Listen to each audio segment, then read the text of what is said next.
right.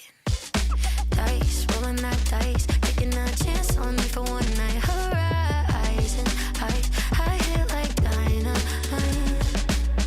It's causing commotion, got a heartbeat 808. Kinda way away, you spend all your days. Fireful, I'm moving, gotta go wait for your grave. Kinda way away, you can't duplicate. I'm one of one, two, three, four, baby, that's no fun.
I'm a 10 out of 10 all across the board. Price written up, you can check the score. See me in real life, they lock jaw. Really am about it, yeah, put it on the floors. Put it in drive like a manicure force. Stacking them racks like a boss, of course. Middle name pressure, that's for sure.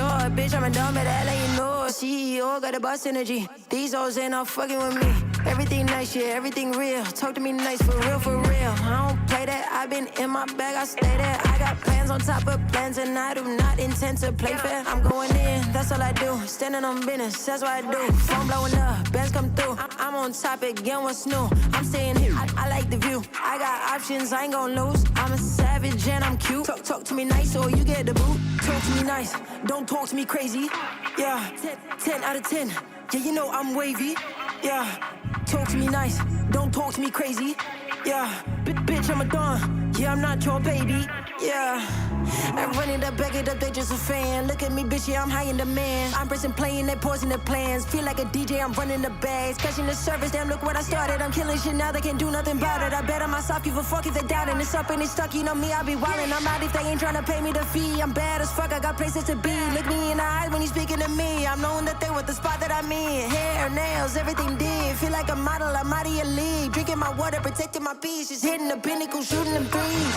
It's bad, yeah, you know that. Take a picture, yeah, that's Kodak. I get in my bag, you know that. Been that girl, check the throwback. It's bad, yeah, you know that. Take a picture, yeah, that's Kodak. I get in my bag, you know that. You know that. Talk to me nice, don't talk to me crazy. Yeah, 10 out of 10. Yeah, you know I'm wavy. Yeah, talk to me nice, don't talk to me crazy. Yeah, bitch, I'm a don. Yeah, I'm not your baby. Talk to me nice, don't talk to me crazy. Yeah, 10 out of 10. Yeah, you know I'm wavy. Yeah, talk to me nice, don't talk to me crazy. Yeah, bitch, I'm a don.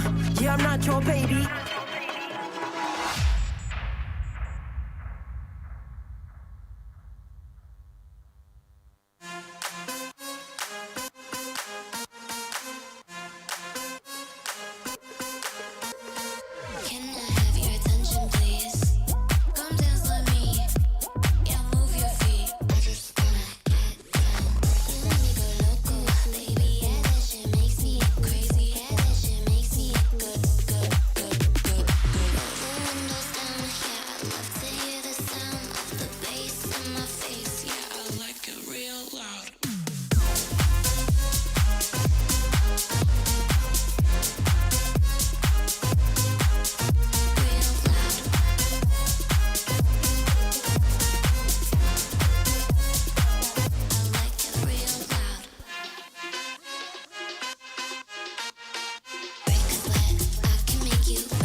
매일 아침 오늘 뜰 때마다 네 미소 so bright shining back at me 네 눈 속에 find my peace and truth 믿기지 않아 came to love you 슬플 땐 꼭 기쁨으로 이어지는 작은 것들 하나 When you speak your mind you let it show 그게 너 the most but cherish most Everything about you baby You make my sights grow crazy From the highs to the lows You're the one that I chose 가끔 힘들어 보일 때 알고 싶어 네 맘이 어떤 모습인지 네 품 안에서 집을 찾는 나처럼 너도 갈 길 바래 Everything about you baby You make my sights grow crazy From the highs to the lows You're the one that I chose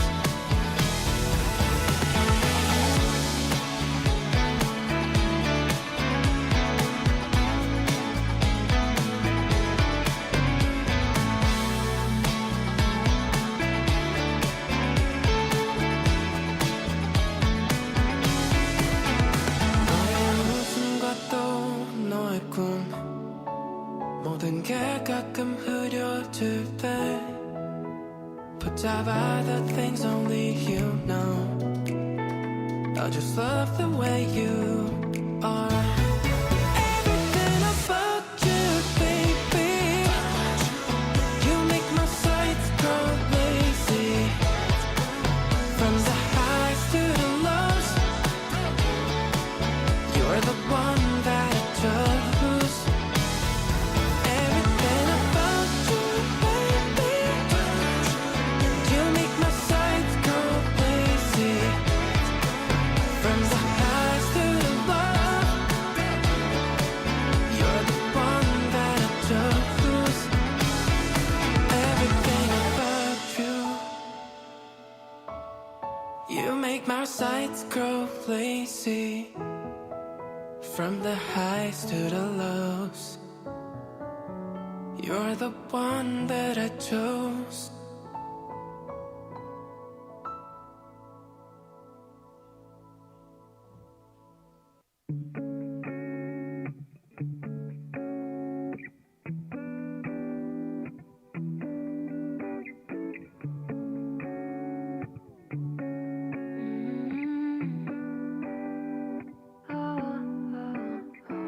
You got me shaking, yeah, I feel the fever coming on. Boy, you know you're all I want. Keep saying that I hate it, but it's kind of.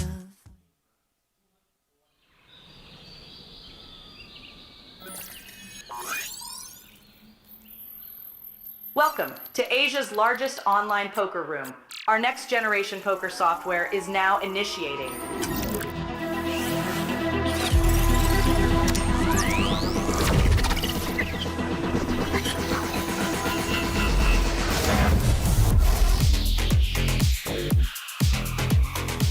Elevate your online experience with a wide variety of poker variations to choose from.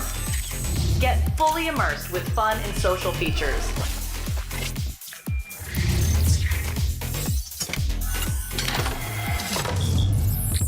Level up your game with PokerCraft and Smart HUD. Unlock a wealth of rewards including cashback, bonuses, and jackpots.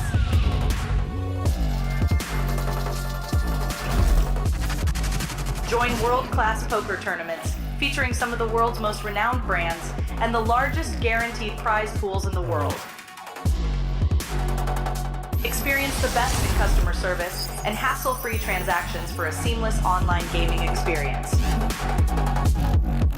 With online poker available on all your devices, you'll be able to play your favorite games anytime, anywhere.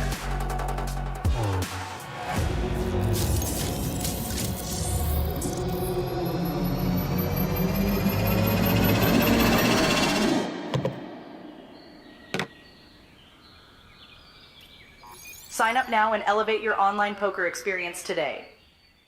Let's play bowling. When I hear it coming up like that, I just know that things are gonna end bad. I'll just keep dropping it, like there's no stopping it. Then walk with it. La la la la la.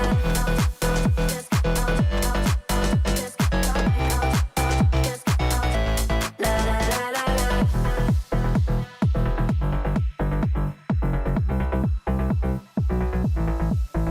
When I hear it coming up like that, I just know that things are gonna end bad. When my body only moves for the beat, y'all been waiting for me. I'll just keep dropping it, like there's no stopping it. Then walk with it. La la la la la. Just keep dropping it. Just keep la la la la la.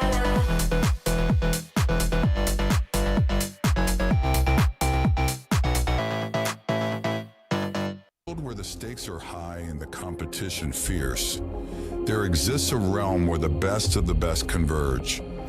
From over 50 countries, they gather, drawn by the chance of winning millions of dollars in life-changing money. But amidst these contenders, only a rare few will make it to the top. Those who remain composed under the relentless pressure, armed with an analytical mind that dissects every move. Adapting, adjusting, shifting strategies like master tacticians.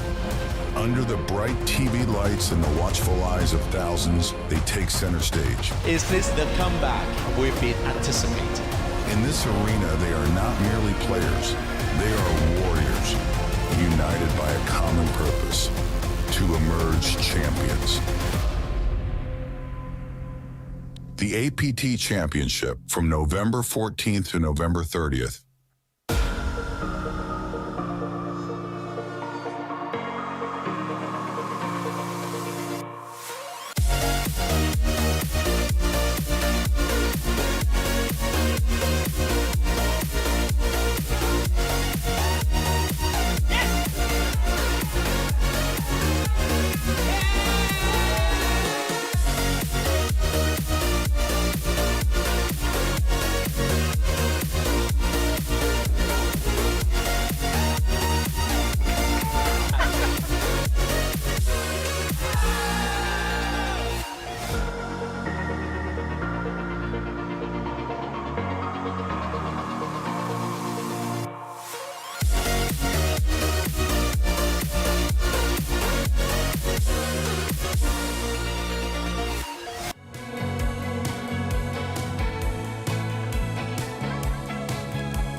This is it, the APT main event final day. 1,693 entries have generated a prize pool of 2.7 million USD. We are down to the final 9 who will return to vie for the top prize of $464,000. My name is Sam Insel. I'm joined in the booth by Pocket Kyles. How excited are you to be here? I'm incredibly excited. It is the penultimate day here at our series in Jeju, and this is it. The final 9 of the main event. One of these lucky players is going to be walking away with that beautiful Mega Lion trophy and $464,000 for first place. That's absolutely incredible. Yes, indeed. The players are coming back with an average stack of 47 big blinds. This is a very deep final table, and there's some disparity between the stacks. Our largest chip stack coming in was 17 million, nearly 17 million in chips, with our shortest stack being around 4 million. Only 2 players in that medium range, which is Shuang Qi with 10 million, as well as Yayon Liu, 10.1 million. He is our second most experienced player and only one of 2 players with over 7 figures on their hand and mob. Folks, we are at the tail end of the APT Jeju series with just 2 days left of streaming. Our main event final day, and tomorrow will be a long one, 11:45 a.m. Make sure you are ready. Make sure you call in sick to work, because we are going to be covering the APT High Roller final day. If you want to buy some coffees, feel free. Send it to the booth here at Shinhwa World Resort. And of course, we will be covering that all night long until we find a winner. But we're also doing the same thing today, just starting a lot shorter with one table, the final table. Look at some of the people who were able to do it in the past. Most recently, Hee Chun-ji was taken down the main event in Incheon 2025. Of course, the last time we were in Jeju, it was Liu Shishang that took it down back in 2024. Who will do it this year? Only one way to find out is to stay tuned. We have some very interesting characters in the mix. Like I said, Hao Shang is our chip leader, 16.4 million. He only has around 155,000 on his Hendon mob. However, I did do a little digging, and it looks like he is a little bit of an online player and has played in big tournaments online, even some 5Ks as per his Hendon mob. So maybe that's where he's sort of owned his skills, as we've seen some very creative plays, and he is by far our most aggressive player at the table. Given that he has a big stack, I think he's got a very good shot at taking down the entire prize. Definitely the favorite going into this final table. But some other notable things, we already know this is a record-breaking main event in Korean poker history. But speaking of records, Lily Tang, coming in 4th place in chips right now, is the second woman ever in APT Modern history to make it to a final table, and she has a chance at placing the furthest in an APT main event if she could just outlast one elimination, potentially the first to ever take it down. And speaking of Lily Tang, she has 45,000 on her Hendon mob, courtesy of a small little win. She did take down the women's event last week for $3,600. So if she gets about 8th place, she will tie her entire Hendon mob, and of course, like you said, break the record for the furthest a woman has made it in the APT new era. There are your payouts on screen, 464,000 up top, so more than 10x 9th place. ICM is at its peak right now. The players are going to have to be fighting tooth and nail for every pot. And given that there's 3 stacks that are so large, 10 mil, 10 mil, 16.4, and everyone else sort of in that 6.4 to 4.3 million range, you've got to really feel for the bottom 6 players right now, especially with such an aggressive chip leader who is going to be putting all that pressure on them, making sure that they feel the weight of that $10,000 initial pay jump. That's just it. Just as you said, 10K to start the day. You don't want to be going home. Of course, I'm sure a lot of the players at this point have had time on the feature table, but the money is starting to really matter. And if the money pay jumps weren't enough, not just first place, but our top 3 finishers will be receiving an APT Championship main event ticket. That's an extra 10,000 US dollars in the form of a buy-in for our championship main event happening later in Taipei. Of course, you see it here, our final 9 playing with an average big blinds of 47, very deep for final table. Love the structure here. Of course, we didn't have to today, but normally if we were running short, we would roll back the blinds. It appears we were just about good there. Still very deep poker. And look at that whopping prize pool, over $2.7 million in the field. A lot of that still in play today, as it is, of course, the final table where most of the money is. Nearly $500,000 for first. Absolutely astonishing. And then, of course, right there on the left side of your screen, that golden Mega Lion trophy. The most beautiful trophy in poker, maybe in all competitions that I've seen. Tough to think about that one. Yeah, I can't think of anything else that looks quite that intense. The design, the mane, the flow, and then that red orb in its mouth. It's just absolutely astonishing. I can't think of anything better. Of course, we have some other notable players in the field today. Abraham Seasfin. He's making his 3rd main event final table, and that's absolutely incredible. Just to make 1 alone is pretty impressive, but to make 3 final tables is something to note. And I believe he's now 6 times in a row has made at least day 3 of the main event. Which, how do you do that? Right? Like, we all, I'm sure even the people that don't play much poker understand that poker is still a big game of variance, especially tournament poker. And to be able to get that far consistently, what are you, just crushing the field out there? Is the poker gods on your side? Do they live in Singapore? I don't know. But nonetheless, Abraham Seasfin, I got to see him. We ran into each other on the escalator on the way in this morning, and he sounded well rested, really focused. I think some people might just be really excited, really nervous about a final table, and he didn't tell me too much about it, but he seemed locked in. He seemed very stoic, very ready to take down the day. That's awesome. Abraham Season with 800,000 on his Hendon mob, 250,000, $250,000 of that courtesy of a 2nd place finish at our main event in Taipei, losing to Renee von Redden, a very fierce competition. And you know, we watched him play all day in Taipei, and in my opinion, I think he only made one mistake, which was that final hand, that crucial hand, where even he said, I don't know what I was doing, but, you know, sometimes playing for 12 hours in a day gets to you, and you just make one mistake, and they could all be over just like that. So we'll see how the players react. I'm sure they've all got rested up. They have an entire 3 live streams to review and check out the plays of their opponents. Of course, we also have the very notable Yida Chung on this final table with the most impressive head and mob score of nearly 3 million. Should he be able to lock up one of those top spots today, he should surpass that $3 million mark on his head and mob. Would be an absolutely incredible milestone for the Australian. And, you know, he's already had a couple cashes here this series, but of course this one will surpass that already. You know, he had a 13th place finish in the Super High Roller event that we saw earlier this series. That was already $20,000 cash. That's not something to shy away about. No, it's not. He has also final tabled the Fukuoka High Roller, as well as won the single day high roller in Taipei last year for a $64,000 score. So he's coming back to do some more damage. Yida Chung, one of the strongest players out of Australia. We see a lot of the Australians coming down, joining us at APT, and we love to have them. They're always a blast, always fun. Yida Chung also built up his stack yesterday with a very crucial Pocket Kings versus Pocket Kings hand, where he managed to runner a flush. Returned on day 4 to play down to the final table, where they've all locked up $34,000. 3 sets is what Abraham Seaspan needed to make his way to his 3rd final table at the APT. The only reason I'm able to do this is because I have the support of my family and friends. The strong support from my supportive wife, my loving son, and my friends, who always give me a helping hand when I can't pull myself up. The win actually is more to like thank them. Yeah. Not everybody gets this kind of belief from their family and friends. Yeah. So I'm very fortunate. Yeah. Also, notably, Lily Tang managed to hold on through day 4 to become the 2nd woman in APT history to make a main event final table. She could be the first woman ever to take down this Mega Lion Trophy.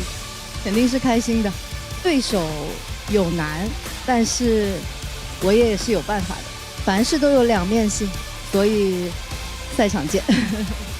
Yida Chung dishing out the nightmare of all nightmarish bad beats. Pocket Kings versus Pocket Kings to runner of flush. He was not able to continue the run with Pocket 8s versus Pocket Jacks as Zhang Hao makes an incredible fold. He was running over the table, 3-betting relentlessly. Finally, somebody plays back at him, and he has Pocket Jacks and makes the fold with a 25 big blind or so effective stack. He is the one to watch out for.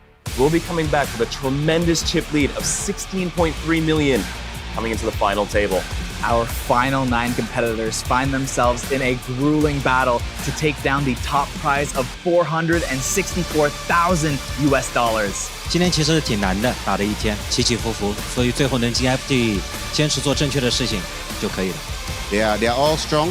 I just hope that tomorrow I end up stronger. It's a big moment for me. Let's see if we can win it. 就是只要按照自己的思路走的话，就挺好的。尽力嘛，尽力就好了，自己。还是认真打好每一手牌，然后关注过程，不要关注结果。但行好事，莫问前程嘛。This is your APT Jeju 2025 main event final table. To introduce to you for the very first time, folks, please a big round of applause for your APT Jeju main event final table. Out of 1,693 entries, we destroyed our 2.2 billion Korean won guarantee with now a prize pool of 3.8 billion, and we are now down to our final 9 players, one of whom will be walking away not only with the beautiful golden Mega Lion, aka Mufasa, not only the $10,000 APT Championship main event ticket redeemable at our APT Championship Series in Taipei, November 14th to 30th, but also the 649 million Korean won up top. Just some gravy on top. One of these players will take it away. Who's it gonna be? Let's go ahead and meet our players. In seat number 1, coming in as our shortest stack, 4.2 million in chips, He's from China. Folks, give it up for Li Bizhen. In seat number 2, coming in as our chip leader, 16.3 million in chips, 147,000 total lifetime earnings. Also from China, folks, it is Zhang Hao. In seat number 3, coming in with a whopping 10 million in chips. I'm gonna guess he's from China. It is Chu Shang.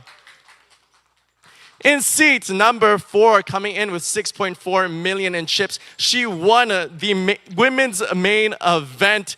Looking to take down this one. Folks, give it up for China's Tang Lili. In seat number 5, 10 million in chips, over 1.2 million US dollars in total lifetime earnings on Hand and Mob. From China, it is Liu Yayun. In seat number 6, coming in with 4.5 million in chips, $800,000 total lifetime earnings on the Hand and Mob. His 4th APT main event final table. He was the runner-up of the main event in Taipei 2024. Folks, from Singapore, it is Abraham Sisvin. In seat number 7, coming in with a whopping $2.8 million on the Hand and Mob total lifetime earnings. 8 APT final tables. Winner of an APT single day high roller in Taipei 2024. Looking to take it down from Australia, it is Chung Ita. In seat number 8, 5 million in chips, $100,000 total lifetime earnings on the Hand and Mob. From China, it is Zhou Peng. And last but not least, coming in with 4.3 million in chips, over $300,000 total lifetime earnings on Hand and Mob. From China, it is Yang Haiyang. Folks, please give it up one more time for your APT Jeju main event final table. All right, there you have it, ladies and gentlemen. This is it, the APT Jeju South Korea 2025 final table. We begin here with hand number 1. As we mentioned, we are starting with a $10,000 pay jump. That's the entry to our super main event alone in this one pay jump here from 9th to 8th.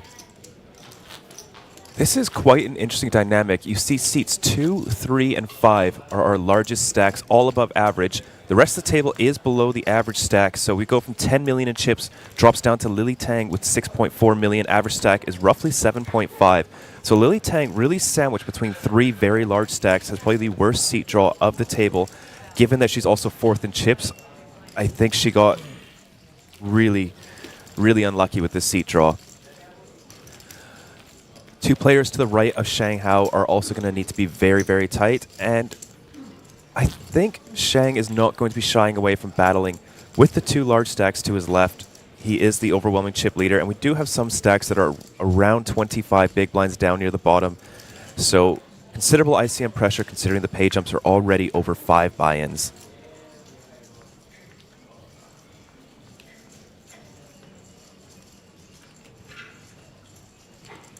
Here we go, hand number 1.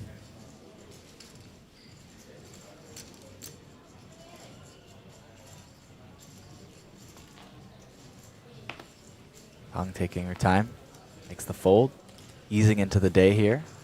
And look at this, we don't have to wait long at all to see action. Abraham C-spin with ace king, an early position. Of course, going to open it up.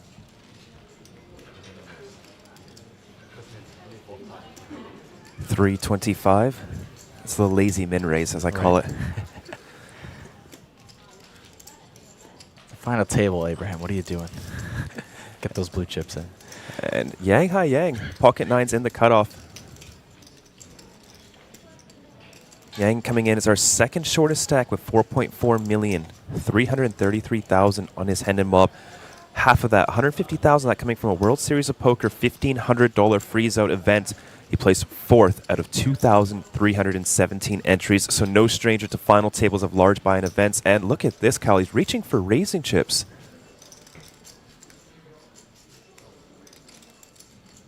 An unconventional raise with the pocket 9s. Perhaps just wanting to take this one down, end it right away. 1.3 million and very large 3-bet. Nearly 4x in position. Off to a violent start here, Kyle. Well, you know, when we were watching day 4, our final, well, especially once we got down to our final 3 tables on day 4, we were seeing a lot of aggression, and it caused the day to go by very quickly to get down to our final table. So I wouldn't be surprised to see that aggression continue today. A lot of these aggressive players are still in the mix. And sure, but back over to Abraham Seasfin. They began the hand with 30 big blinds effective. I think just shy. And is that a jam? All in on the very first hand. And what is Yang's plan now, facing the 4-bet jam for 31 big blinds? Needs to call 3.1 into a pot that will exceed 8 figures, just shy of 8 figures. you gotta hate the spot you've put yourself in now. Pocket 9s on a final table with all this ICM pressure. Flipping at best, often dominated here. One thing to note in final tables, especially in position, your 3-bets are generally very blocker-oriented. 9s are kind of blocking, I wouldn't say too much, but perhaps the bottom of Abraham's suited open ranges. And just like that, Abraham Seasfin climbs up to 4th in chips. He was 7th to start the day after hand 1, has now moved up into 4th place. That is quite a change of events. Yang, unfortunately, losing 8 big blinds with a large, poor-timed 3-bet, running into the ace-king offsuit.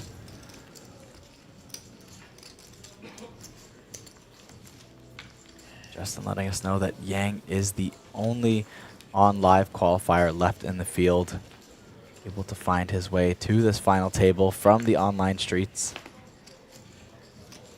Everyone else sat down here in person to grind their way to the money.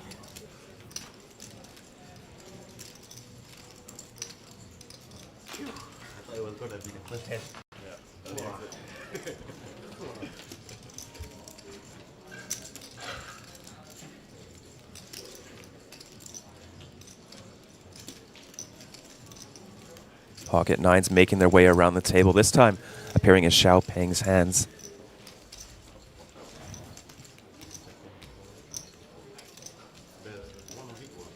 Another ace-king offsuit. What are we seeing here, Kyle? We just had this hand, right? Did we go back? My gosh, hand number 2. 9 versus ace-king, reversing the order this time. 9s with the open. And this time the 3-bet from ace-king. Li Baixian bumps it up to 1.1 million. Came in today as our shortest stack. Couldn't find anything on him on hand and mob, so as far as we know, will be our least experienced live player. Still quite a big 3-bet here too. About 3.5 times the raise. Seeing some large aggressive sizes early in this final table. You can generally size down quite a bit on a final table. You know, players have to play very tight out of position. Xiao Peng releases the 9s. That is 2 3-bets, a 4-bet, and 2 pocket 9s being folded pre-flop. We're only on hand number 2.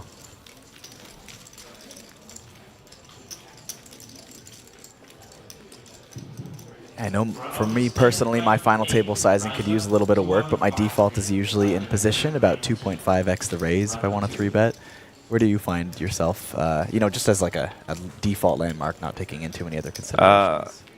It mostly depends on stack size. So 2.5 is a little bit small, as you can, you know, your opponent can now properly call like Queen Jack suited, Jack 10 suited when you just want to knock those hands out. Right. So on 30 big blinds or so, I think a full 3x is nice. Okay. If you're the covering stack, you can also size up and really target some very strong holdings. Right. It's such a dream spot when ace-queen offsuit has to fold to a 3-bet button versus cutoff. Right. Right, when jacks are already like hating life.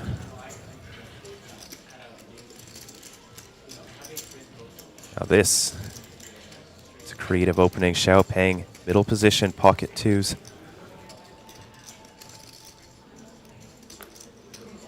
Undeterred.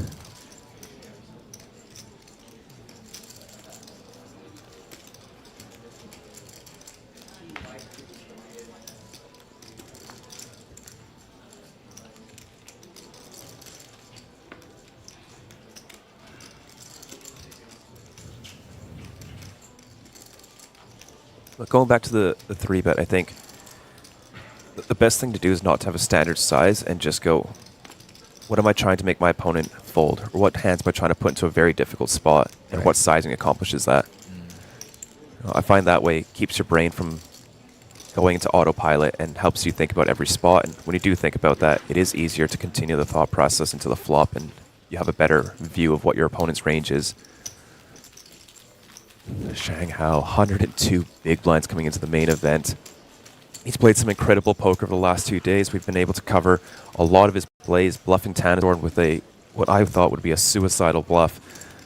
The turn check raise all in, laying his opponent 5-1 odds with 10-8 offsuit, and getting the king-queen, which was top pair plus open-ender, to fold. Just a spot where nobody bluffs. You expect to call and just see queen-9 for the straight or 9-8 for the straight every single time.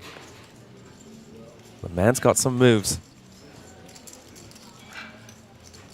See if he's able to continue that domination of the field today. Speaking of, Kyle, pocket 7s for Shang Hao in the hijack. Going for the proper min raise.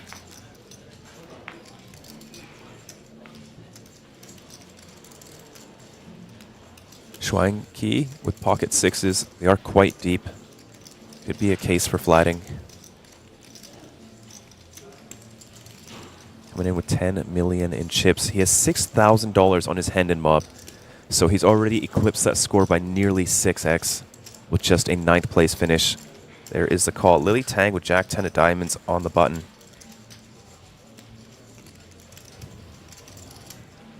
Disciplined fold.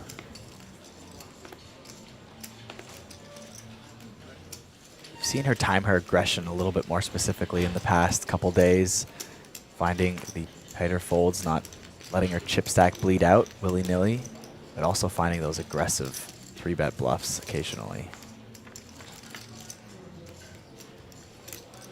10, 9, 8. Open-ender for Shang.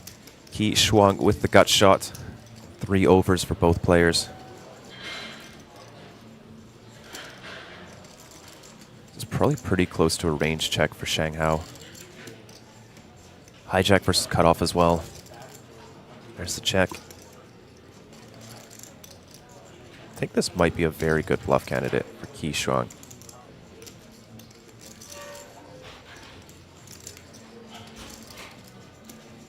Weakest pair he's going to call. Does have some equity against over pairs when called. He is reaching. 350,000.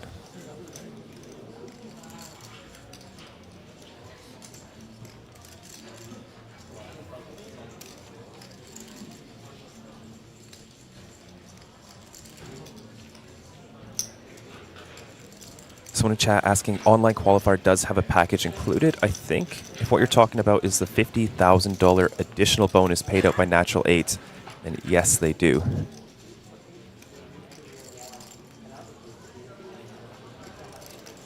It's not a great card for Shang, as now a jack will just be a chop.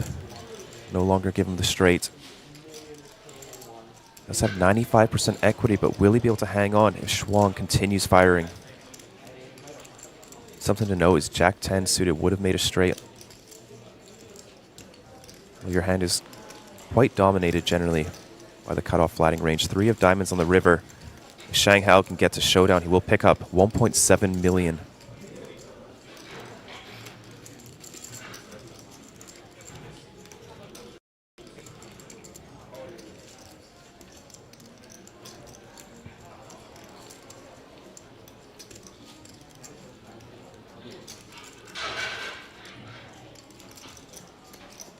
Let's check over Qi Shuang.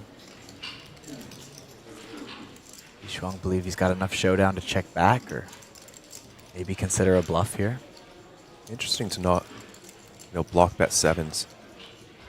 I think you put a lot of pressure on ace 8, ace 9, ace 10, king 10 suited. Oh, I like this bet.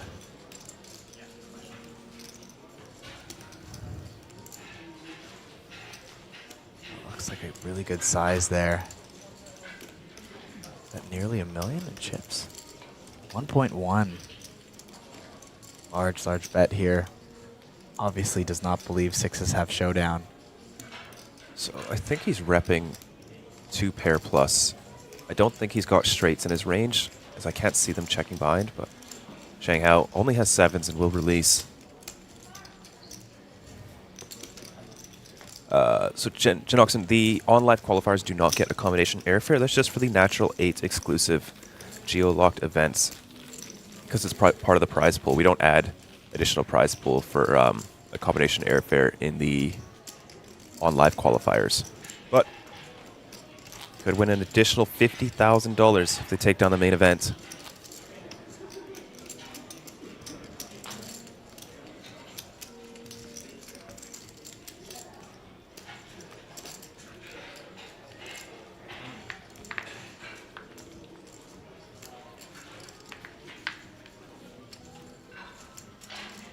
Xu Peng with 9-10 suited.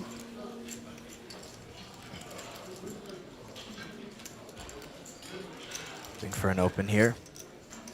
2 big blinds.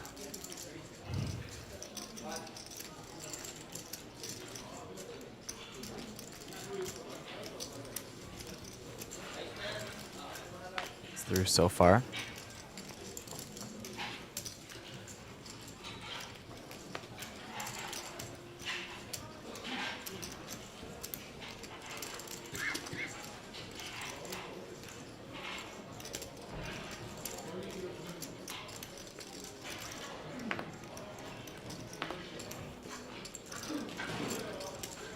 Abraham Seasfin waking up with pocket aces in the small blind. It's only hand 5. We did see this yesterday where he picked up, was it 9s with a set and then kings? Aces? No. It was 3 sets for Abraham. 9s twice. He cracked kings the second time. Yes, that's right. I believe. Here's the 3-bet from Seasfin from the small blind. 800K, 2.5x out of position. Well, that's very small. Peng may be tempted to flat. Especially with how aggressive Abraham is. I'm sure these players have played quite a bit with each other at this point. It's a very reasonable sizing for 10-9 suited.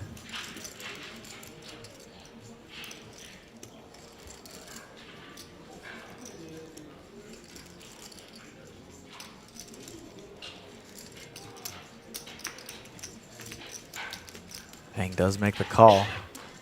1.9 million in the middle, and we go to the flop. 7, 9, 10. Now top 2 pair. Xu Peng.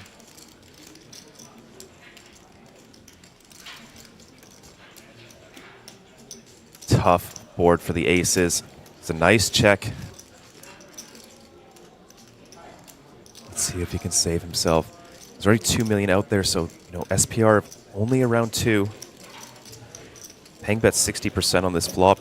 It's another 60% or so on the turn to get all in.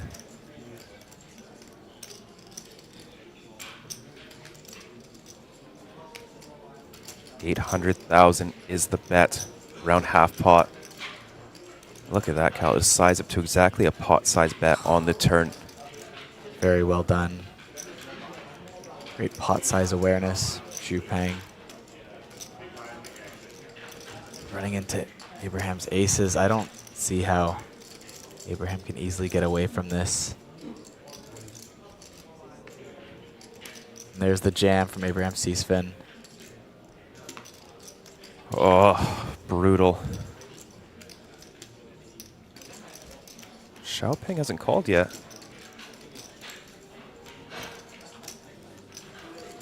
I'm sure he's never folding, but I think just given the weight of the final table, it's so early in the day, you just want to be double checking. Am I about to punt here before I put my chips in? For sure. But here we go, our first 8-figure pot. Abraham Seasfin at risk, only has 26% equity with the aces. Oh, you can see the disappointment in his face. Xiaopeng at risk. Abraham Seasfin will be left with 1.2 million. Still good for 7 big blinds. counterfeit Xupeng's top 2 if he can hit a 7. Running cards. Fortunately, 2 aces already folded. Oh wow, there's no aces left. Yeah.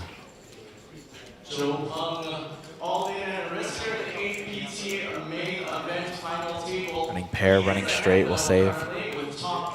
Abraham C-spin in this pot, but again, not the player at risk. Xupeng. It's about $1 million in chips less. Maybe C-spin just trying to cooler like King 10, Ace 10. A chop outs now in the form of a jack or a 6. Still is holding. An 8 will also chop it, or an 8 will also give the win to C-spin. Chop or a suck out for his tournament life. Dealer, the river. No is a way. 7. It gets cracked by aces and sevens. Brutal. Folks, please give it up for your 9th place finisher of the APT main event. Round of applause for China's Zhou Peng. GG to Zhou Peng. A brutal way to exit the tournament. Flops top 2, gets counterfeited by the river. He is going to get a count, but he is covered by Abraham C-spin. And just like that, Abraham C-spin rockets up to 2nd in chips. He can't believe it. Did you see the expression on his face when that river hit? Of course, we saw Renee in the back there too, losing his mind. And there's the smile from C-spin. Absolute shock turns into joy, but an absolute devastating end for Xupeng. Of course, $34,280.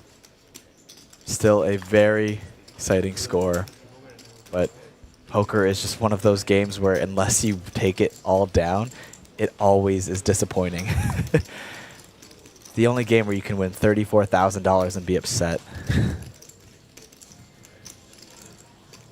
That's going to be good for more than a third of Xupeng's total hand and mob earnings. Just sitting on 100K. That will be a welcome addition. And only the 5th result recorded on his hand and mob. One of them was a large cash here in Jeju at another series for $81,000. This one doesn't quite get up that high, but it's still a massive addition. Will be his 2nd largest cash ever recorded on his hand and mob. And now the 2 most aggressive players at the table, sitting opposite ends as well, are chip leading the tournament. This is going to be a rough one for the other 6 contenders. Chat on YouTube also going wild here. Thank you to all 650 of you for tuning in, hitting that like button, subscribing. And we love to see the antics in the comments.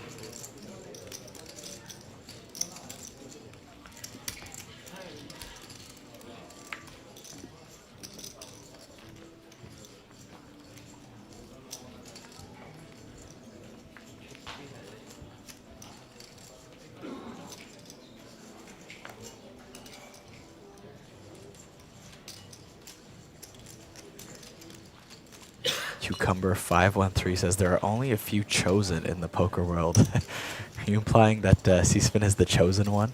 The poker gods have selected him to receive their luck. There goes Shang Hao, King 10 suited in early position. Blinds have gone up to 100K, 200K. We did start with just a partial blind level today. Discipline fold from Qi Shuang.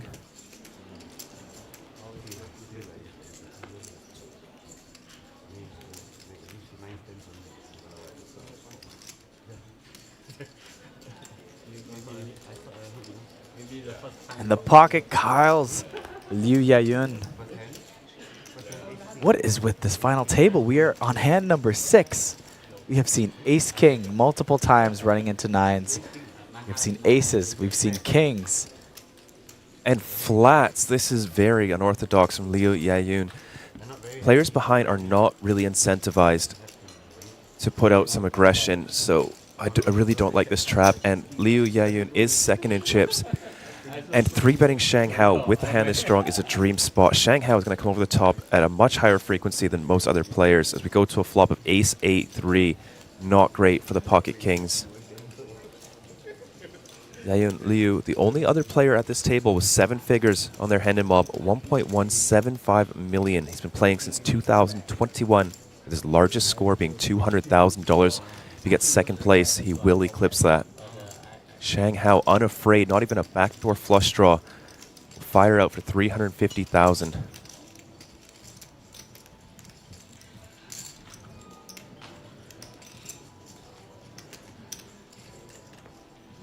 Liu makes the call in position, has 98% equity. Shang Hao can only win with running Queen Jack. Or, of course, aggression. Turns second pair on the 10 of hearts. Running 10's also possible.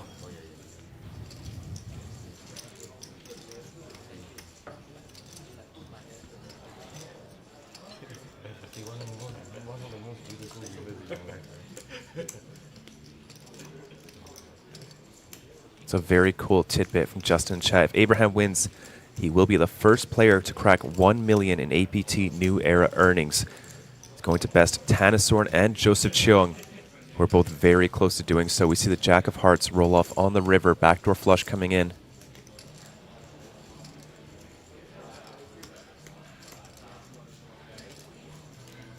Does Shang Hao bluff? Leo does make some 2 pairs on this river in the form of Ace Jack.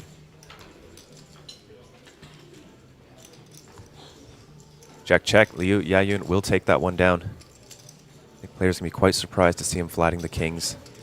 We can see the facial expression there.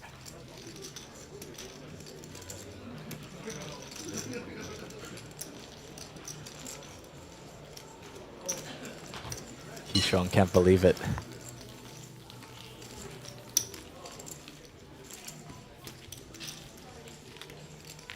Of course, already one elimination. We have already seen a $10,000 pay jump. Our top 8 players have locked up just shy of $45,000 now. Wow, that's incredible. Joseph Cheong won the Zodiac Classic. Just wins everything. Some other players that are close to 1 million would be Hunat Punsri, a little bit over 100,000 away, and Tanasorn, who is 40K away. Yeah, I had the privilege of watching Joseph Chung take down the Zodiac last night. It was very exciting. He lost a really big pot there, heads up. Was on the verge of elimination, and he ended up calling all in for his tournament life with second pair and a flush draw versus top pair. And his opponent thought he only had top pair or second pair. And so when this flush draw came in on the river, his opponent went yes and thought he took down the tournament. And yes. Unfortunately, that was the downside to his opponent, and the kind of early celebration turned into a second place finish. We've seen Joseph Cheong come back from some incredibly large deficits, most notably here in Jeju against Terry Tang, I think his name is. But back to the hand, Li Baishen with pocket 10s, heading to a flop of king at 9-4. Opting to flat in the big blind, very reasonable. 24 BBA, round number 22. Yi Shuang with an unknown hand at the moment. 10 million in chips. Very healthy stack. You can definitely range bet this board from +1, especially as a covering stack.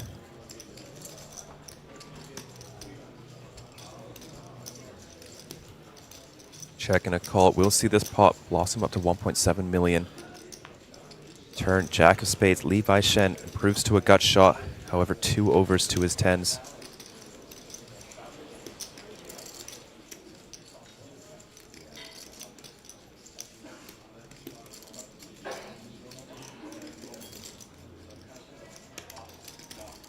Value range probably somewhere around the threshold of King Queen on this turn.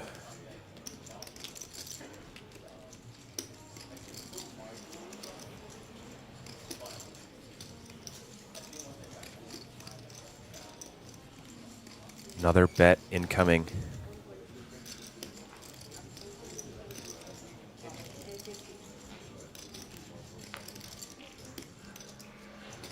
$850,000. Very small bet. Probably want to size up a little bit, put some more pressure I think a lot of Lee's hands are going to have pair plus in this spot. White connected. There's a flush draw. Maybe this is just enough to put pressure on Lee's pocket tens.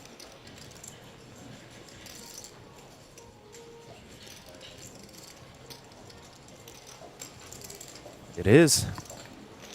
Lee will fold. He Shuang continuing to add to his dominant stack, 12 million in chips.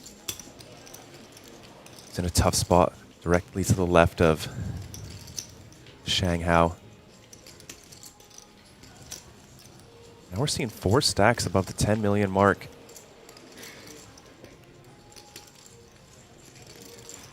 Don't forget, folks, the APT Championship coming up November 14th to the 30th in Taipei. Book your flights, book your accommodation. Buy one of our super high roller packages as well. You can find out more information on apt.poker. We hope to see you there.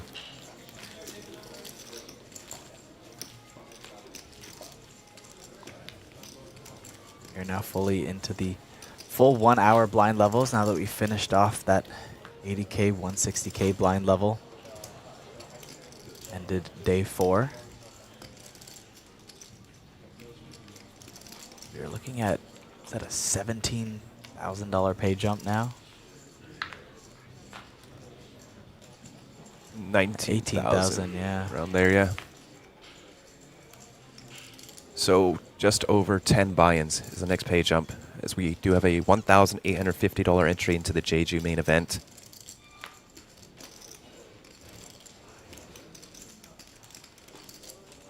Don't forget, tomorrow we are going to be streaming the high roller, our final Mega Lion. The silver Mega Lion will be going out. Sorry, the rose gold Mega Lion will be going out. And Eric Sai, the defending champion. Let's check if he's playing right now.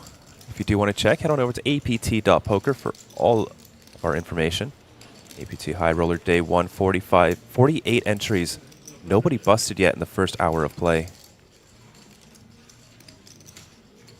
Eric Sai has not yet entered. Yang Hai Yang will jam the button and get it through. See, Nevin is playing. Vamardino Mag Sakai is also in the mix. Renee Von Redden, Merli Manakaran. I spoke to him at the players' party. He's a very nice guy. Maxime Sorokin, Martin Sedlak. Did have a very impressive 4th day finish in our main event. What was less impressive was his attempt at Atomic Pineapple last night. He was sitting to my right. I was very, very nervous. You know, you go to play one of those side games and I go, okay, all right, nice easy poker. And then Martin Sedlak sits down beside me and I go, what the? But no, it was very fun. Very nice guy to sit and play some cards with. He's also another Rose Gold Mega Lion champion, taking it down in Taipei against Rishi Mehra, looking to win his 2nd Mega Lion. For the largest stack, right A, rise up, 300, 600, 600, right T, round the 3. Renee, you had a blind date with him in Vegas? What do you mean?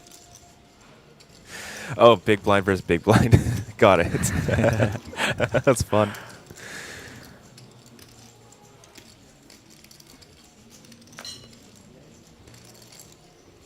Liu, King 6 offsuit. He's gonna run to Qi Shuang's Ace Queen suited in the big blind. Both players over 50 big blinds effective.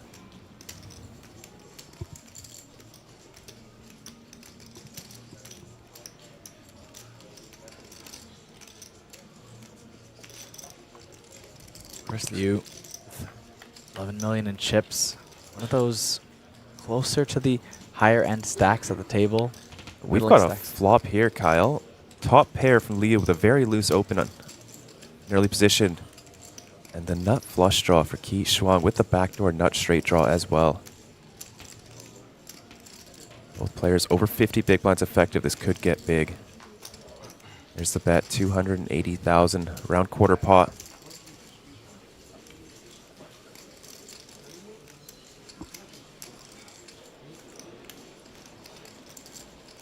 Oh, okay, a little bit different, Renee. Ditch last second. That's quite cool. Qi Shuang, how will he proceed? do generally prefer raising with something like ace-4 or ace-3 of clubs. You want your opponent to have a hand like queen-jack of clubs that's doing very poorly. 3 of hearts on the turn, big brick. Neither player should connect with this card.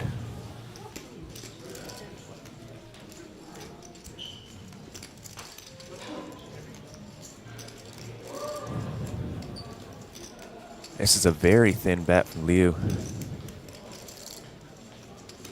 Should be one of the worst King X he has. We'll continue firing. 650,000.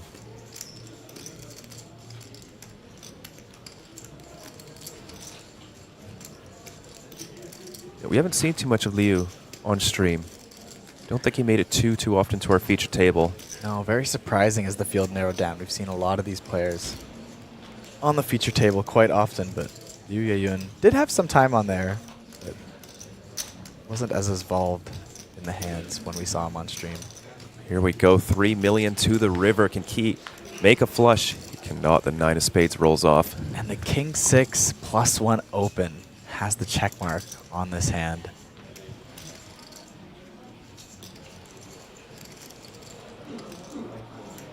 I wouldn't be surprised to see some wilder opens from the chip leader if there were some shorter stacks at the table, which there currently are. Yang sitting on about 15 big blinds, but even still, that's pretty deep for a final table. To have someone who's virtually a middling stack open King 6 off. Came here to fight.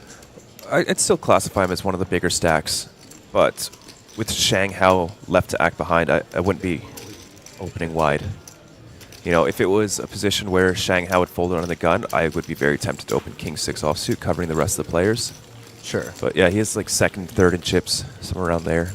I would say middling stacks are like Lily and Yita, who are really facing the pressure.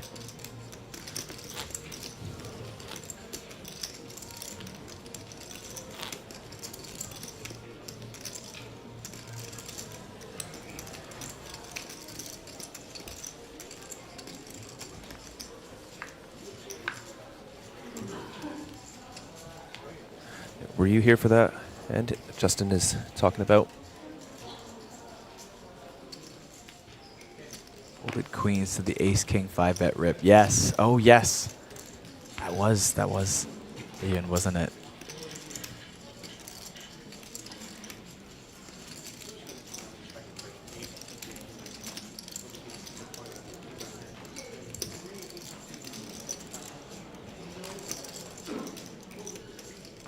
Yeah, I believe it was a 5-bet jam, but it started with a early position limp that hand, so it was almost like a 6-bet jam. It was a very strong play because there was a limp and a larger open. 1 second, Kyle, back to the hand. We got Shang Hao gonna get involved with his first hand, pocket aces. No, second hand, he opened up King 10 suited. Are we playing short deck? This is hand number 10. I've seen a lot of big pocket pairs. And goes for the flat, setting the trap. This one I like quite a bit more than the pocket king's flat. Ace is a much more robust hand. He's in position. 6-5-5. It's going to be tough to get any chips from Lee on this flop.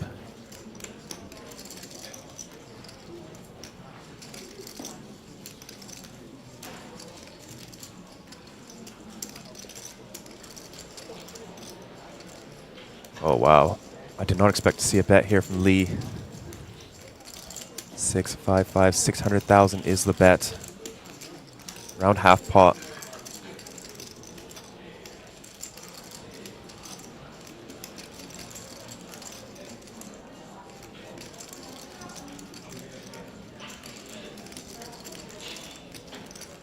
Shang Hao not springing the trap just yet. This pot is up to 2.5 million. Another 6 on the turn. I think Shang Hao might be the only person that can have a 6. I think Lee could potentially have some ace-6 suiteds and some ace-5 suiteds. But beyond that, I don't think King 6 or 7-6 is making it in the open range.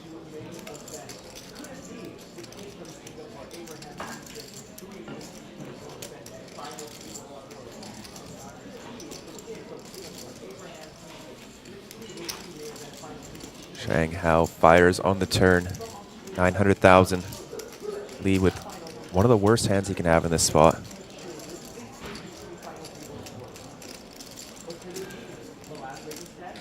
Yeah, for sure, Renee. You can definitely put it to your 3-bet range. No more value for Shang Hao, but still picking up another 1.5 million to his large chip stack here on the final table. And I think with Shang Hao's image as well, maybe it's a little bit tighter today, but yesterday I think he would have been more inclined to 3-bet as he was just going wild all day long. And you're going to get 4-bet shoved on quite light if you do have that image.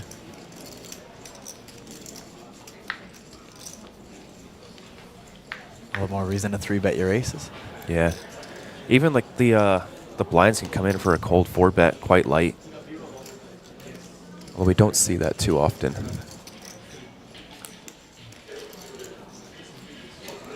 Yeah, I think out of position should check range given that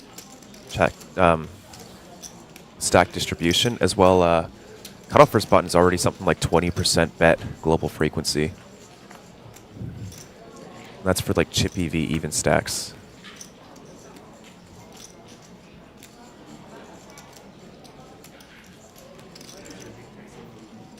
Shang Hao, another very big hand, and Qi Shuang turning the ace-deuce offsuit into a bluff, putting those blockers to work.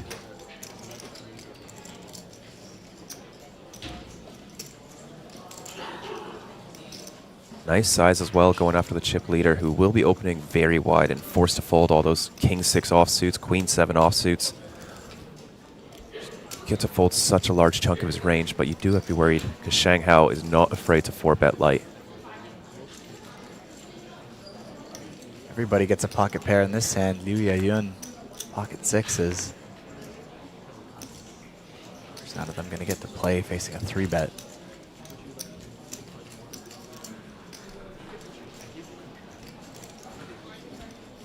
Pocket 9's quite a strong hand. 4-bet would be quite crazy. Not really looking to get 9s in for 50 big blinds. There's the call.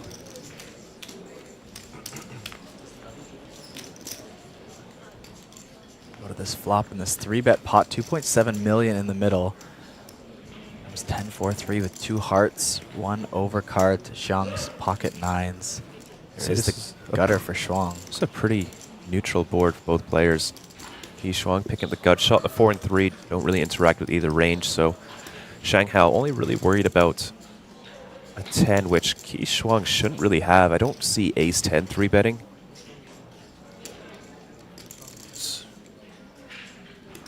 Yeah, I think Shang Hao can feel pretty confident with his pocket 9s. Really only losing to overpairs.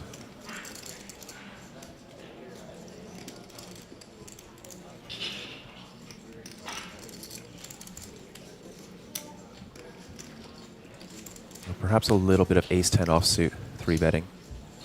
Qi Shuang will fire. 820,000, does have a gut shot and an overcard.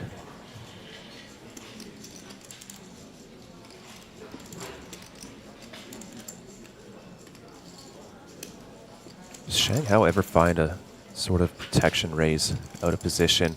Just shut down some of those king-queen offsuits. Yes, he does. Up to 2 million.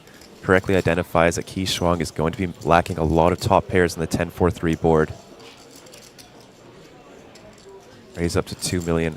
This guy is unstoppable.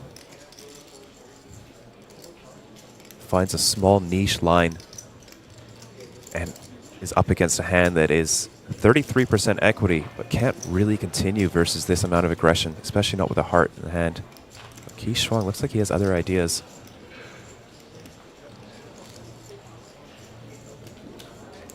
Makes the call. Here we go. 6.7 million in the pot. Basically 1 SPR heading into this turn. This is absolutely massive given their stack sizes here on this final table.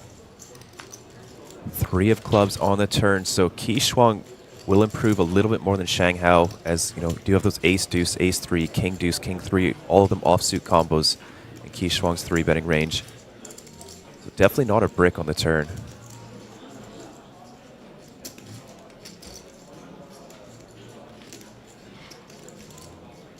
Let's see what Shang's plan is. Just checks. Worried about a lot of overpairs.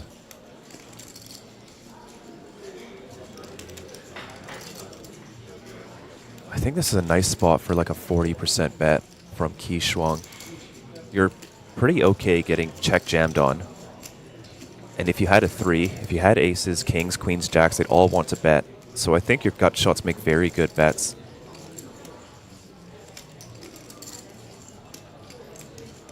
Qi Shuang, with only 6,000 on his hand mob, is not afraid to float in position in a 3-bet pot. Play in the biggest spot of his life.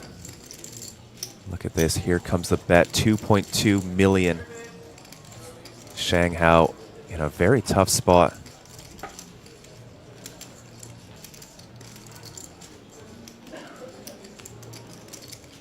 Could have a new chip leader.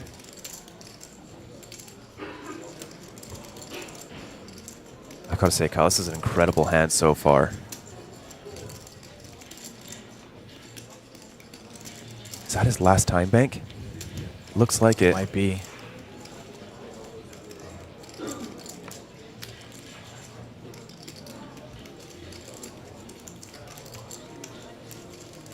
I'd be surprised if he continued. This is a very, very strong line. You're not beating much, and you don't really expect your opponent to find too many bluffs. I wouldn't expect hearts to bet. Wow. He finds the call with the 9s. This pot is up to 11 million. Qi Shuang has 5 million behind. This pot is bigger than the stacks of most of the players at the table. King of Spades on the river. Qi Shuang does not improve, but a very scary card for Shang Hao.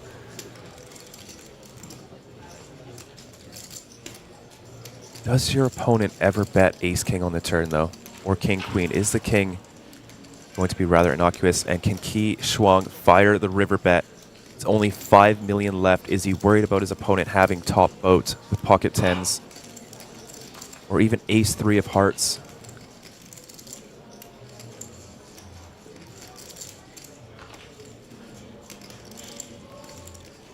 I feel like both players could still have 10s in their range at this point.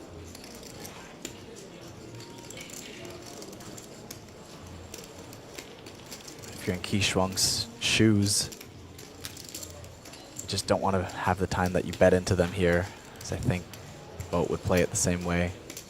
Yes, I think he has a few less combos with 10s, as I do think that some frequency they just flat on the button facing the cutoff open. Does make pocket kings, the river. Maybe aces still go for value.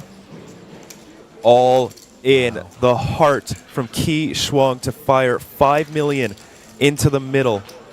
Shang Hao put to the test on only hand number 11 of our final table. Can he find the call? Only has 30 seconds to think this spot through.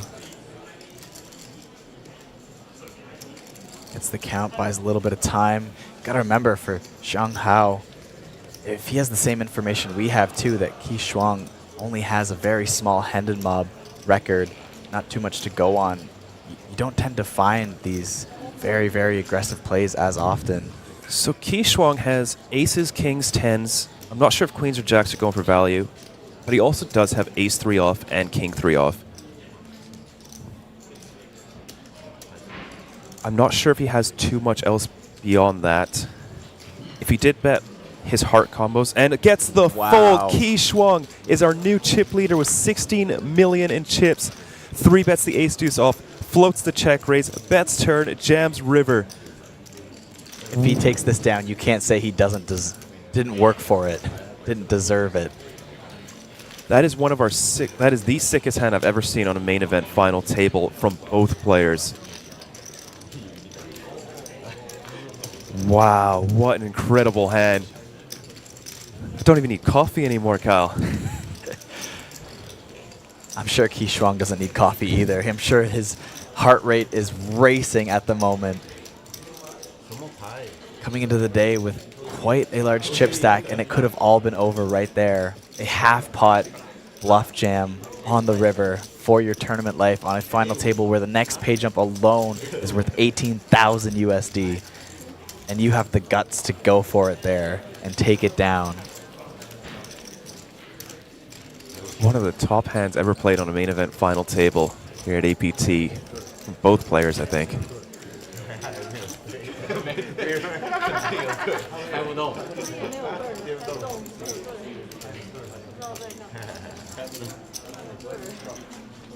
Even Nine's having the wherewithal to call and at least get to that river. Still call the turn bet.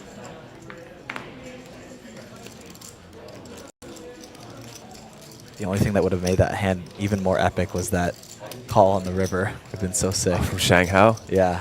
If he had more time banks, maybe we see a call, but given he only had 30 seconds plus how long it took the dealer to count out his chips, that is a gruesome spot. Li Baishan, ace-10 offsuit in middle position, only has 15 blinds.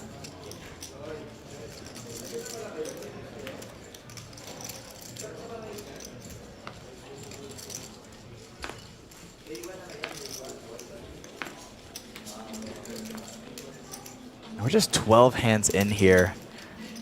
If you end up being one of these stacks with a middling stack at this point, do you just start going, oh my god, I've got to play like 5% of hands here or something like that? Like the aggression on this table, just 12 hands in, is astronomical. And of course, you know, you can't see that everyone's picking up these monsters as well. Do you think just everyone came here to fight so early on this final table? We've already seen an elimination in the first orbit. We're seeing 3-bets, river jams. I start going, oh, I'm sitting on, you know, even 15 big blind stacks. They're the shortest stacks, but you're seeing the bigger stacks battle it out. And suddenly you're going, of course, you're still going to take your spots, but maybe you tighten up a pip or two and say, let's let them duke it out. It can make me an extra 40 grand if I just sit here for an orbit or two.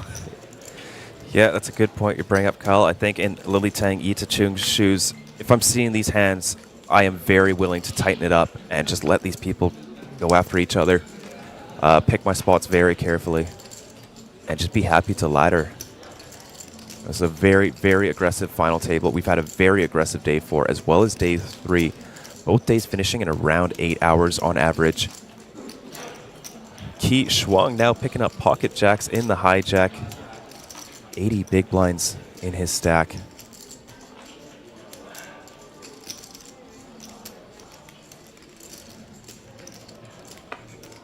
Not done yet.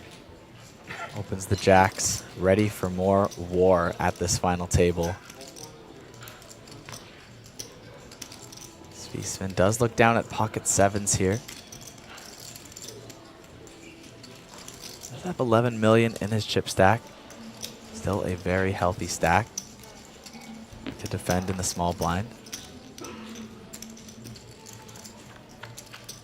Qi Shuang off to another flop. Middle set for Abraham Seasfin. Been flopping sets all day yesterday, continuing into today. And Qi Shuang with an overpair. This is generally a board that you do size up on as well, especially with pocket jacks. If there's any hand that wants to size up, it is jacks.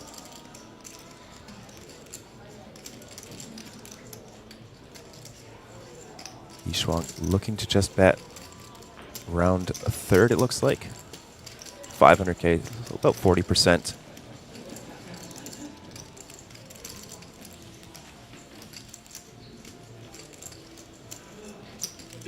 And a call from Abraham. 4 of diamonds, beautiful card for both players to see. Fortunately for Qi Shuang, this will be in Seasfin's favor with the set. This is another card that really favors large bets. Sometimes even something like 2.5 million we could see.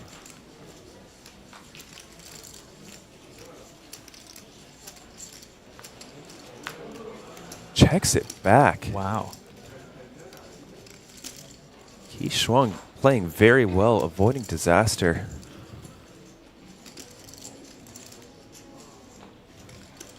So 8-9 got there. Qi Shuang can probably be opening 5-3 suited as well, maybe 5-8 suited. They're quite loose, but given his chip stack and the dynamics at the table. Backdoor flush did come in.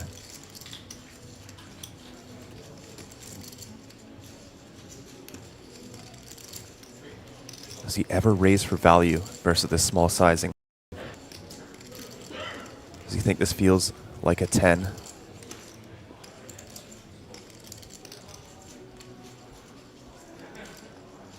He's reaching. Another million on top, and a very quick call from Abraham C-Spin. The set will be good, and folks, we have a new chip leader in the form of Abraham C-Spin, sitting with 14 million in chips, just like that. Came from 7th in chips to begin the day, is now chip leading only on our 2nd orbit. This is the same momentum Abraham C-Spin had starting day 4 as well. This is a very tough final table. You wouldn't expect it from the hand and mobs that we're seeing, with first place being greater than most of these players' entire hand and mob, and yet nobody is afraid to go after it. I think that plays into a little bit of what I was talking about before, Sam, where as soon as the money is more exciting that you've already locked up, you feel a little bit more comfortable to play for it, I think. Just on terms of like a mental stage of it. Even though the money you're facing is still potentially life-changing and the most you've ever played for, that risk of not making a good cash is kind of out the window. You're going to make a great cash no matter where you finish at this point, and you can just go for it now.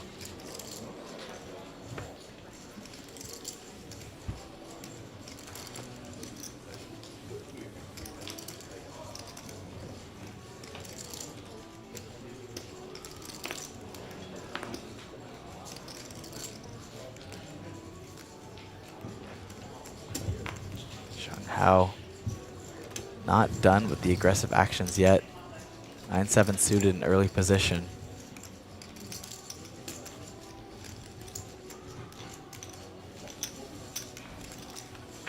Yang will defend Queen 8 and we go to the flop. 8-10 Jack. That is a straight Zhang Hao. His middle pair and a gutter for Yang.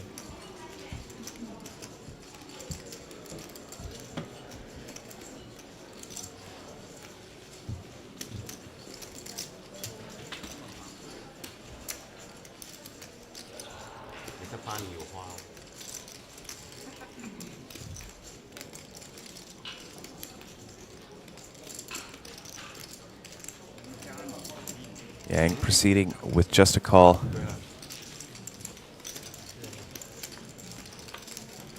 Five of clubs on the turn improves Yang to a flush draw to go along with his gut shot. Yeah, just being absolutely rewarded for this open here.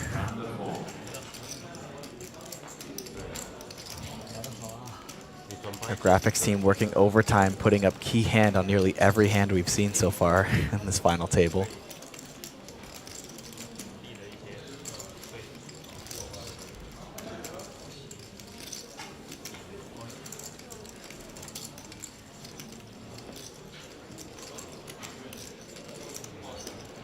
And an all in from Shang Hao with his straight, very vulnerable hand.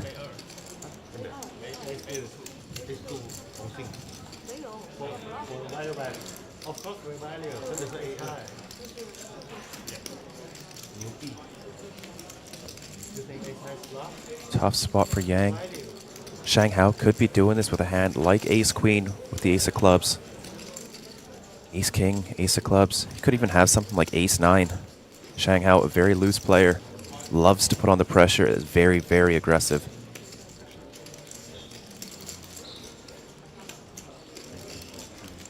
And in Yang's shoes, I don't think he has many very strong hands that arrive to the turn. Besides flushes, I think a lot of them are just going to check jam the flop given his stack depth.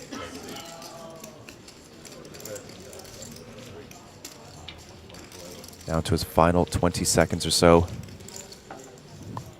No, 0 seconds it says. That will be a fold. Shang Hao up to 12 million in chips, slowly climbing back. Yang, despite the equity, does get away from it there. Abraham Seasfin, once again, 2 days in a row, tripling the chips he started with.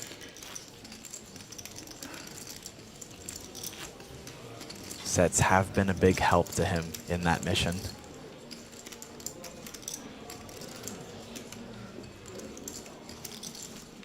These players began 5 days ago with just 40,000 in each of their stacks. Built that up to hundreds and hundreds of buy-ins worth of stacks.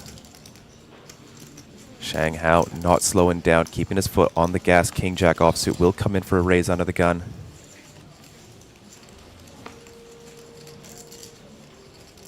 If you're going to be opening 7-9 suited, King Jack is a beautiful hand. Indeed.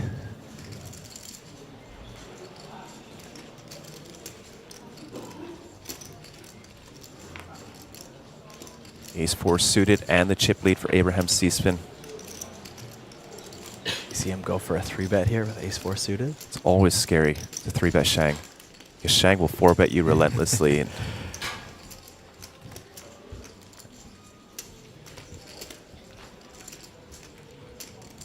I think flat could be sometimes okay as well. In position, you know Shang's opening loose. But you also have a lot of tight players, and you could probably just pick some better spots. Wow, Lee Baishen folds the ace-9 offsuit in the big blind. Doesn't think too much about it. Worried about that under the gun range. And Lee does know Yang is a little bit shorter now at the table. There's a big pay jump coming up, as they always are on the final table. And the aggression is just flying off the rails at the moment, so unless that slows down, I don't blame Lee for folding very tight here in the big blind.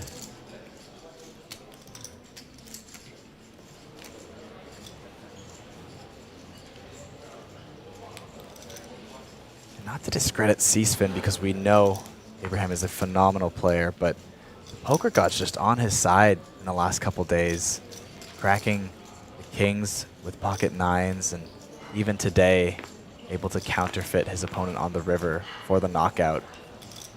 Would have left Seasfin to just about $1 million in chips, would have been about 5 big blinds at this point if he did not find that counterfeit. Now finds himself as chip leader thanks to that first opportunity to build his chip stack. Yeah, that was a huge hand early in the day. He's really defined his run.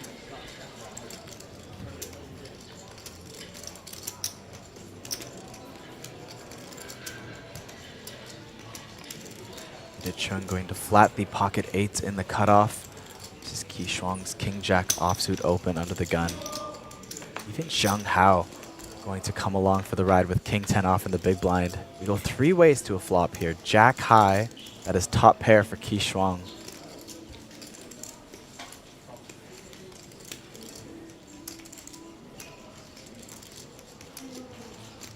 Shang Hao not afraid to get involved. King 10 offsuit overcalling in the big blind.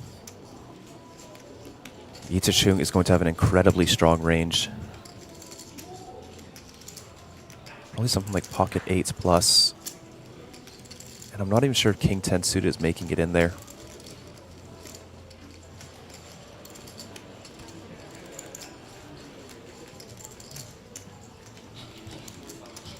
Chung going for the 3rd pot bet.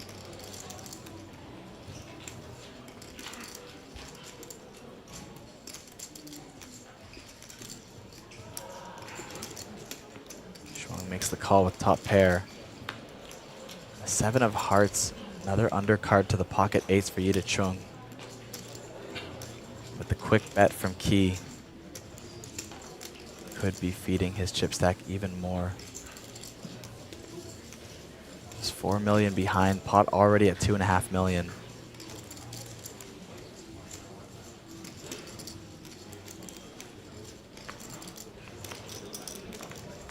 Check, check to the river. 7 of diamonds appears. I don't think anyone has a 7 in this spot.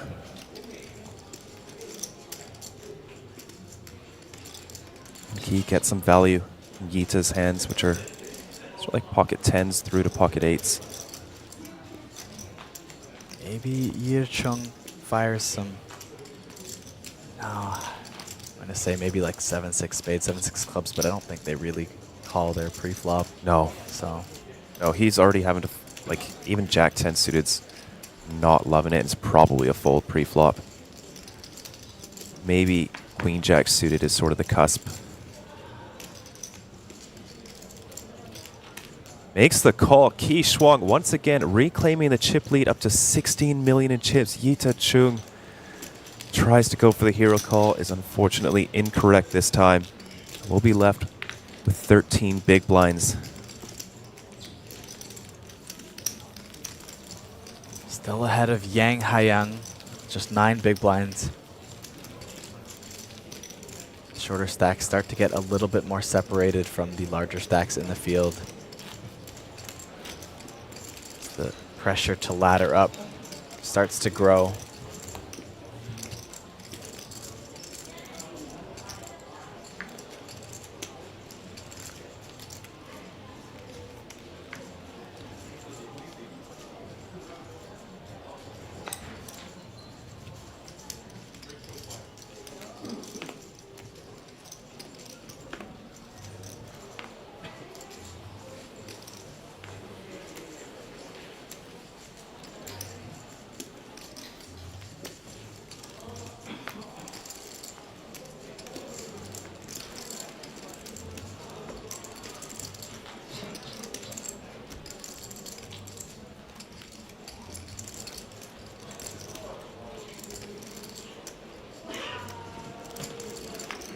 Zhao Sheng, pocket kings. Can he continue the run? Blind on blind.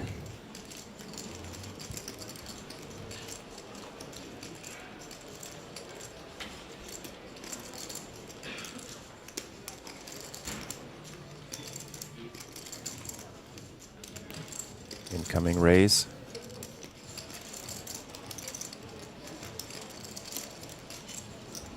Yeah, Justin, if I was in Lily's shoes, I would be playing very, very tight. She hasn't been picking up too many hands either. Zhang Hao, not one to back down from a fight, will make the call with King 7 offsuit. I think your limp call range needs to be a little bit stronger than this. But this is going to flop top pair. This could be a disaster for Zhang Hao.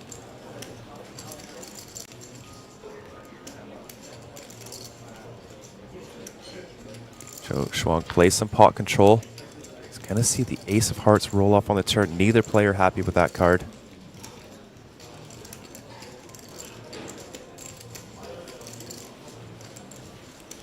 Quick check back for Ki.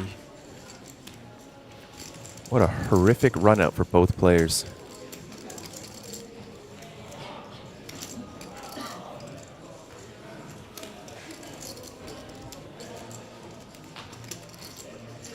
Zhang Hao, probably the only player here with reason to bet. Turning his 7 into a bluff.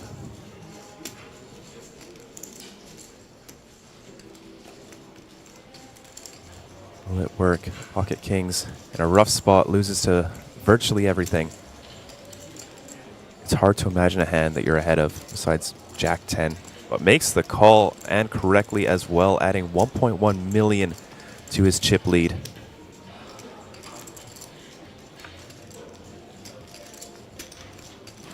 Chips are absolutely flying here.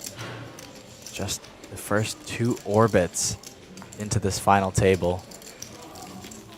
Zhou Shuang boasting a large 87 big blind chip stack.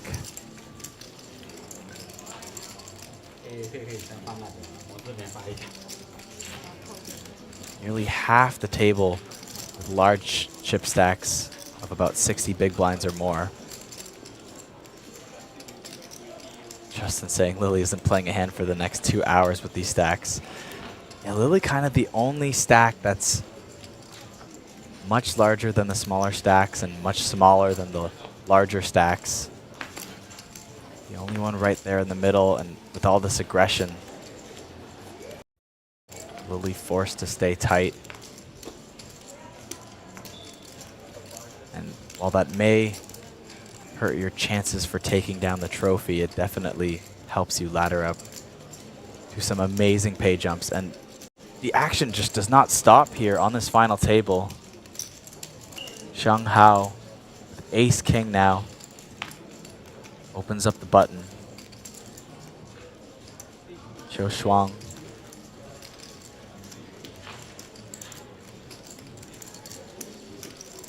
It's out of the way. And as we just mentioned, Lily Tang, our handcuffs player, but does make the defend here with 6-5 off.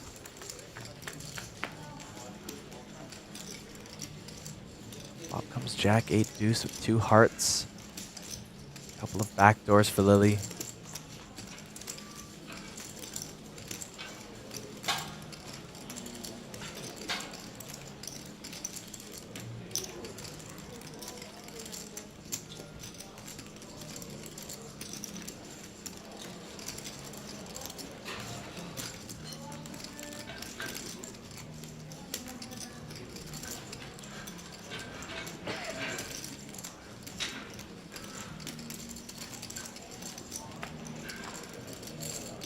Facing a bet, we'll just let it go.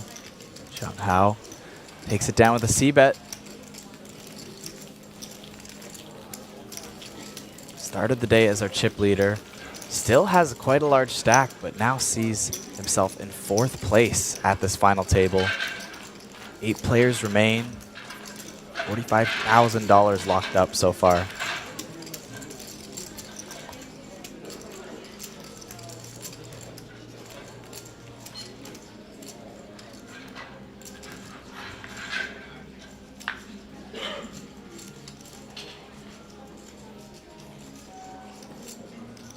We already have 1,000 of you watching here early into this final table. It's good that you've tuned in quick. Already 1 elimination. Chip leader has been swapping back all.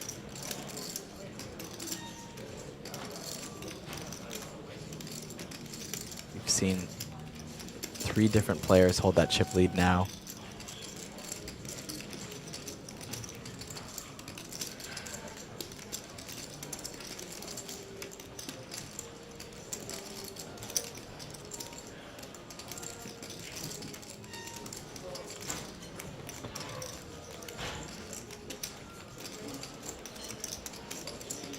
Tang going to make the raise from the small blind with Queen 6 off. Will run into Liu Yeyun's Ace Jack.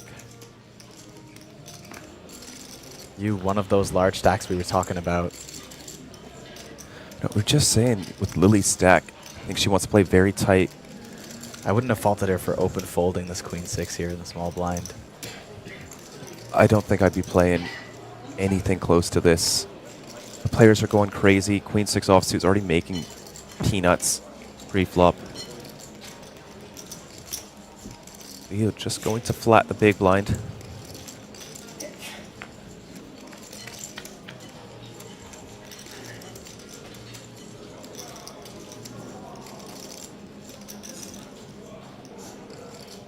Surprised we don't see the 3-bet there from you, Ace Jack.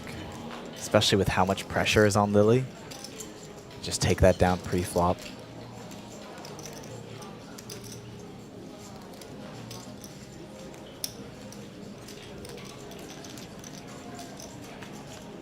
You playing this hand very passively now, is still ahead with ace high.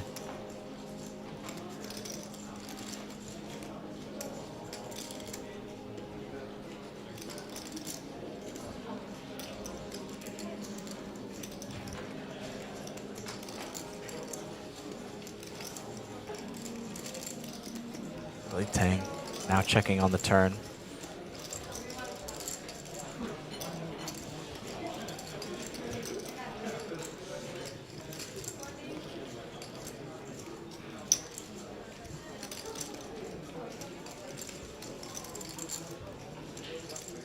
Yeyun gonna take the aggressive action for the first time in this hand. Small bet on this turn.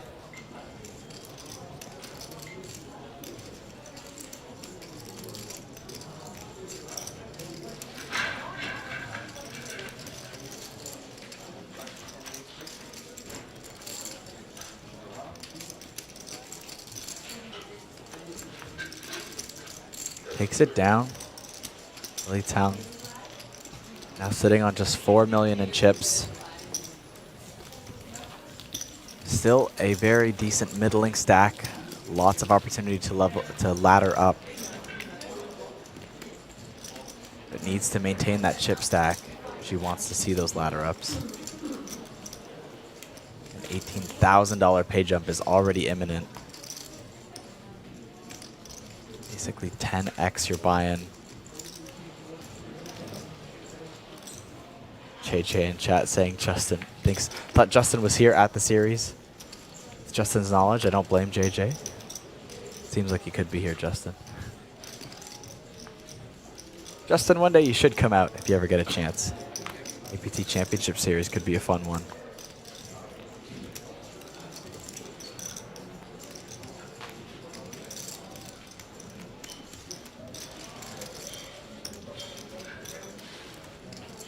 Really not slowing down. Going for a jam here from the button and is going to run into Liu Yeyun's pocket aces. An absolute nightmare spot for Lily Tong. It's a little bit of a tell from Liu Yeyun, who's still checking his cards while asking how much. You know, generally if you look down at 7-6 off, you're not going to ask for how much.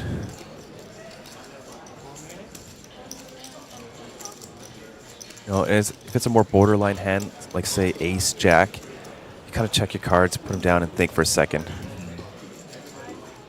And C-Spin with the immediate fold. 7-4 off. Very bad timing for Lily Tang to take a very aggressive 20 big blind shove on the button, has run straight into pocket aces. Only call, no raise. APT main event final table. Lily Tong has 18% to hold on for her tournament life.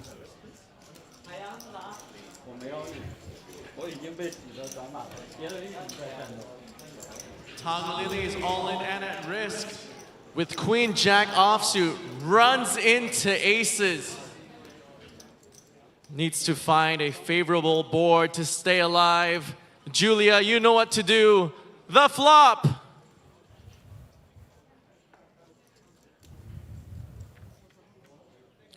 Flop comes Jack in the window, King 5. Tong has found a Jack, but needs to find another or a Queen to stay alive.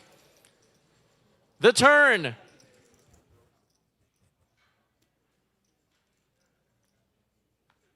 Is the 3 of hearts. Now picks up a flush draw.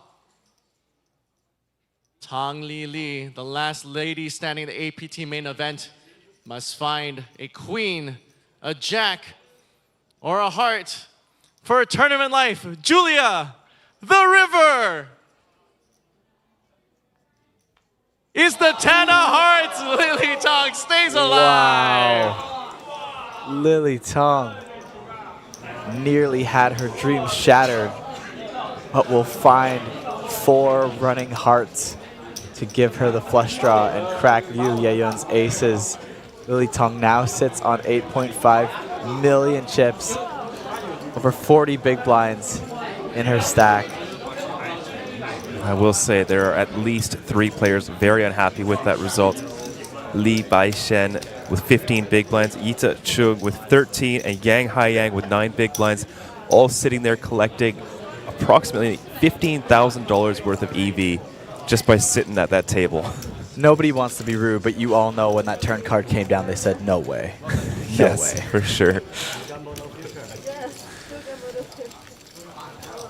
Lily Tong, the furthest a lady has ever made it in the APT main event, currently sitting on what could have been an 8th place finish, has now extended her life in this tournament.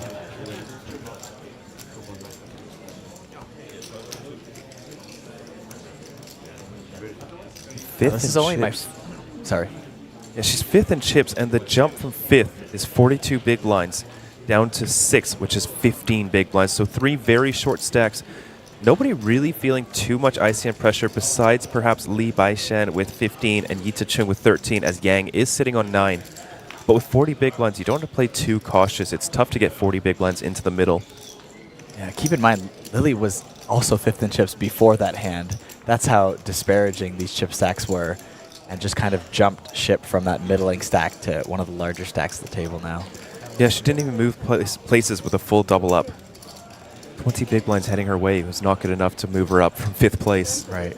You see that with like 5 big blind stacks at times, but a 20 big blind stack on a final table, not moving up a spot. That is something. Chiu Shuang, king queen off, and the hijack just gonna get it through this time.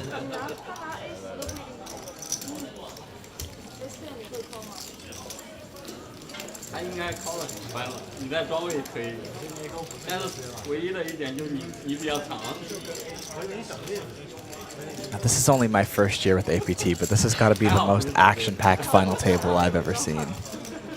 I think so. We're only on the 3rd orbit or so.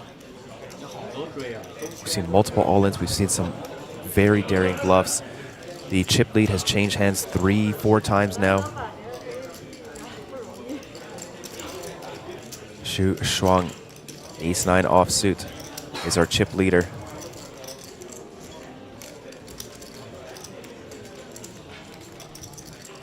Two river suckouts already as well. What was the first one? C-Spin's counterfeiting, yes. The elimination.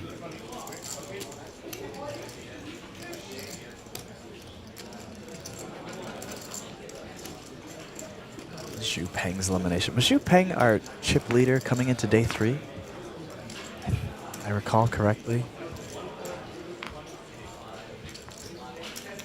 Yes. Yeah. At the end of day 3, Xu Peng was the chip leader. Eliminated first on this final table.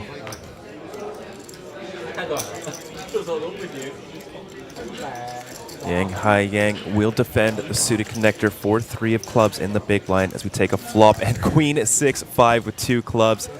Perfect flop for a stop and go. He does just that. Ace of clubs might be just enough equity for Chiu Shuang to call. Has 2 overs to the 6 and the 5. As you can see here, getting almost the right price to call versus a very strong hand.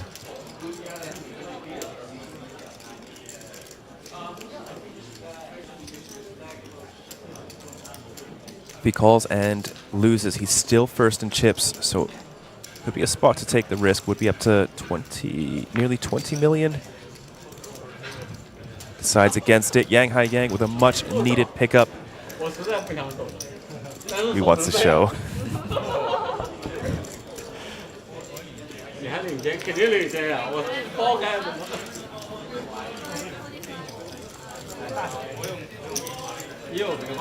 Yang Hai Yang with 333,000 on his hidden mob, having an absolute blast at this final table.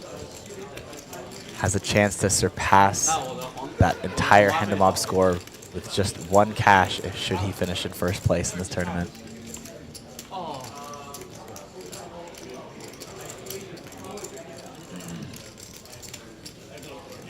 His largest ever score, 150,000, which can be eclipsed with a 3rd place finish. That cash came from a $1,500 WSOP freeze-out event where he placed 4th out of 2,317 entries.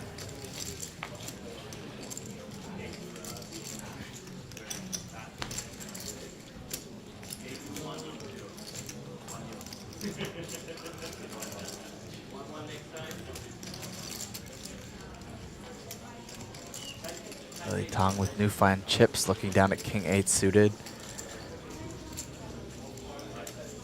You know that she's not one to shy away from the action at this final table so far. Decides to open it up. 2.2 bigs, a little bit larger than we've seen at the table so far. Looking for that extra fold equity versus the big blind short stack. And gets it versus the Jack 4 suited.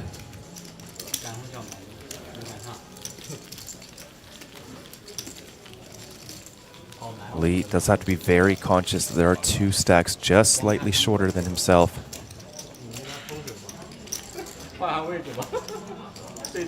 Very careful with the chips that he invests into the middle. As from 8th place up to 6th place is a difference of 38,000 USD for 20 buy-ins.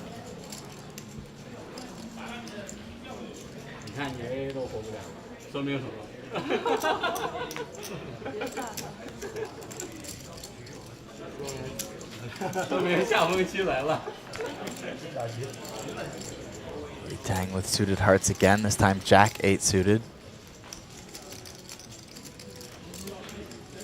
Just one off under the gun, decides to fold it.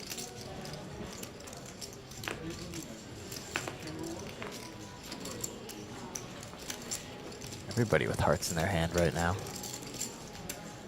Folds around to the small blind. Li Baizhen just going to ditch it, 6-3 off, and Chang Hao gets the walk.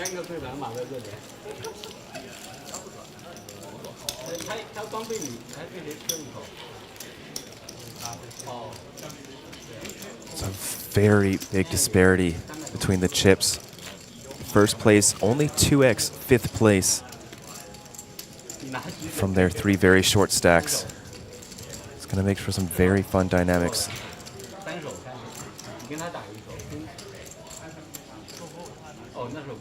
None of the short stacks too incentivized to take light spots, given they've all got very similar stacks.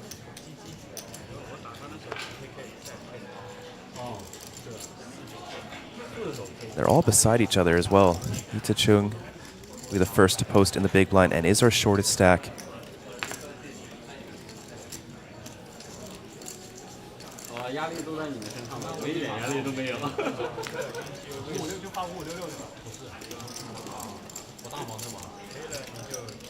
All the chips seeming to gravitate towards the top left side of the table.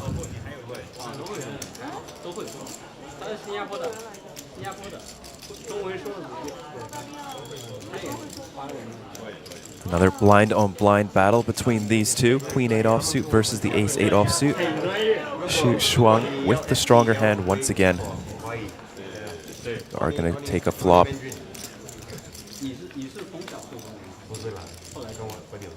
King 9-8, both players connecting with bottom pair.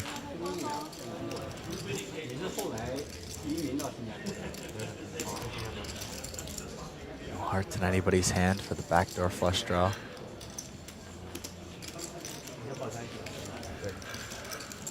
Shuang with the covering stack does get to bet very wide.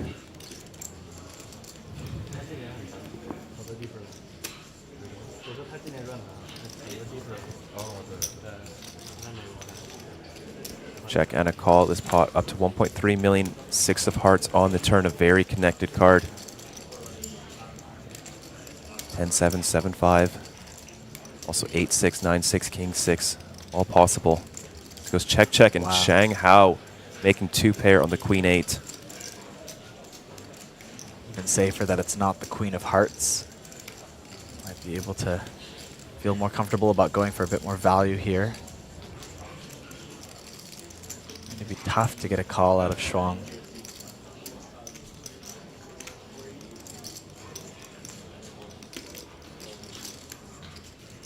Give it a shot.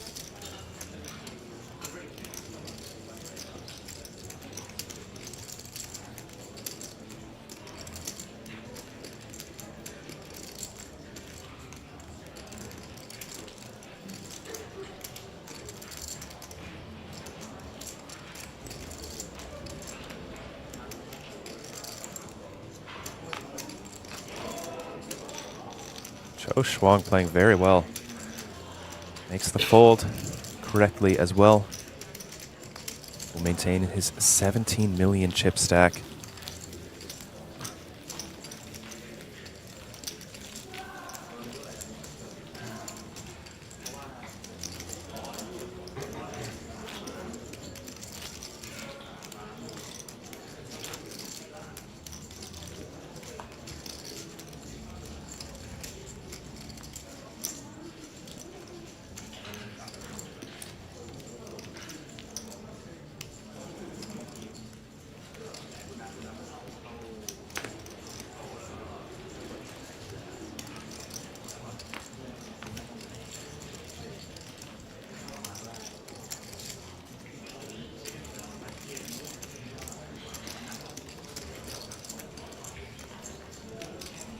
Pocket Kyle's Shuang. The small blind versus a very active Lily Tang.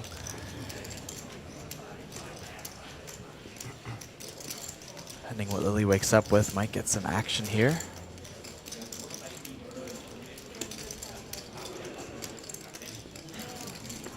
Shuang goes for the raise and ace 10. Very strong hand in the big blind.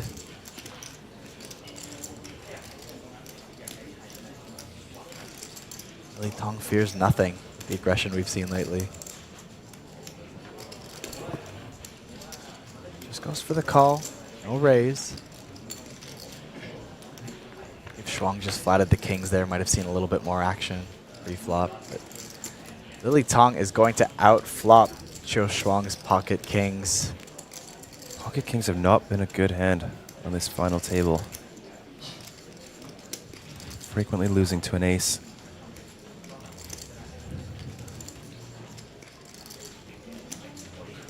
Kings with a club needs virtually no protection on this board.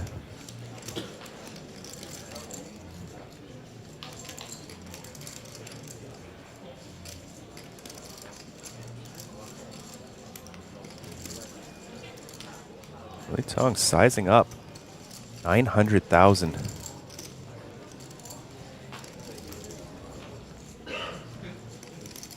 Knows there's probably only one street to get value from these pocket pairs.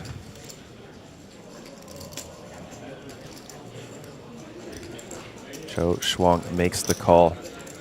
3.5 million out there, 2 SPR heading to the turn, which is the Jack of Hearts. Quite a good card for Lily Tong, as it makes Chiu Shuang's ace jack a little bit less likely. However, she is chopping now with all the lower ace X. So overall, I think not a great card. But no longer.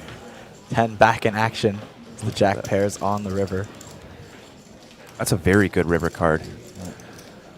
Clubs are a little bit concerning, but she is holding the 10 of clubs, and you can expect Chiu Shuang to be betting flush draws quite aggressively. Check, check.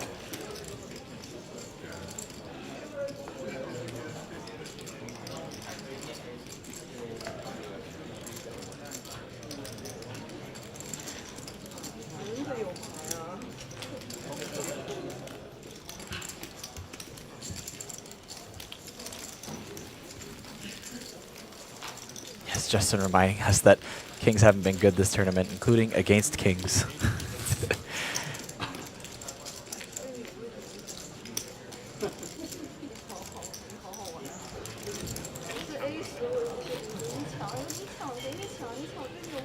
That button's heading around the table.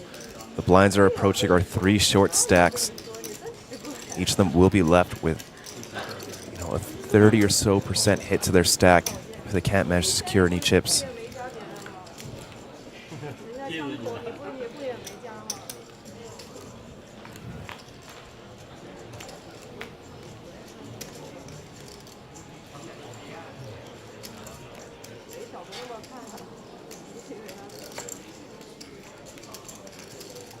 Sixes in the hijack. Li Baishan decides this is it. Taking his stand, will move all in for 9.5 big blinds.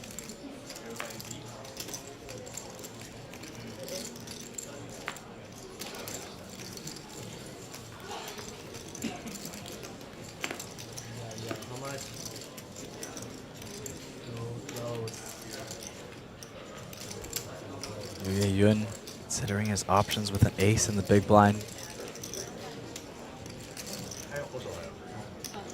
I don't expect to be good often enough. Ace 7 offsuit. Lee has been on the quiet side. It's a hijack jam rather than, say, button. Lee is also not the shortest stack. Is very close, but off by a big blind or so. This will put him as a clear shortest of the bigger stacks if he calls and is wrong. So a lot of reasons to fold. Not too many to call, as he is already one of the shortest stacks, but losing another 2.2 million puts him down to 6 million, and then you are truly, truly handcuffed. Well, with that blind steal, Li Bishan adding about 3 to 4 big blinds of separation from the shorter stacks now. Should it come down to it, it's much more likely that one of them will blind out before he does. That's some much needed chips. That is not a fun place to get ace-4 of clubs for Yita.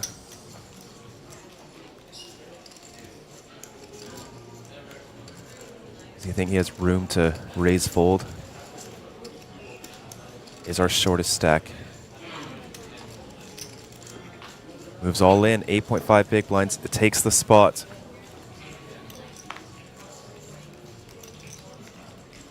So far, so good for Yita.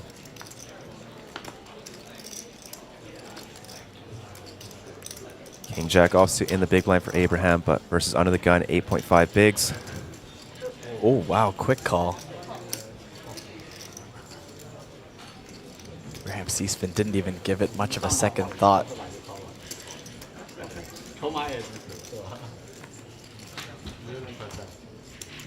Going to the streets, Yita Chung, the player at risk, is ahead with 60% equity.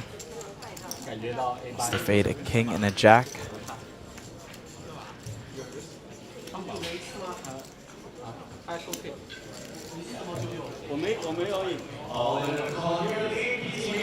Final table. Australia's Chung Yi-ta is all in and at risk with ace-4 suited up against king jack offsuit. Chung's ahead. He needs to hold. Julia the flop. Flop comes. Jack in the window. 10-7. Chung loses the lead and now needs to find one of 3 aces for his tournament life. The turn is the 3 of spades. Now drawing to 2 outs. Ace of spades is not a clean out. Needs an ace of hearts. Ace of diamond. A red ace for Chung Yi-ta's tournament life. Julia, the river. Folks, please give it up for your 8th place finisher of the APT main event. It is Australia's Chung Yi-ta. GG did have some luck yesterday, but that luck did not continue into the final table. Has had a very rough run today. But, you know, he's done very well for himself to lock up $45,000 this main event. Everybody now guaranteed $63,000. The ICM pressure slowly waning. However, with 2 short stacks still in the mix, pressure still high. That is an $18,000 pay jump for everybody remaining.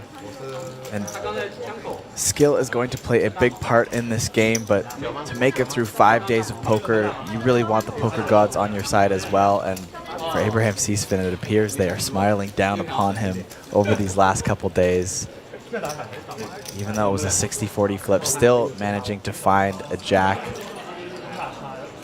Take out another opponent on this final table. Abraham with 2 knockouts on the final table. Setting himself up for potentially a win.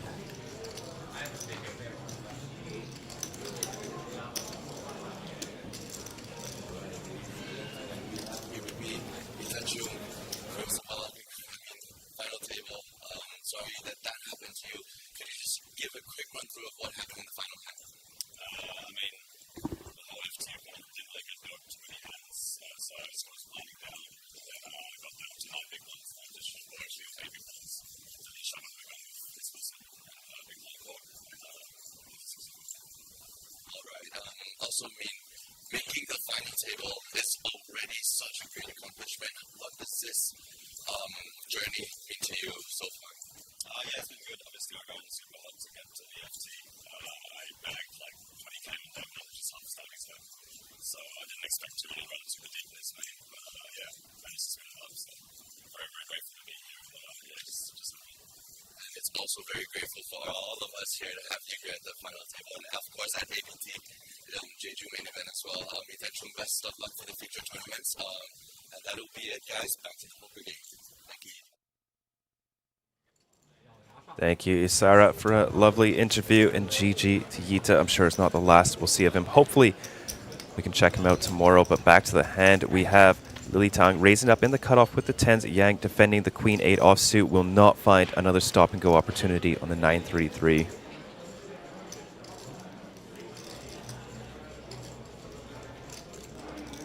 Remember the last time someone didn't have a premium on this final table?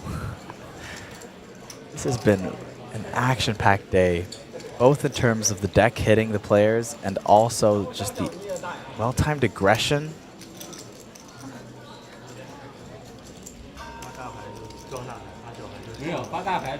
Players fighting tooth and nail. Poker Gods rewarding them with good hands.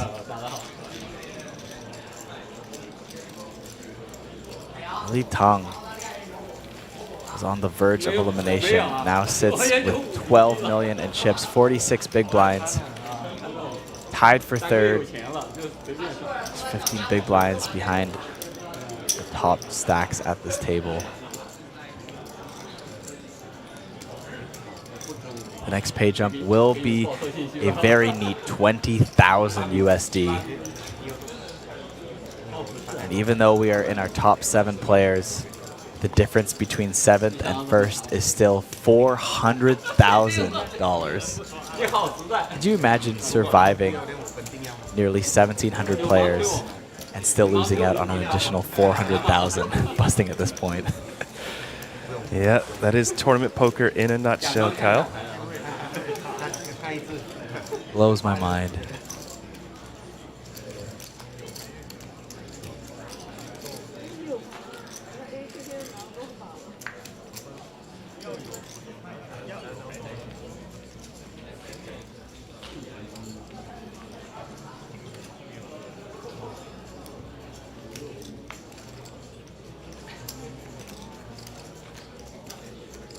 Pocket sixes for Lily Tang.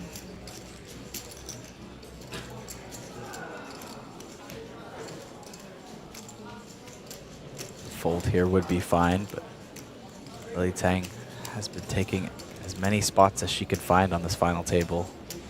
Sixes will be one of those spots for her.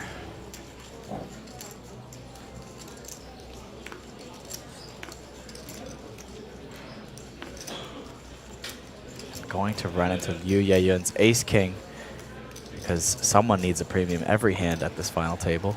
We saw him just flat the pocket kings earlier. Is he going to do the same with Ace King offsuit?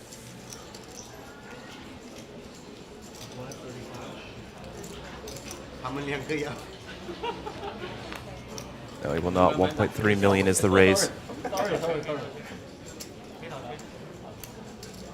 Felt a little bit more comfortable flatting a very unbeatable hand like kings.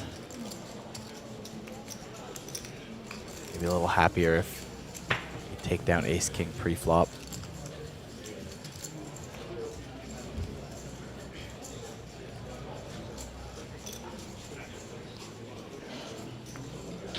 Back over to Lily with the sixes. How does she want to proceed? Final day, blinds are 20,000, 40,000, and 40,000 for big blind and T. Round number 25. Also, no limit pre-round event. Blinds are 200, 300, and 340 and T. Round number 4.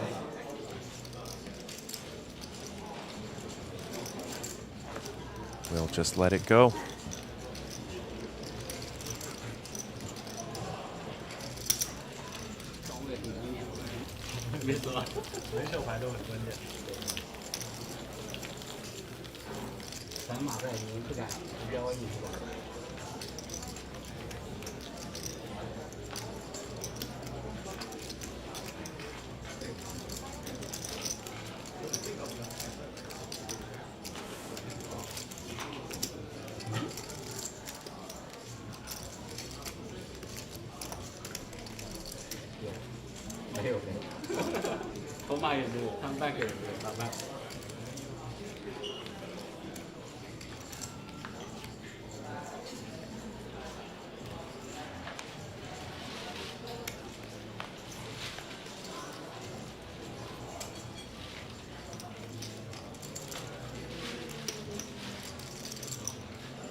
Queen Jack offsuit from our chip leader, opting to be conservative.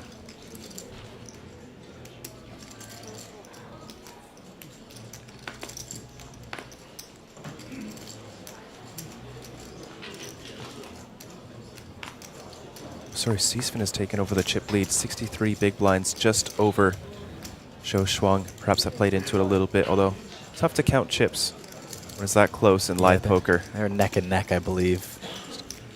Li Baishan cannot find a spot in the small blind.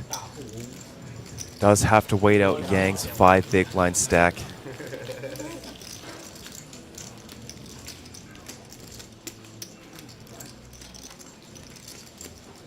Four more hands till Yang has to post half his stack in the big blind.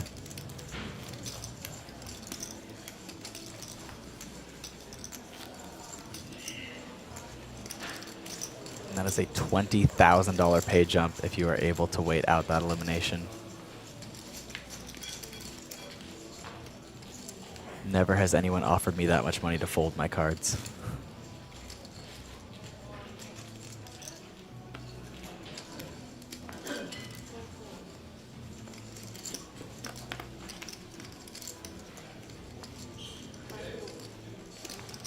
Ace-4 suited for Sisvin with the chip lead. Was able to climb into first after taking out another opponent on this final table.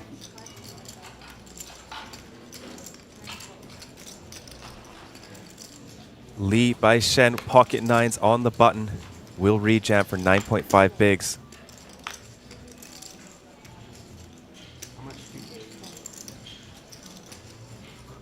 Risky spot with Yang being so short, but nines too strong, especially against a chip leader open. Ace-4 suit is doing very poorly versus a shoving range. Only hands you're really ahead of are maybe something like King-Queen suiteds. 2.3.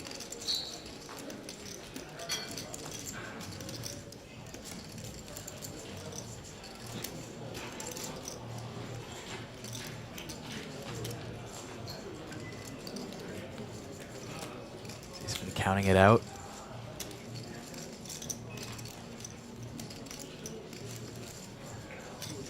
Definitely wants to think about where he will be if he makes the call and wins this pot. Decides to go for it. Li Bijun has pocket nines and needs to hold against Sisvin's ace-4 suited. Li Bijun from China, all in at risk with pocket nines. Sarah the flop.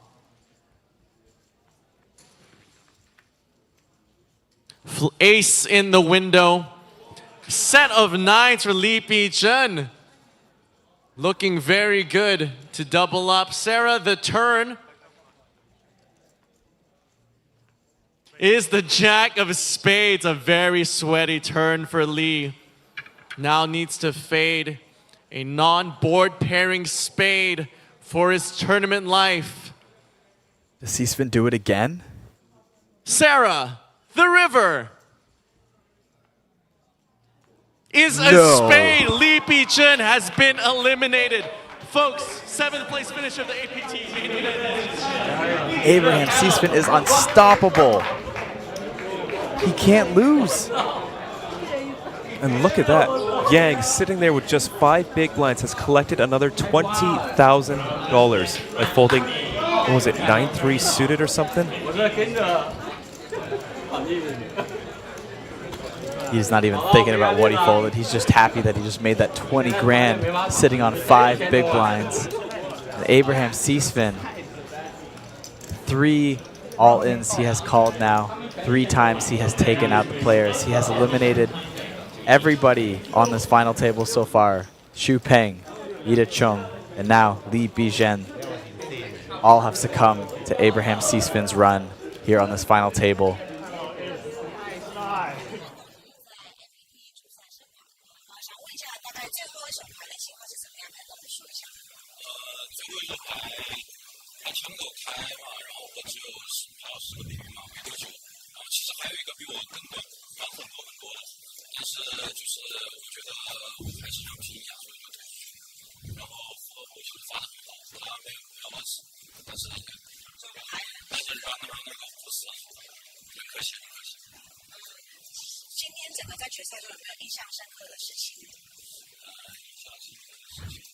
是觉得历史行业的选手们，就是我觉得他非常快就上吧，今天也是确实很好。这有什么话想跟在镜头前面支持你的家人朋友说？其实这个比赛吧，其实过来也没有想到可以进到 FT， 就是对自己的表现还算比较满意吧。也感谢我的朋友们就支持我们，希望以后可以取得更好的成绩。谢谢。Thank you to Elfin for that interview. For our Chinese viewers, you can let us know what they said. Unfortunately, in real time, I was not able to understand it. But Li Yixin out in 7th place.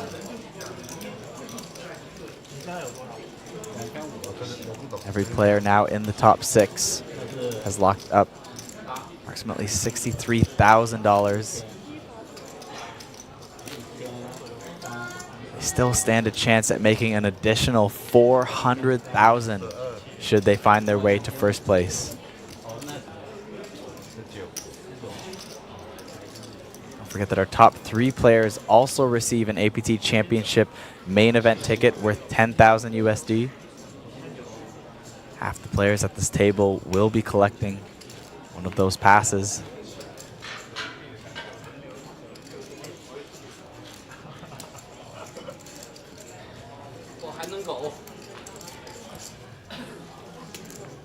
Chat absolutely going wild for C-Spin. Renee saying just hand over the trophy already. Can't lose. Poker gods shining on Abraham. Short stack laddered again. It's noted. Just running hot, and then there's this. Destiny. And my gosh, here we go. C-Spin now with the overwhelming chip lead. Opening up 10-7 suited under the gun. Zhang Hao makes the call with King-Queen in the cutoff. Knows that C-Spin has the power to be a lot wider and more aggressive now. Lily Peng wisely gets out of the way. Remember, we still do have a very short stack on the table.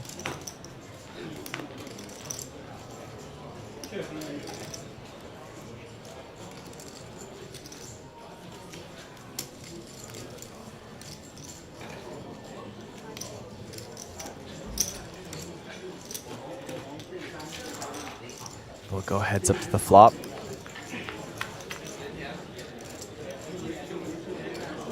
Ace 8-5. That is a flush draw. Abraham C-Spin.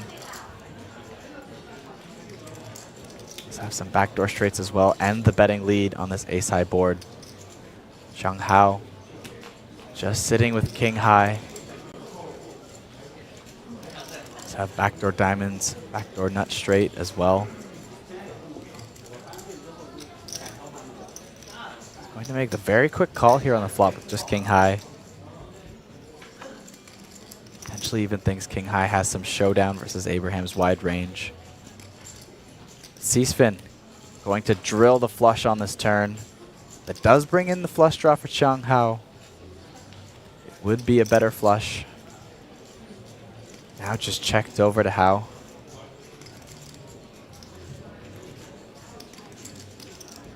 C-Spin has started something that cannot be stopped. 10 of hearts on the river. Still safe for C-Spin's flush. Zhang Hao's queen of diamonds does not get there.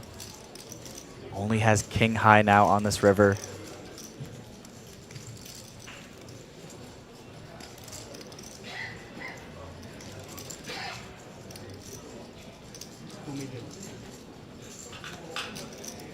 I believe C-Spin announces 2 million, nearly a pot-sized bet. Zhang Hao with only the option for a massive bluff here, but it would be a tough spot to do so.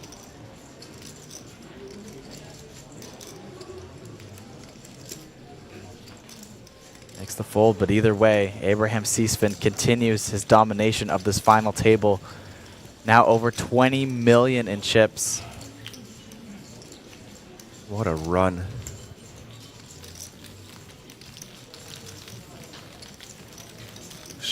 Zhang Hao just not afraid to get involved. You know, sitting there 45 big blinds, there's a 5 big blind stack on the table. Still willing to just get in the mix, battle it out, and really just try to take down the first place prize. All our large stacks that were neck and neck for, well, I want to say a while into this final table, but I think there's just been so much action that it feels like we've been playing all day already. It's still early, but he's been now starting to separate from the herd. Nearly a third in chips in front of him. Sorry, a third of the chips in play in front of him. Yeah, I think it's something like 7.5 million total chips in play, around there. Yang has to take this spot. King 4 offsuit will be posting 500k of that in the big blind if he does pass up on this spot. 7.5 million, I believe, was the average, but yeah, about 68 million total chips in play.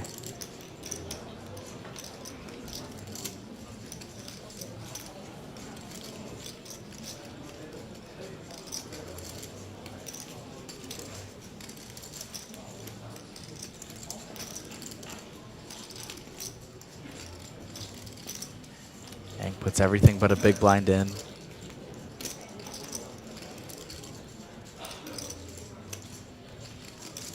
Would be committed to half a stack next hand if he didn't.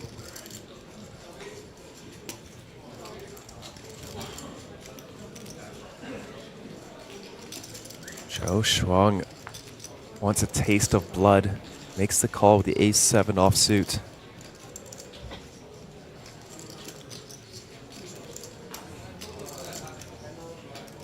There's some consideration to flatting for Liu and go for some essentially soft collusion and try and check it down to relieve yourself of some of that ICM pressure of Yang in the gun spot. But you know, if Yang can catch a 4, it's going to be up to 3.5 million in chips, maybe a little bit more, given he still has 250k behind.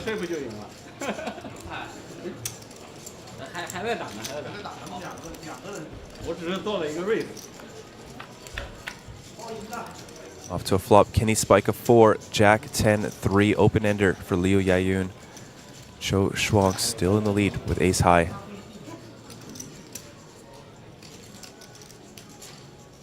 At this point, Yang can check fold. Nope. All in is announced. You have two other players in the field here. You just have king high. You have no fold equity, essentially. I don't hate just keeping that big blind behind it. Might check down. You might survive to live another hand. You never know if there's going to be a cooler next hand that lets you ladder up. I think keeping that last chip is really important in this spot. And of course, you're not going to... I mean, yeah, you might check fold. It's not the best idea if there's any equity whatsoever, but putting it in yourself, committing your tournament life, you didn't need to.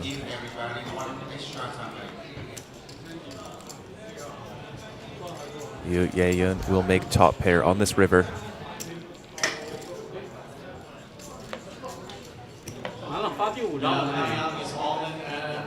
Check, check, and GG to Yang Hai Yang, eliminated in 6th place, good for $83,000.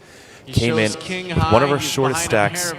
Begin the day. Folks, please give it up for your 6th place finish of the edging out APT lead main by event. Shen. It is Yang Hai Yang. 4.4 million, has 333,000 on his hand and mob, will now be over $400,000. Congratulations, and now our final 5 players all locking up a 6-figure score. Folks, no talks of a deal just yet. We will inform you. The players do want one. We are very happy to facilitate a deal. However, I've found APT main events pretty unwilling to make deals. Players are just sickos. They want to play for hundreds of thousands of dollars. They made it this far, 5 days of play. Abraham Seasfin, one of those players that did not make a deal with Renee Von Redden, heads up. Zhang Hao sickos. Also seems like he would be unwilling to make a deal. You know, if I had to guess, Shuang Qi as well. Let's go to this interview with Yang Haiyang and Elfin.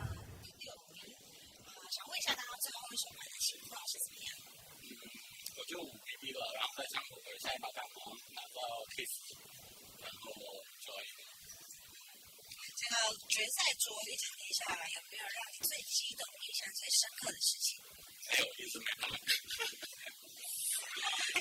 有什么话想跟在镜头前面执行的家人朋友说？感谢大家的支持。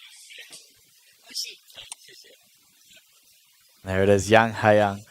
Yang Haiyang, even though he was just eliminated, all laughs, all smiles, having the time of his life, was the only on-live qualifier from Natural 8 on our final table. Fortunately, couldn't find the win for that bonus DK from Natural 8, but got so close. Just 6 eliminations away from being the first person to do so. But can't be upset. What a large cash to walk away with, and you can tell he's happy about it. You, as the covering stack, putting on some pressure to Lily, 3 betting up to 1.4 million.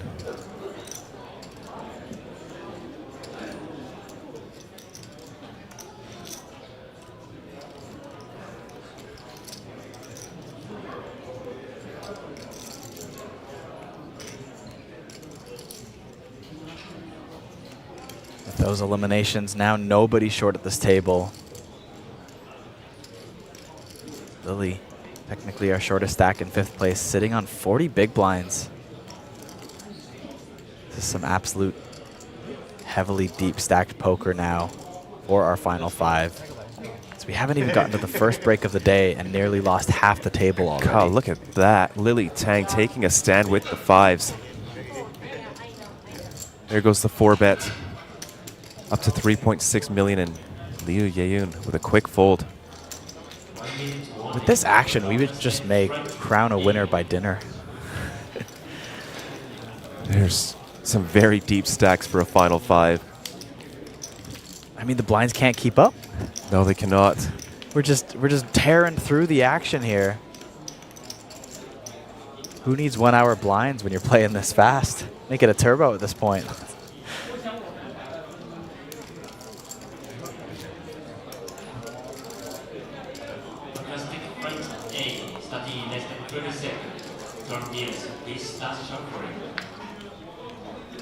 Look at that, an astonishing 6 figures for our top 5 players.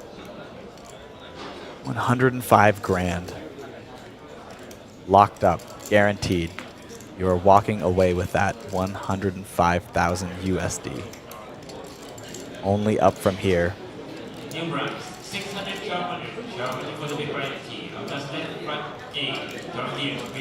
$28,000 pay jump incoming from 5th to 4th.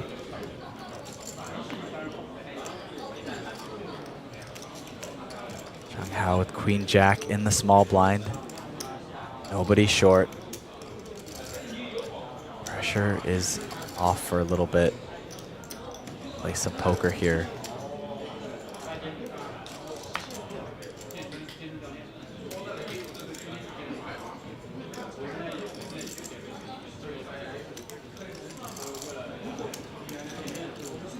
Shuang, just check back from the big blind.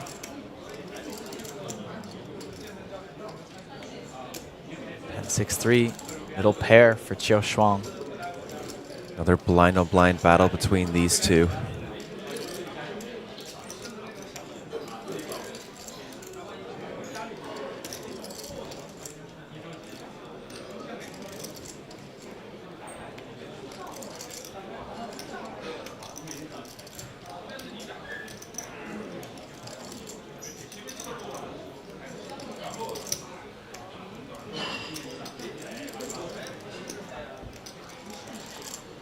Love the trash talk in the chat on YouTube too. Everybody backing up their player they support. Starting to feel the intensity of the action, these payouts. Interesting turn card. Chang Hao improves to an open-ender. King will be a bit better for him.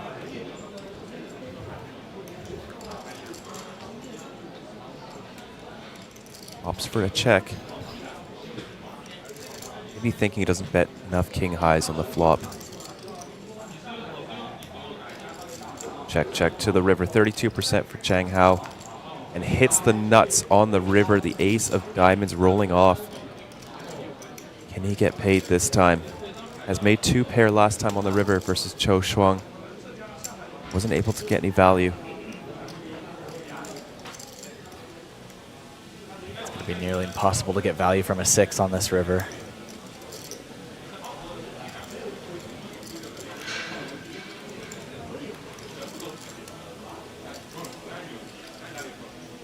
And a bet of 1.4 million. Cho Shuang weighing his options, but can't see anything but a fold in this spot. Some missed heart draws out there.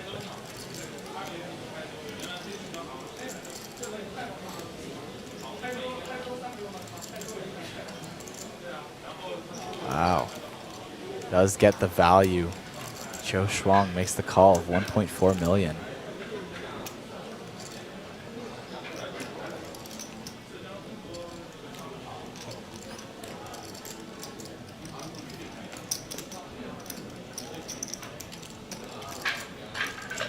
It's absolutely neck and neck from 2nd to 5th place. Only Abraham Seasvin with a notable lead at the moment. Big stack of yellow plaques. Matching the color of that beautiful golden Mega Lion trophy. Wonder if we'll see the red plaques in play. I'll come back from break and see those beautiful 1 mil biscuits out there. As another one of our commentators does like to refer to them as.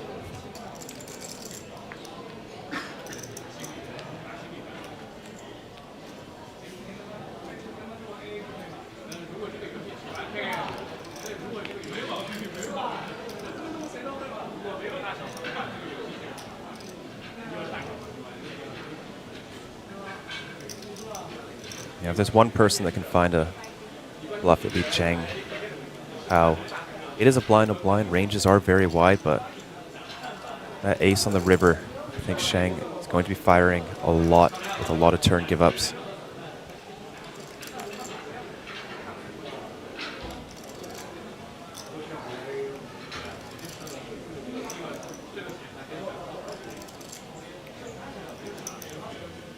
Six deuce open from Yu Yayun.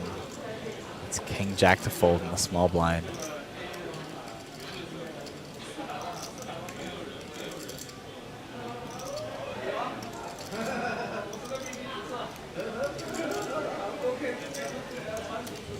Tang makes the call with ace 4 off with the flop versus Yayun's incredibly wide open here.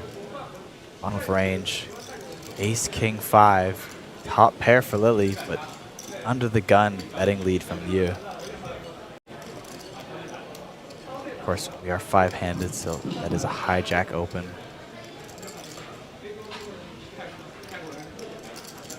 Looks to be quite a small bet. Alright, no limit hold on freeze-on events. Blinds are up 200, 400, and 400. 380,000. Once again, 200, 400, and 400. Lily not be folding top pair.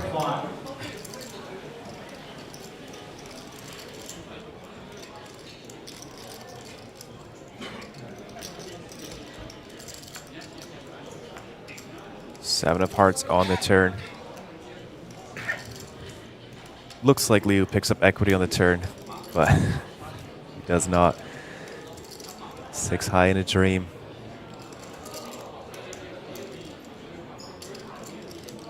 Do you open 6 deuce off and give up once you see this flop? The answer is no. 800,000. Quite a small bet considering what the ranges are.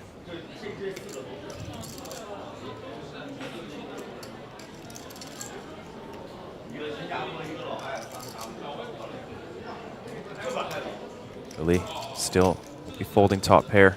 Makes the call. Off to the river, the jack of clubs.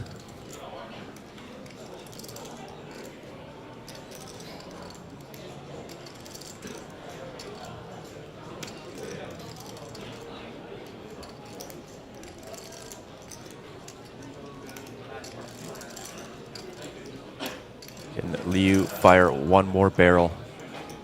He's looking down at his chips. He's gonna go for it quickly. Quick bet.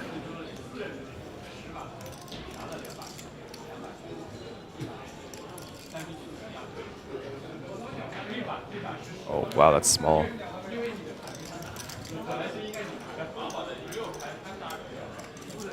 Is it enough, though, to get Lily to fold top pair?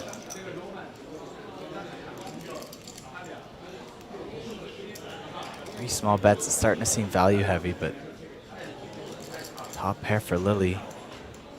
Don't want to shy away very easily. There's the call. Liu Ye-yoon punting off 3.5 million in chips with the 6-deuce offsuit open, and I think everybody is going to be looking at that hand.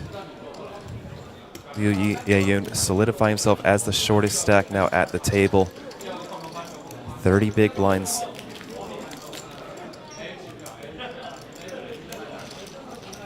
That was ambitious, to say the least, Liu. All right, going to the players of the APT. Well, you better be aggressive with all your premiums now. Your opponents know you're opening 6-deuce off. I know, and then to play king so passively. Yeah, going a little bit. It's got the reverse engineered yeah. game of poker here pre-flop.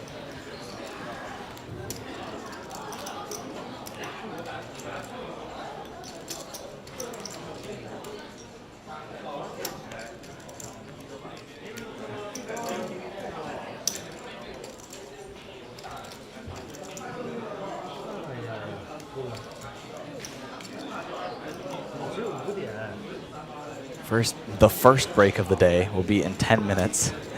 We've lost 4 players already before then. Original players of the APT higher order. Restarting in less than 2 minutes. Less than 2 minutes left in your break. Cho Shuang, the suited ace on the button. Much stronger hand this open.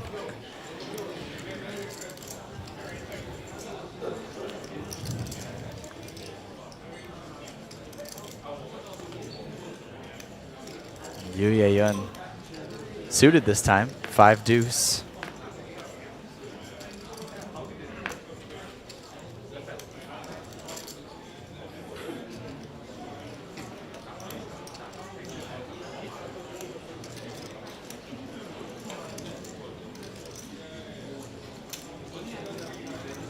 It's the call.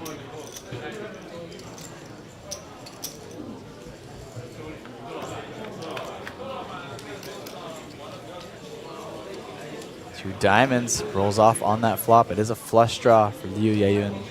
All right, dealers from the APT high order. Shuang doesn't hit this flop, just has the backdoor clubs. All right, round number 4, 400, 800, 800 big blind Andy. Tournament dealers, please shuffle up the deal. More outs in the deck for Yu Ye-yun. Even though only has 5 high at the moment, does have the equity advantage on this flop.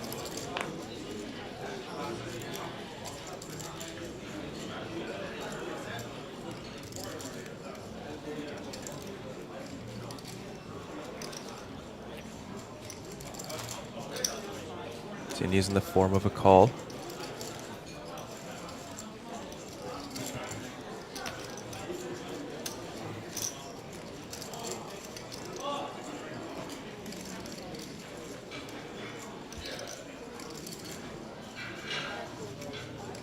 Was that a raise?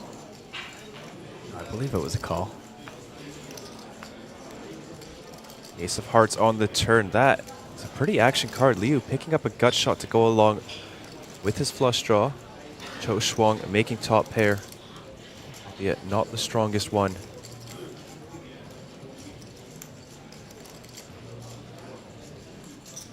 Merit to betting and checking Cho's shoes. Still feel pretty good about your ace here, though. Button versus big blind.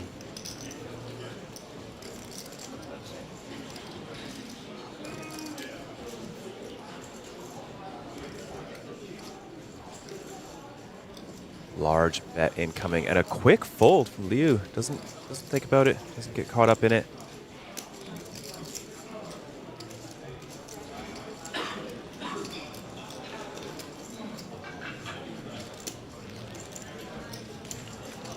You maybe facing the pressure to play a little bit more straightforward after that 6-deuce hand.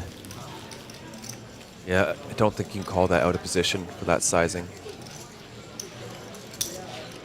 No consideration given to perhaps an aggressive check raise. There's always a point in tournaments where you feel like you can get overly aggressive and take advantage of the table. Sometimes you get caught up in it and you notice you lost a big part of your chip stack and you go, I gotta go back to basics. I gotta cycle this back in.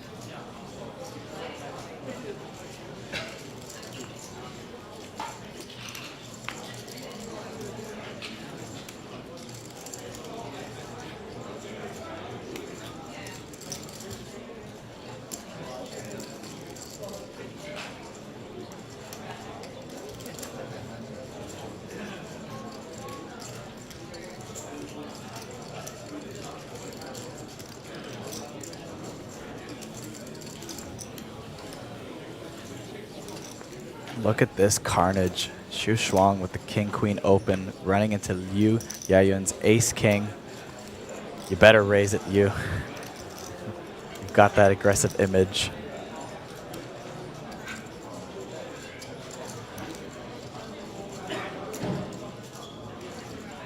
Throwing in that time bank.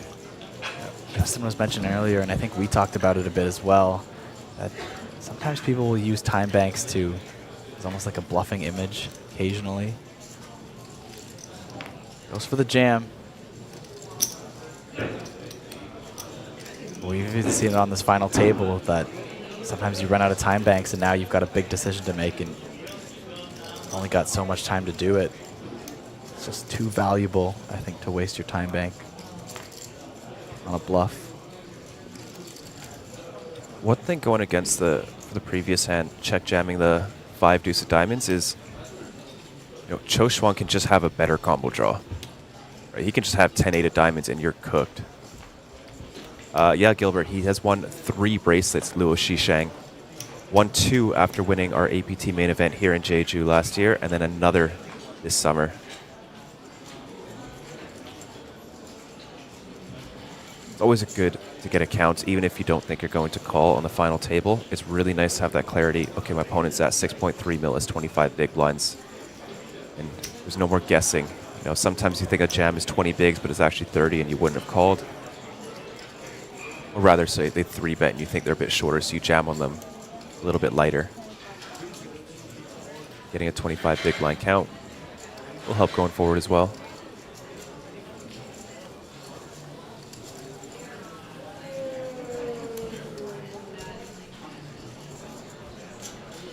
There's the fold.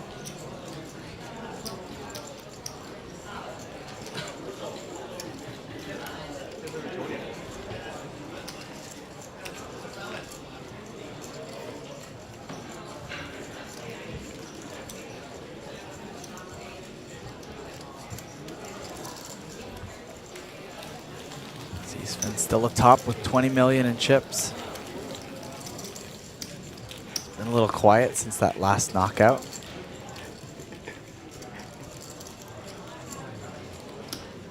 Not really any opportunities to apply some excessive pressure, and hasn't really picked up too many hands, so just playing a bit of a waiting game at this point.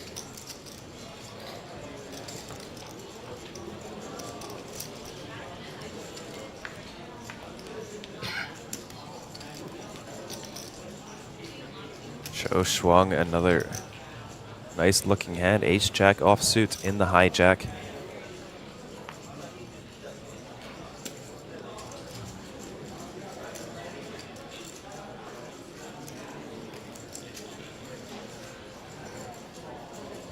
There's the raise to 500.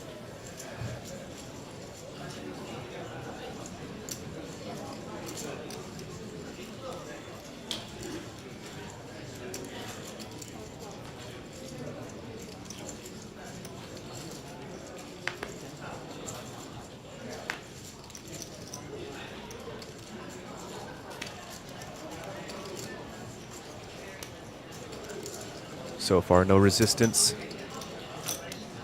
Zheng Hao, 10 deuce off. There's the fold.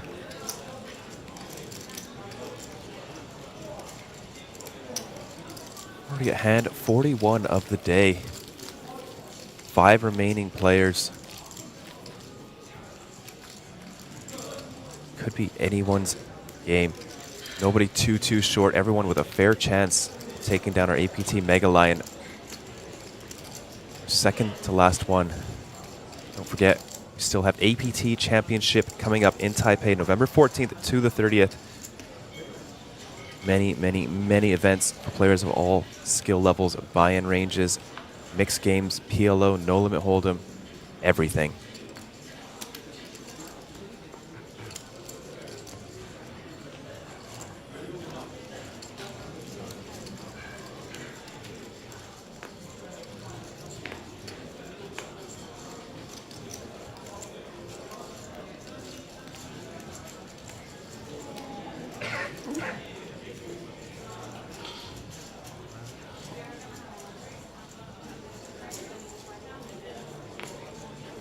Liu undeterred, ace-5 offsuit in the cutoff.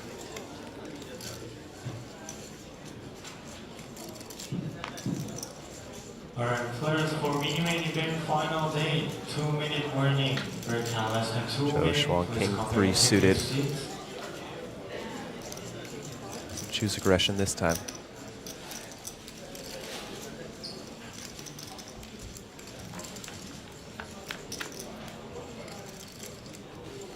Off to a flop, 7-7-3.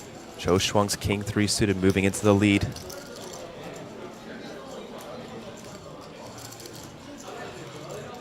Pretty high frequency check on this board versus the big blind. You will be firing.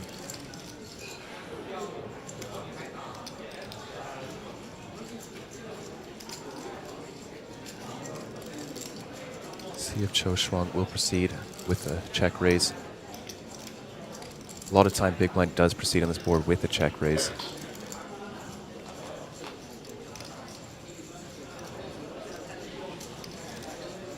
There it is. Now, these players with not large hand and mobs making some very impressive plays. Zhou Shuang, an ace-deuce offsuit early in the day. 3-betting, calling the check raise. Just a gut shot. Firing turn and river. Put his tournament life at risk. Final table pressure fears these people. Ye-Yun just flatting the ace high. Ace of clubs working for him. King of spades on the turn. That is a fake 2-pair for Zhou Shuang. Generally, any card that's above the 7 that isn't a club is going to be a high frequency check for the big blind.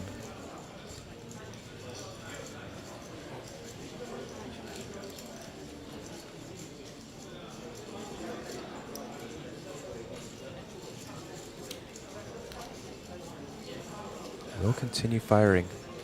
Looks like he's trying to target pocket pairs between 8s and queens. 1.3 million.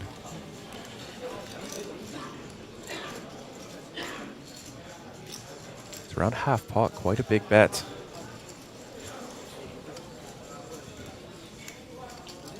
He would have to really think something's up and put his opponent on exactly something like 6-5, 5-4. Make this call. He does fold. 5 of spades, not a great card to have. That will be the last hand before the break. An absolutely astonishing first couple levels here on our final table. 4 eliminations. Now playing with our final 5, including Abraham Seasvin, who's got a mantra stack up top. Don't go anywhere. We'll be back with the rest of your APT main event final table in just a few minutes.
world where the stakes are high and the competition fierce, there exists a realm where the best of the best converge.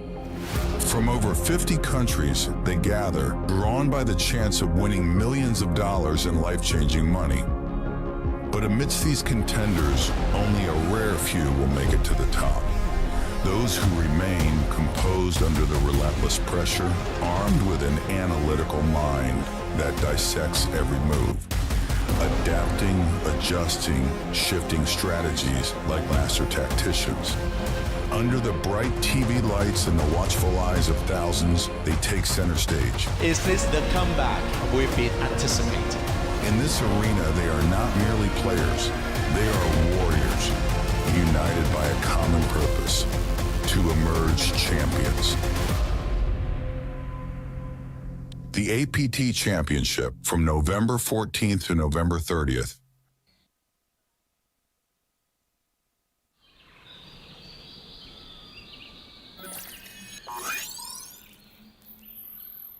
Welcome to Asia's largest online poker room. Our next generation poker software is now initiating.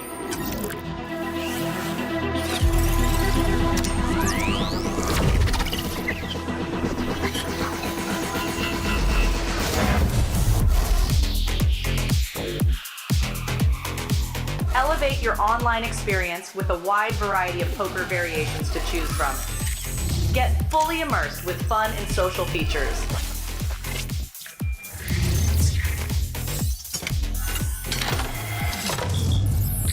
Level up your game with PokerCraft and Smart HUD. Unlock a wealth of rewards including cashback, bonuses, and jackpots.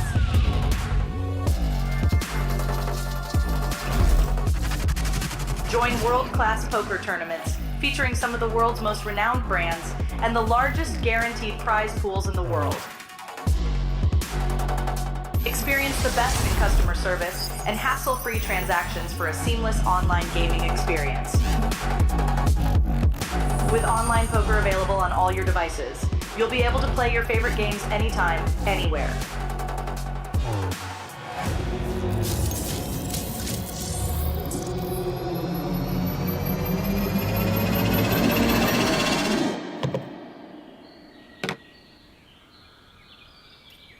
Sign up now and elevate your online poker experience today.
Just as debating a chop or a suck out.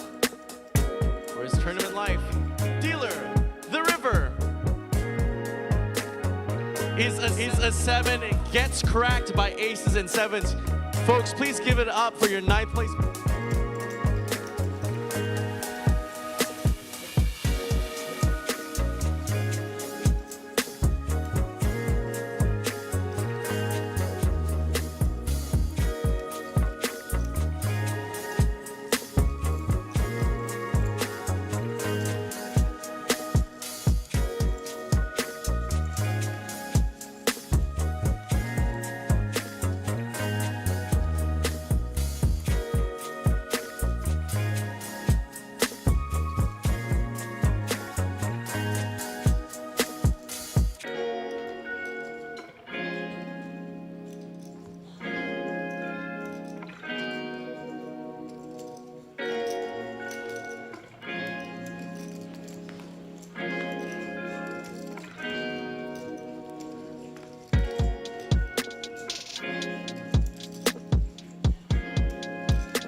Flop comes Jack in the window, King 5.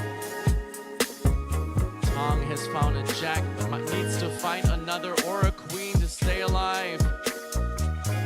The turn.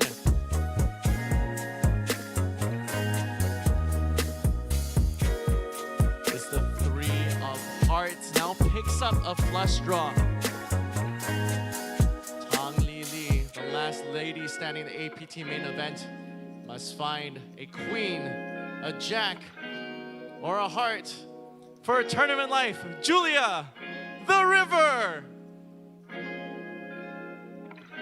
is the 10 of hearts. Lily Tong stays alive.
Welcome back to the final day of the APT main event. We are down to our final 5 players.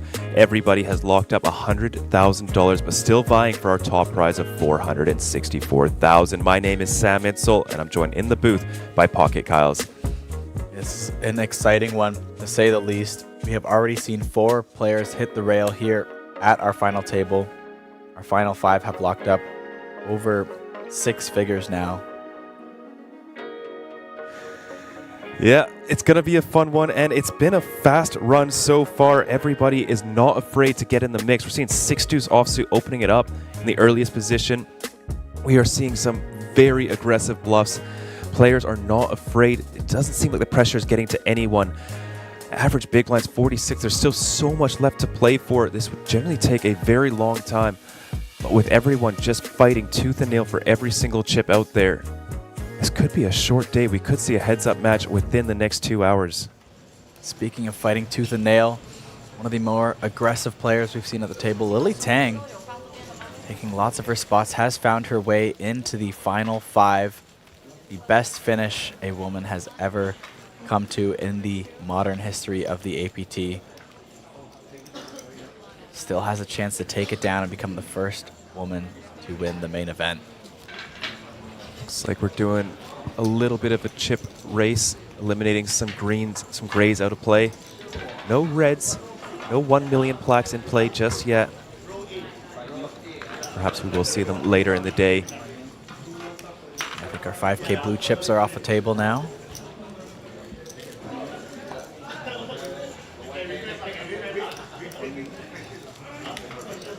There's one of those Jeju oranges. Lily.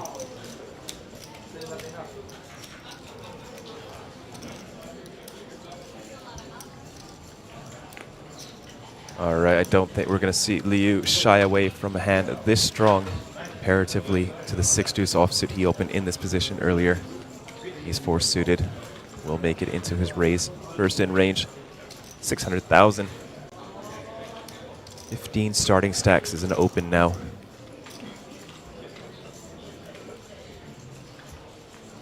Chang Hao folding the queen 10 offsuit. I may be inclined to flat that given how loose I've seen Leo open, and Lily Tang with the pocket 5s in the big blind.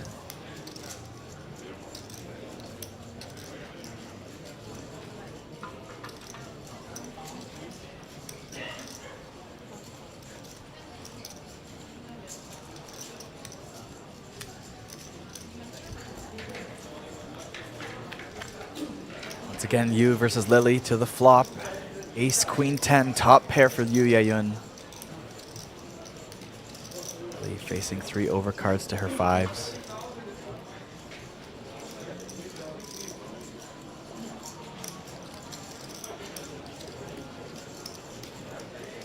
Yu with the standard C-bet.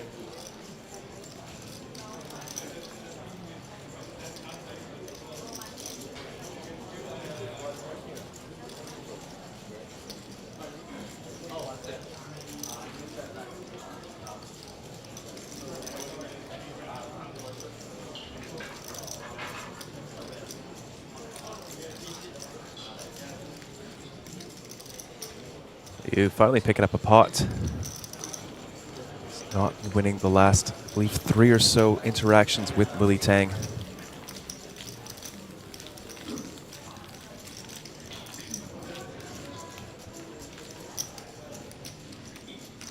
Even though Yu has fallen behind the herd a little bit, still sitting on nearly 25 big blinds. Very deep for a final table short stack.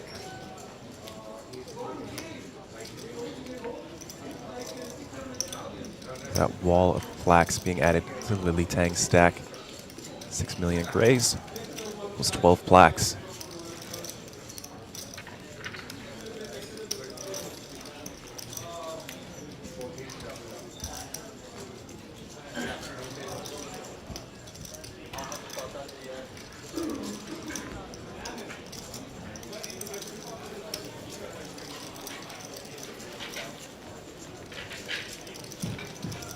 At a $28,000 pay jump from 5th to 4th.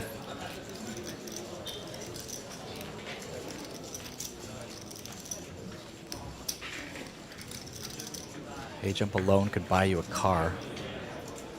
Down payment.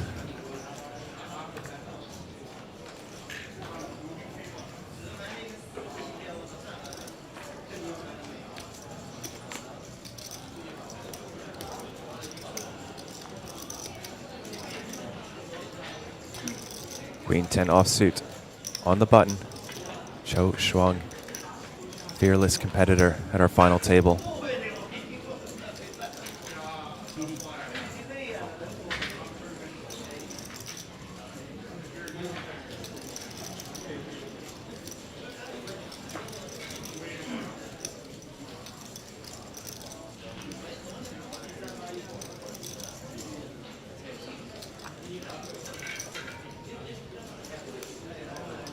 See Yayun defend the Queen 8 off.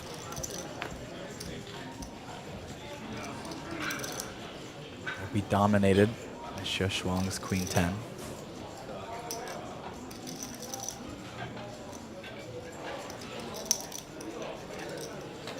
Yu makes the call and we go to the flop.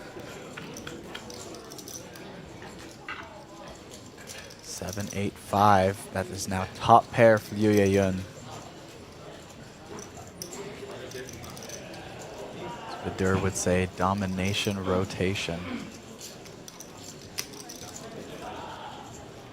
And a lead from Liu.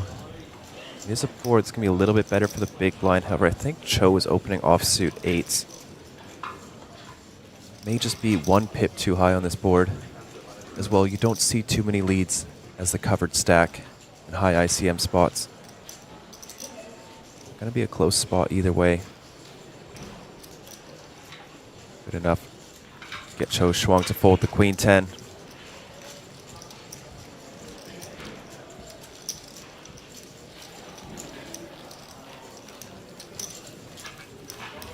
They're chipping up a little bit, almost sitting back at 8 million.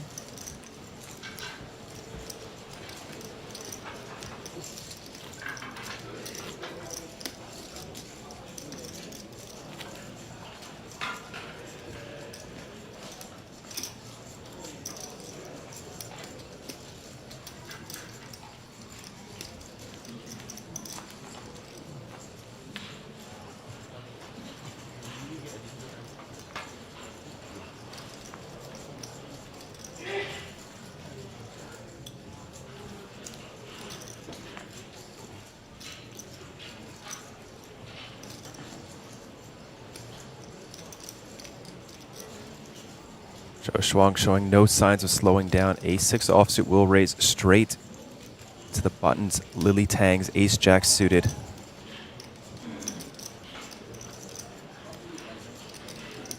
Really not one to shy away from aggression. I'd be shocked to see a raise here. Let's just make the call.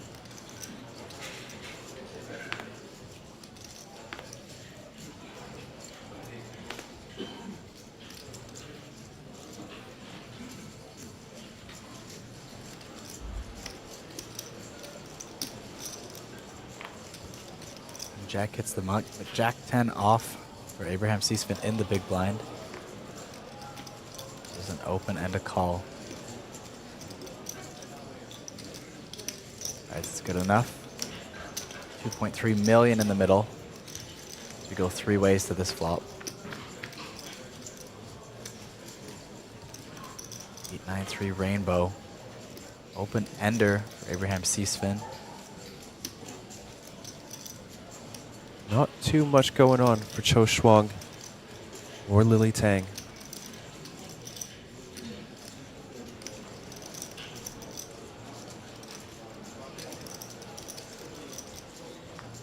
Check, check, check. 3 of hearts on the turn. Nothing changes.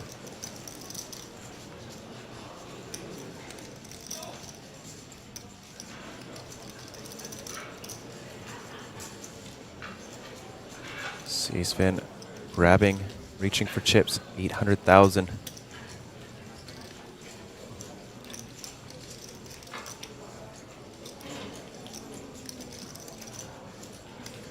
Zhou Shuang will release.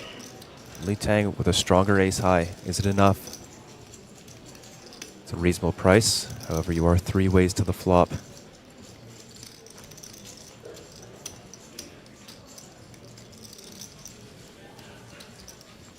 Li Tang not giving up.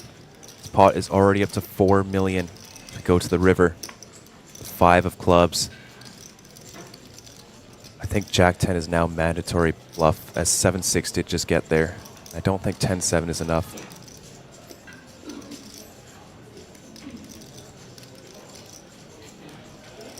Jack of hearts, not a great card to have. Alright, players for no limit hold on freeze out. 2-minute warning.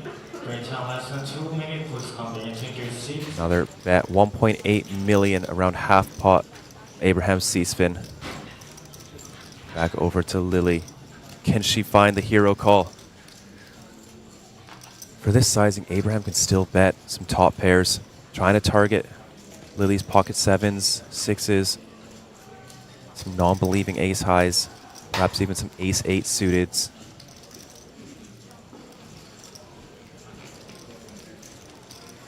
What a call from Lily Tang, who is now our chip leader. The 5th time the chip lead has swapped this final table. No woman has ever won the main event of an APT series in the new era. Lily Tang, now with the chip lead, could be the first one to do so. Just 4 opponents stand between her and that golden Mega Lion trophy you see right in front of your screen.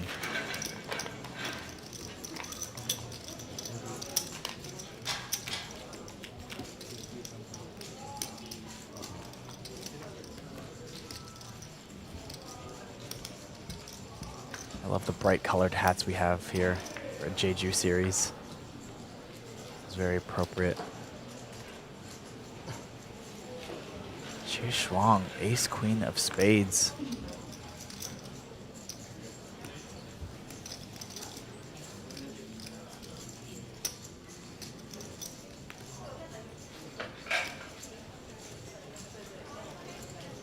Brand new blinds. 200K in the middle. 540 NT. Lily Tang with some newfound chips. No hand this time. Love for Lily in the chat. Starting to build.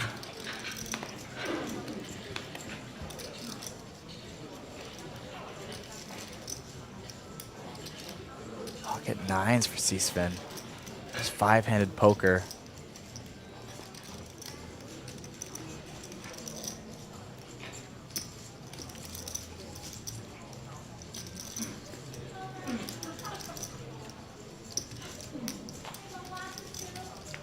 Not a lot for the big blind. Shang Hao, king 5 offsuit.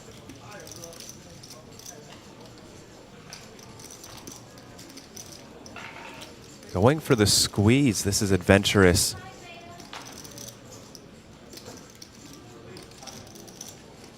This might just work out very well for Cho Shuang. He might be able to get this heads up with a very weak king 5 offsuit in position.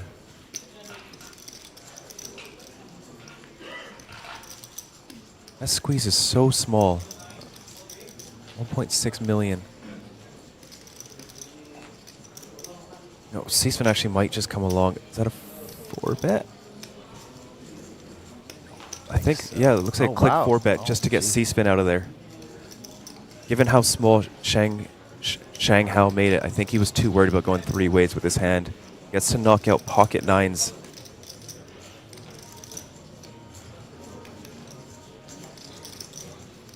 Shang Hao, despite the immense pot odds in this spot, is just facing a very uncomfortable race here. Might go for the 5-bet. These two have not been afraid to collide. Is that it? Is that the all-in? No. A little bit less. The 5-bet with the king 5 offsuit up to 5 million. Back over to Cho Shuang. These two have played some very eclectic poker today. How does he proceed with a hand as strong as ace-queen suited? Is doing very poorly against Shang Hao's value range. Taking inventory. Gets it through. Shang Hao, king 5 offsuit, gets the ace-queen suited to lay down as well as the pocket 9s. Power poker.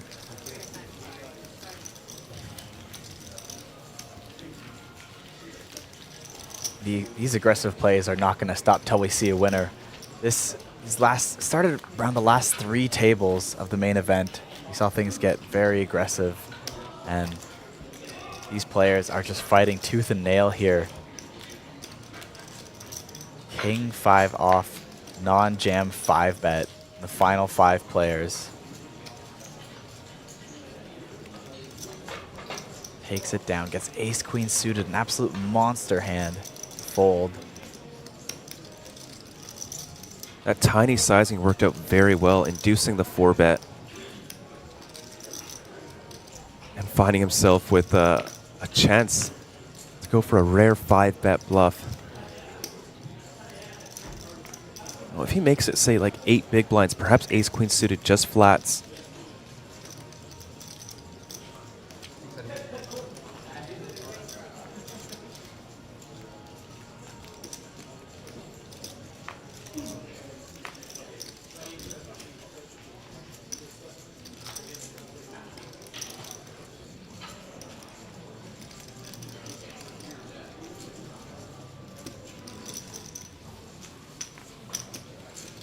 Shuang to defend 10-5 of diamonds in the big blind versus C-Spin's open. Little flop second pair. C-Spin, just a couple of backdoors here. King is an overcard to the board.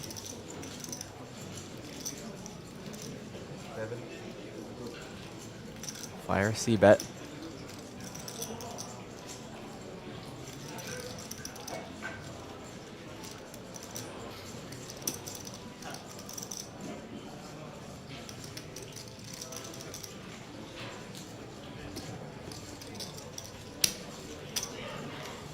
Makes the call. The clubs on the turn.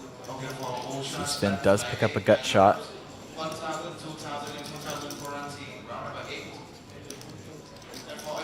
Let's pick up equity. Does he want to fire again?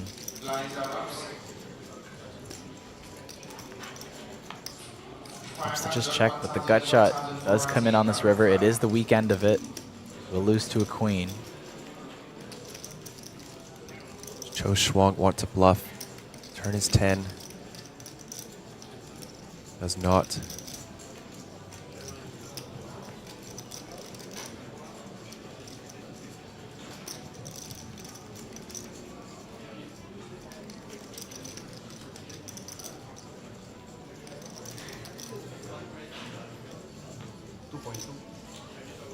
C-Spin firing river. 2.2 million is the ask. Back over to Cho Shuang. Shown us he has been capable of making light hero calls. This would be an ill-advised time for it.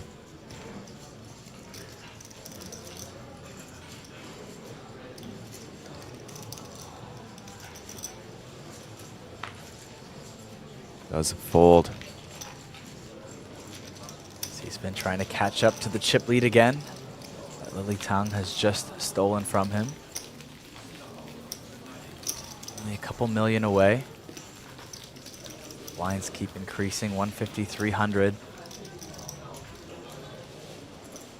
Million, only about 6 big blinds behind Lily Tang in first.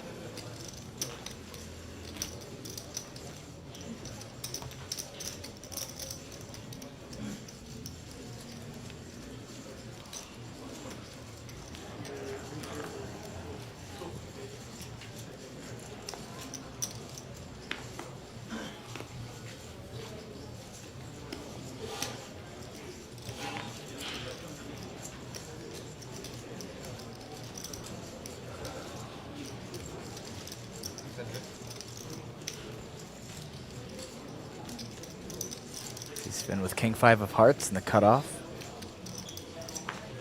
Going to continue his journey to try to get back to chip lead.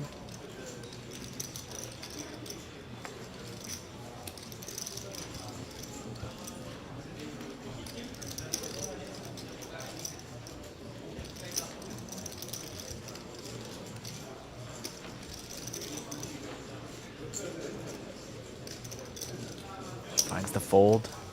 No big stack on big stack action.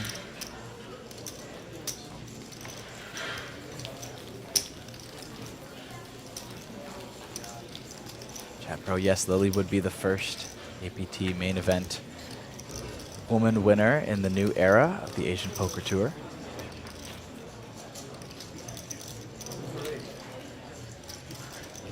Yeah, Renee, Lily versus Finn would be an excellent heads-up match.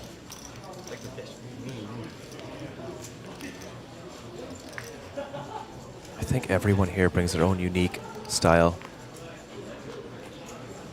And I'd be happy with any of them being heads up. They've all earned their seat at this table.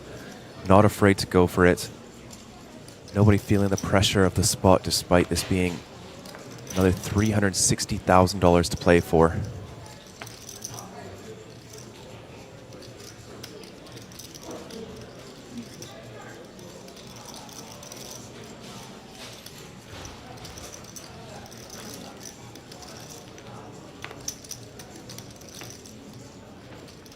With the steal, Abraham C-Spin reclaims the chip lead over Lily Tang. C-Spin finally picking up a few hands again. Was very quiet there for a while.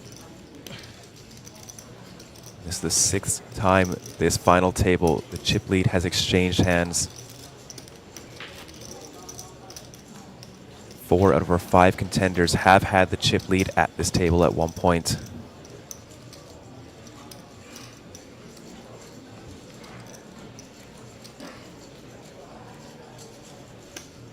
About short stacks on the table. The blind structure still very slow. Play has slowed down a bit. Not seeing the crazy all-ins and bust-outs that we did in the first couple hours. Still seeing some massive aggression though. Stacks deeper. As we did just see a rare 5-bet bluff. To have the guts to do that on a final table where the amount of money that that bluff could make or lose you, so tremendous.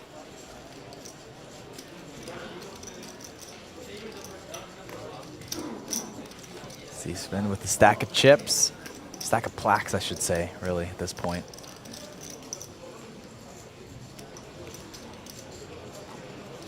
Easily defend ace-8 off. And how? 8-6 suited. Does flop middle pair on a queen 6-4 board.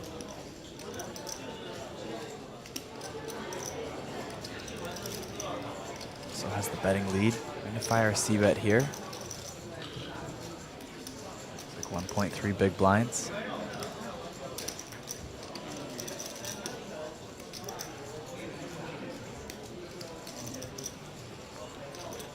Take it down. Neck and neck, just a million chips off a C-spin. Now falls once again, just a hair behind Lily Tang. Both Xiang, Abraham, and Lily all have nearly equal stacks.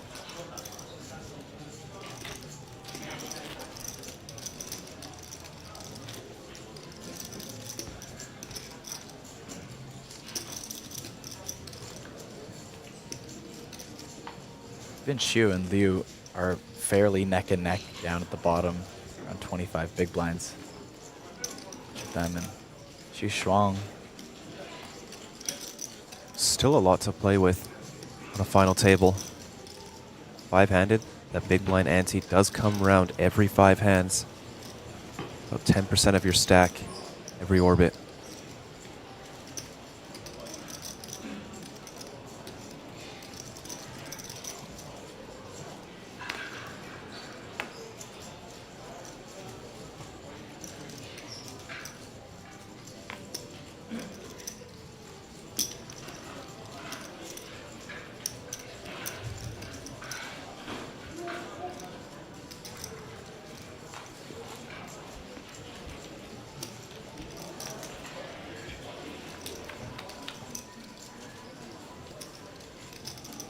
Off to a flop, Shang Hao once again connecting bottom pair as well as the gut shot and an overcard. Zhou Shuang left with just king high.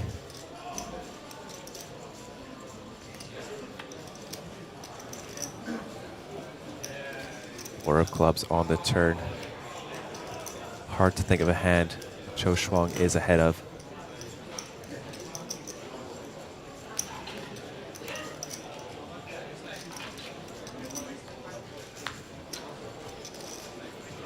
Board pairs on the river, giving trips for Xiang Hao now.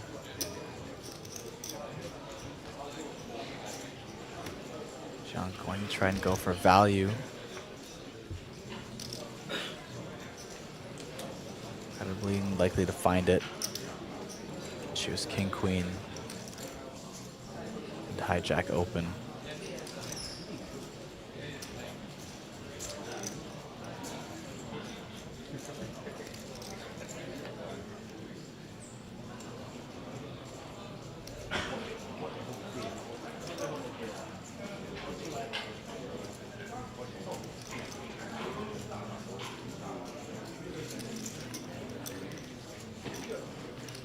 Nonetheless, Jung takes it down. Still neck and neck with those top chip stacks. There's 3 big blinds behind Lily Tang.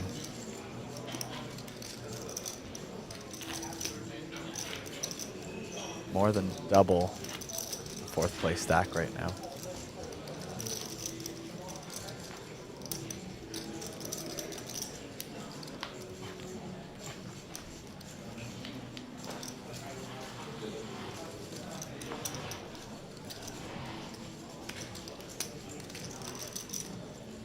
Playing for a $28,000 pay jump imminently. Nobody's short. Doesn't mean someone won't bust. Lots can happen post-flop.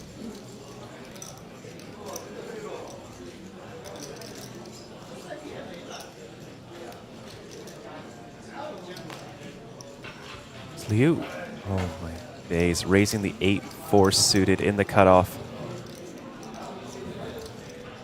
Been a little bit quiet the last orbit or so. Time to shake it up again. And Zhang Hao not allowing him to get away with these loose opens.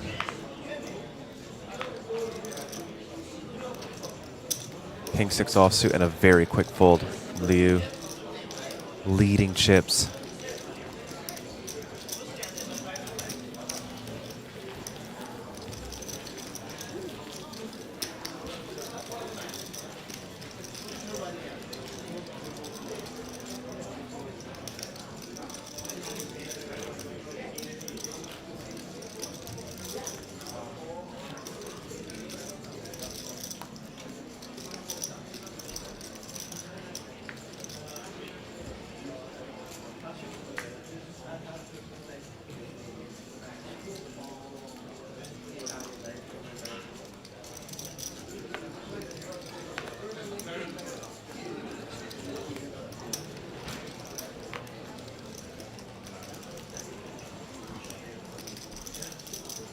Zhang Hao has reclaimed the chip lead. Now has the chips to open up the 10-8 offsuit. Zhou Shuang, king, queen suited. Good hand for a reshove.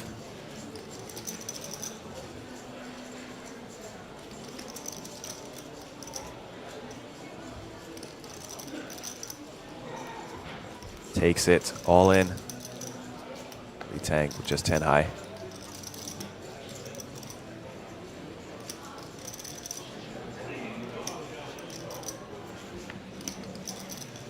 Pick up an easy 4.5 big blinds with that jam.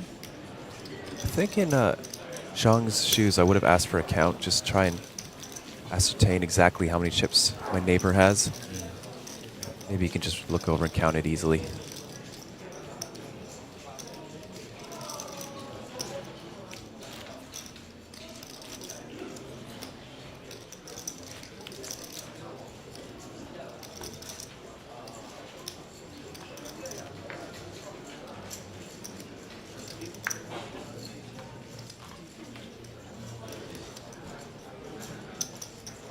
The ace-jack for C-spin.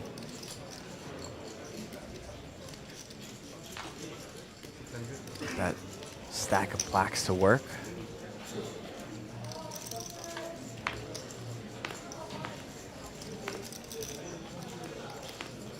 Not sure if he's going to get any action this hand. Very quick fold for Liu Yayun. Likes to open up those hands, but doesn't want to defend them.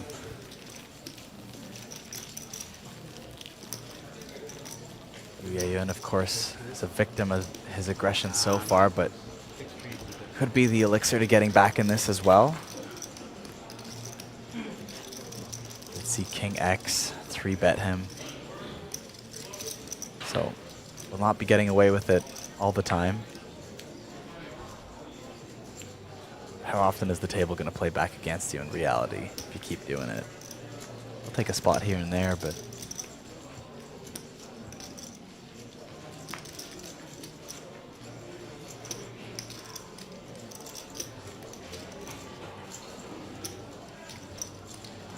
Zhou Shuang does have a short stack, however Liu is shorter. Good time for some conservative plays.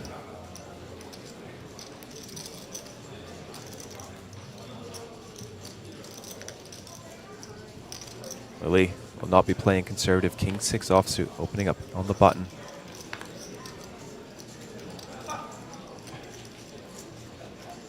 C-spin with ace-9. Both players with massive stacks in front of them. C-spin does just barely cover Lily.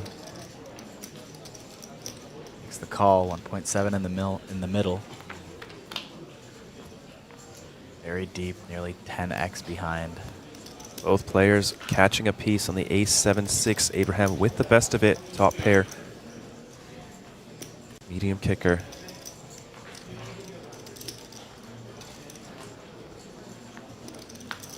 Check, check to the queen of spades turn.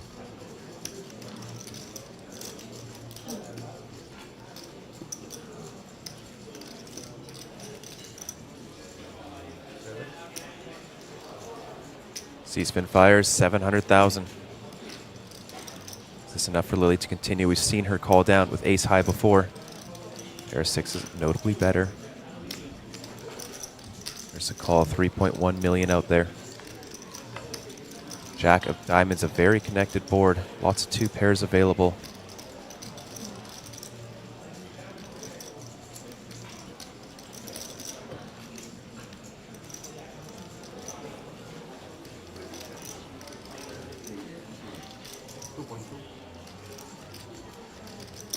C-spin undeterred, has seen Lily call down very light before.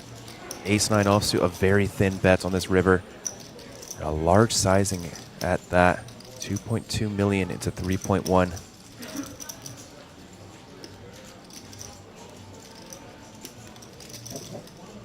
Lily with an interesting hand for a river raise. Blocking the king 10, blocking some 2 pairs like ace 6, 7, 6.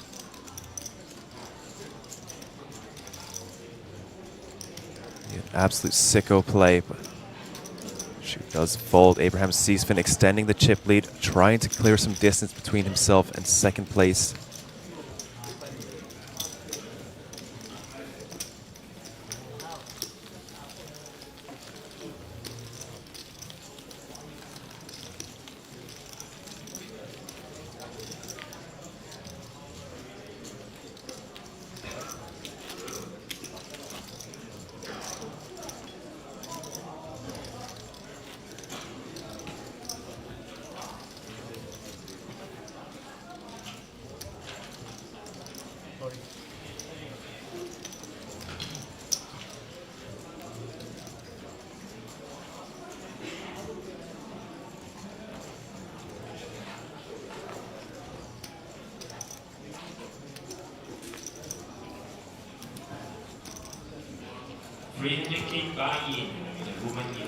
Lily Tang, another playable hand, King Jack offsuit in the cutoff. If you want to win the Women Event Trophy, this is your last chance of this series.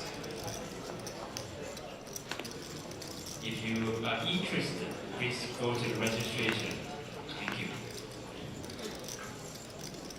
So race to 600.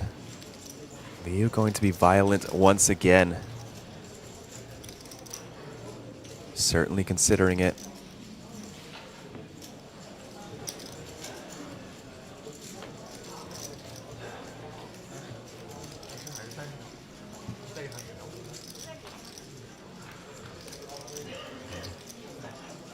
Looks like he's giving some very serious consideration.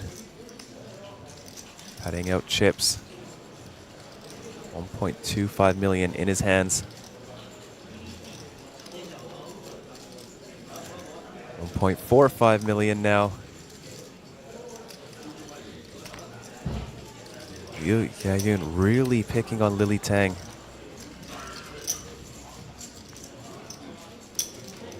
Can Lily find another well-timed 4-bet once again?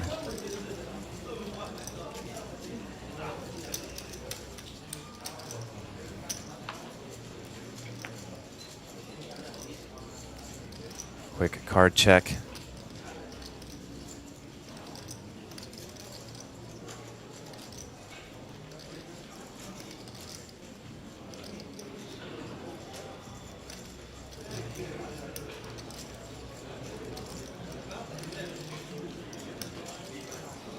Thinks better of it. Liu Yayun will take this one down.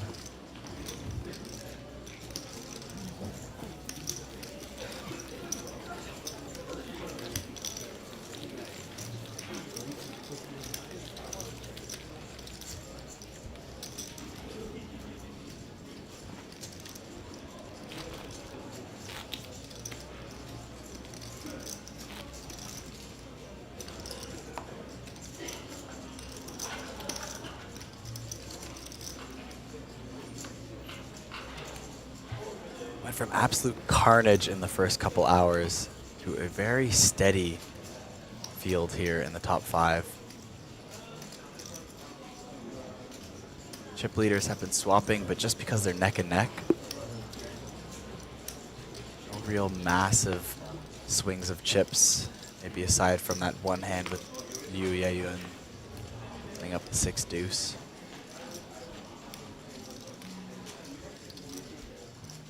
That very steady pace of play.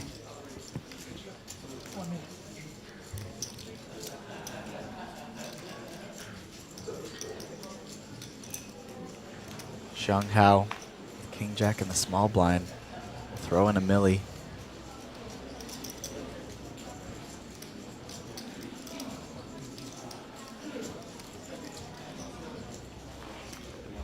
Be good enough to get it done pre.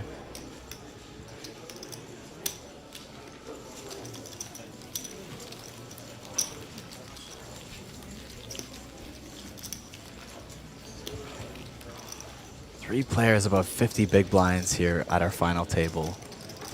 Very, very deep stack.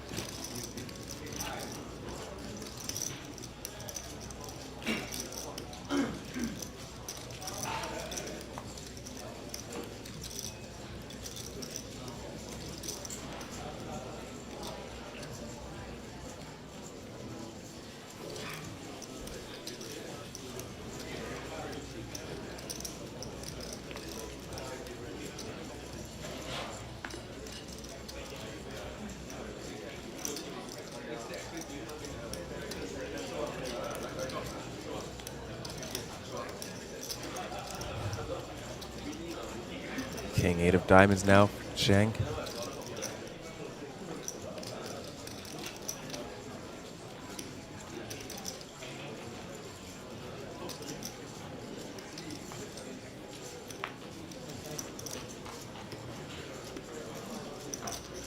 Lily Tang picking up a playable hand in the big blind. Queen Jack offsuit.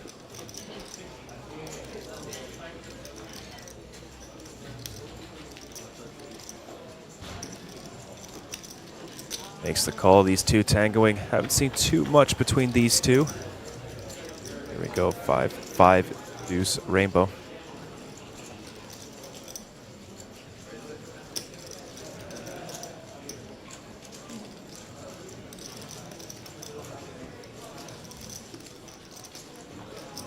Zhang Hao with the covering stack, backdoor flush drawn, 2 overs. Kicks things off with a 400,000 bet.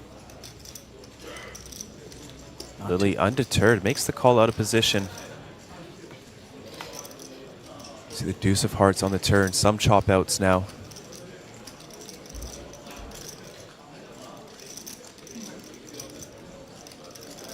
I love Lily's final table look. Something about the all white and the colorful hat and the head tilt down to hide the face when you're in the hand. It feels like an anime character I'm watching on screen. It's very cool. Zhang Hao, hitting a pair of 8s on this river. Lily calling the flop, but checking twice. Not taking a stab at it.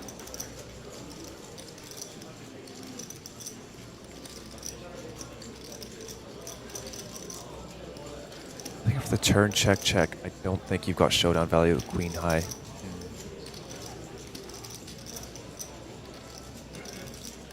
Now facing a bet, 1.8 million.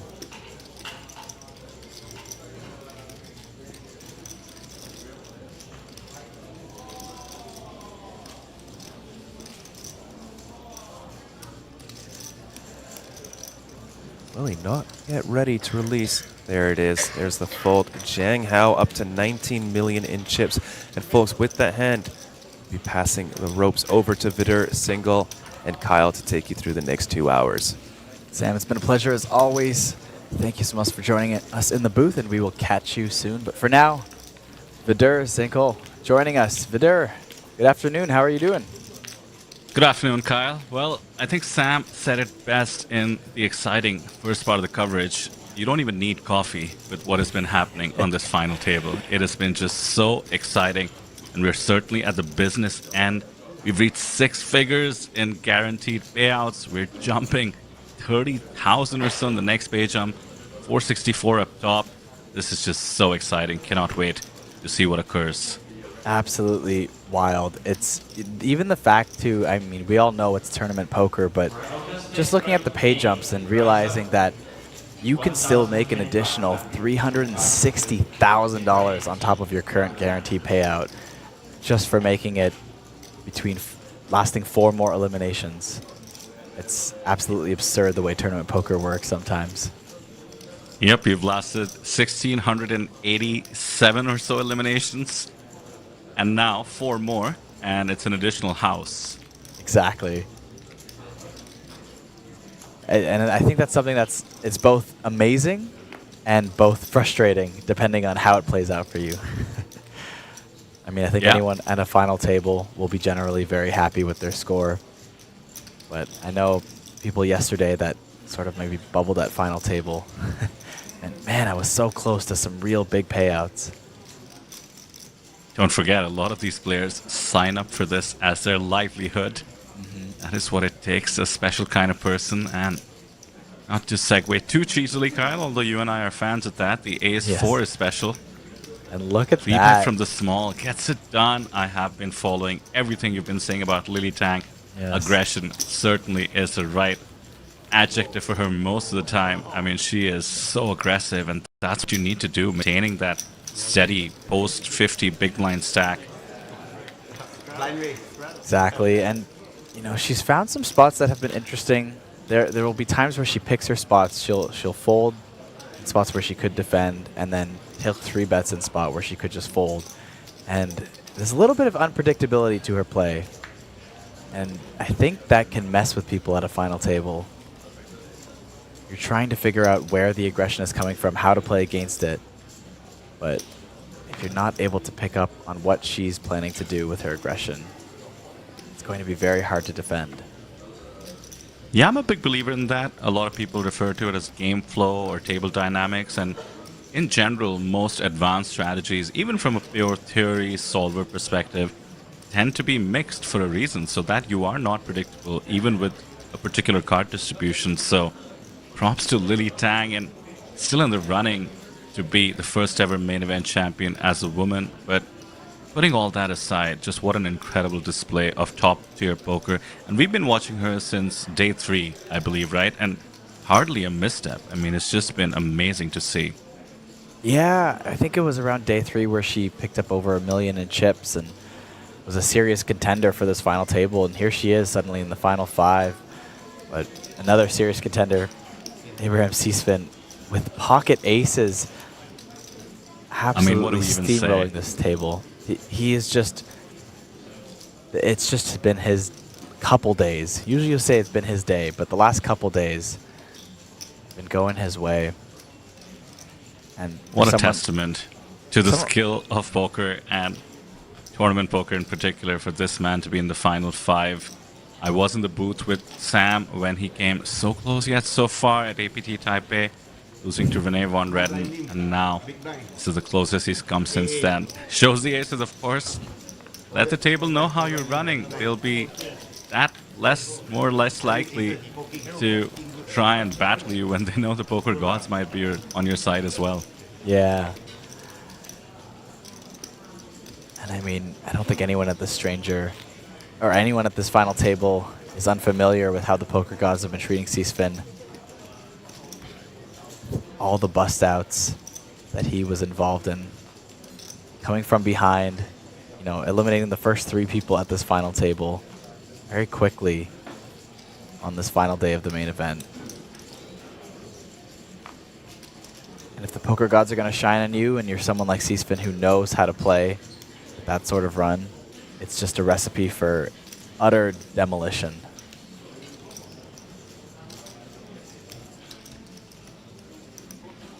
But it won't be without a battle. Lily Tang picking up King 9 of spades in the cutoff. She keeps fighting for that chip lead. Zhang Hao with ace 9 in the big blind. Makes the defend. Another one in the running for the chip lead at the moment. Yeah, I do want to shout out Zhang Hao as well. Came in as a tournament chip leader. We saw how he was decimating his opponents yesterday. His stack actually pretty close to where he ended day 4 with. Did have some ups and downs, including that wild hand with Chiu Shuang, but nice little comeback here. He's pretty much tied for the chip lead with Seesfin at the moment, and depending on how this hand goes, could go above or below. Let's see. Has been bet into. Knows he has too much of a hand with ace 9 at the moment. More so now. Double paired board. Having an ace is always nice. Quick bet from Lily Tang. Not sure what that hand gesture was. I thought she was saying 500 or something. But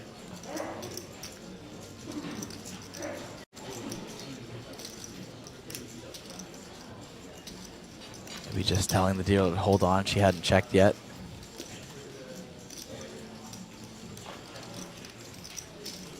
Possibly both players thinking they have showdown value here, ace high and king high, especially with Lily being the opener. Looks up the showdown. Fortunately, ace high will be the best hand. And now, virtual tie at the top. Look at that. 20 million and 20 million.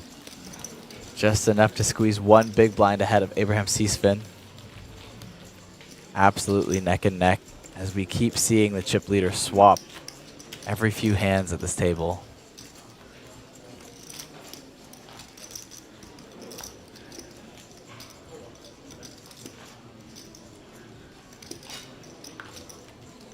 So Kyle, since we saw that incredible hand between Chiu Shuang and Zhang Hao with the pocket 9s and the ace 2s, have there been any fireworks between these two? Tell me more about the dynamics at play amongst the various players at this point. Well, there's definitely been a lot of aggression. We've seen a few people battle it out, but we just saw him fold there. Liu is kind of a bit more of the wild card at the table. I don't know if you caught that 6 deuce open between Liu and Lily. Yeah, so that was definitely some of the more wilder plays we'd seen. And then surprisingly, at least earlier on, we saw Liu flatting hands as strong as kings pre-flop.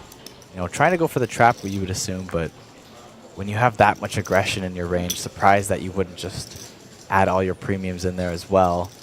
But maybe adjusting as we go. We definitely see the plays not remaining static at this final table. I think people like Liu, and people like Lily are feeling out the table dynamics, as you said. And look at this here.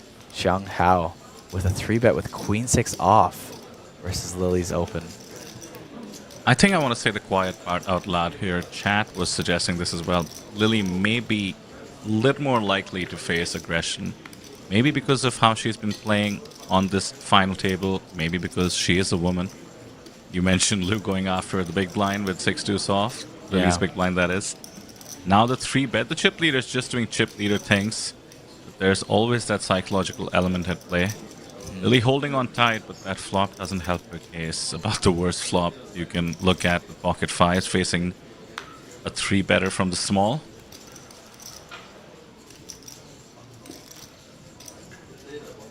Battle of the Hats. Orange versus red. Very Jeju coded. That's right. Indeed it is. Checks down to the river. Xiang going to consider going for a bit of value here? Nope, just going to check. Queen will be good. Taking an even bigger lead into the chip lead. Still not by too much, just 3 million in chips, but it's good for about 10 big blinds. Starting to separate from Abraham Seasfin a little bit. Our shorter stacks sitting on about 20 big blinds right now. Over 1,300 of you watching in chat. How are we feeling, by the way, chat? Who are we rooting for at this point? Let's see a lot of buzz for many of the players, especially with those all-ins, those crazy hands. I mean, we don't have a poll yet. Maybe we'll do that in a bit. But between Xiang Hao, Abraham Seasfin, Lily Tang, Chu Shuang, and Liu Yayun, let us know who you think is the most likely to ship this one and who you're rooting for. Speaking of Liu Yayun, ace jack now. Table all saw that 6 deuce open. Obviously, that was not a just sheepish showdown, wasn't it? Right. But like you said, obviously a lot of that is maybe targeting certain players. Because, you know, a 6 deuce open implies you're basically opening every hand. And if you don't see Liu opening every hand, then there's a lot of feeling the dynamics. Who's in the big blind? Who are you battling against? What is the ICM pressure of the table at that moment? Yeah. Game flow may be a way to summarize it. And I actually think that's one of my personal edges as well, by the way. You just pick up on a lot of things. You know, they're kind of like live reads. Based on how frequently somebody is folding, do you think the money matters to them more? Are they more ICM aware? Are they more intimidated by the big stack? Do they not like defending their big blind? There's just hundreds of variables in poker, which is why, you know, no matter how much solvers and bots come into the game, there will always be this beautiful thing that we call live poker. So much to pick up on. It's the human element. Exactly. I love it. And I think that's why live poker is so much fun. The human element of live poker is something that you can't replace. I think we all had our fair share of playing webcam poker during the pandemic. Don't get me wrong, it was a fun way given the circumstances, but to just be at a table with people live in person, there's something to it. And I finally got a little bit of the action myself. Was able to jump in one of the turbos last night, the first time, so. Nice. Got a bit. Not too bad. Not too bad. Was playing Atomic Pineapple. Was having some fun at the table, and then Martin Sedlak sat down next to me, and I went, "What the hell?" But that's kind of a bit of the beauty of APT. I think you get some of these professional poker players also attempting these crazy games. That's actually insane. I mean, Martin said like professional poker player for sure, but he's literally a high roller. Yeah. So for him to sit down at one of the nightly, what was the buy-in? Maybe $300 if I had to guess. It was yeah, 500K. So yeah, about that, a little bit, about 300 or more dollars. And yeah. On the one hand, I'm tempted to say, Martin, leave some for the rest of us. Take it easy. On the other hand, you gotta love it. I mean, these people just love the game so much. They're here at the APT. They come all the way to Jeju. If there's an event going on where you could win a baby lion and, of course, have a little bit of fun, why wouldn't you? Yeah, and I think that's kind of it brings you back to your roots of a game that you don't know very well, and you have to just take it at face value and try to pick up on strategy and edges in real time. And I think that's one of the things I actually think I'm very good at that. Games I don't know. If I'm playing a board game with friends and they're teaching it to me, I think I can catch on to good strategy faster than other people. And it's something that I like to do, and I think that's why I like these kind of turbo, complicated, home game style games that we have here at the APT. Yeah, levels the playing field. Look at what's happening here. It's actually a bit more common to try and steal from the small blind with 3 deuce off. Dirty diaper, as they call it, for good reason, should be thrown away. But now that the steal attempt has been blocked, after all, he was trying to steal from one of the chip leaders on the table. Yeah. How do you proceed on the 10-5-5 flop? I think he's given up, starts with a check, now another 10. Can be betting this, by the way. Aces would play this way. Exactly.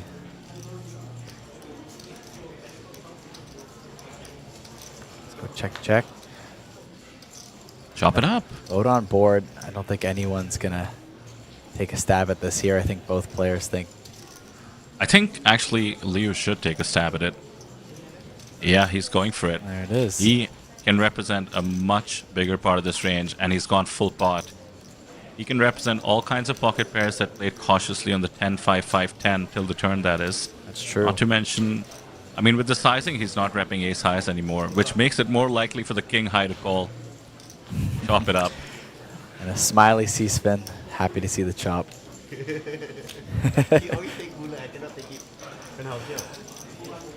Love to listen in. But no, I was talking about some of the strategy in those side games, and it was actually very funny. So I'm not sure if you're familiar with Atomic Pineapple, but I'm sure people know regular Pineapple. You get 3 cards, you're discarding 1. Atomic Pineapple, you get 5 cards. You discard 1 card every street. And so that way, by the time you get to the river, you do end up with just a normal Hold'em hand, but you've got a lot of options on the way there. And I remember I was just, I was having a drink. I was being playful with the table. I like to be chatty, especially in a game like that. And I remember I said something to Martin shortly after he sat down. I said, I had this hand, and I said, I had a triple suited hand. And he said, triple suited? We only have 5 cards. And I said, yeah, it's Hold'em. You can be quadruple suited in this game if you want to. You were teaching him strategy, basically? Yeah, a little bit. I was a little bit more just being cheeky with it, but, because you assume in PLO you're talking about having your, you have to use 2 cards, so you want them to be suited, but it's a strategy that I didn't even realize till I was playing last night, that you actually want a triple suited hand in Pineapple, because if you're, in theory, double suited with 5 cards, you're blocking yourself now suddenly. And that 3rd suit can still make a flush. So it's kind of a fun little game there, and I feel like something clicked in Martin's head there for a second going, I didn't even think about that. It was very Yeah, watch him win the next baby lion in the next Atomic Pineapple tournament. Well, I may have outlasted him in that tournament. I wish I had the honors of knocking him out. I think last time I played Atomic Pineapple, I was able to knock out Punat Punsuri. So I was trying to add another pro to my trophy case in knockouts in those tournaments. Unfortunately, didn't get the honors this time.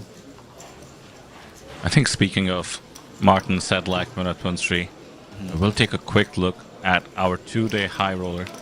154 entries in that. The registration closes a bit away from now, 8:30 p.m. or so. So I expect we'll get even further along in terms of those numbers. Tons of notable names. It is the second last day of the series today. The High Roller is one of the events that has the third Mega Lion being given out that we always close the series with. So expect some superstars. Make sure you stay tuned tomorrow as well. Let's take a look at who all's in the mix. Ooh, while you're There we looking in go, the Martin mix there, Sedlak. Yayun Liu with the 6-5 suited opening the cutoff. C-Spin knows who he's playing against, goes for the 3-bet with ace-4.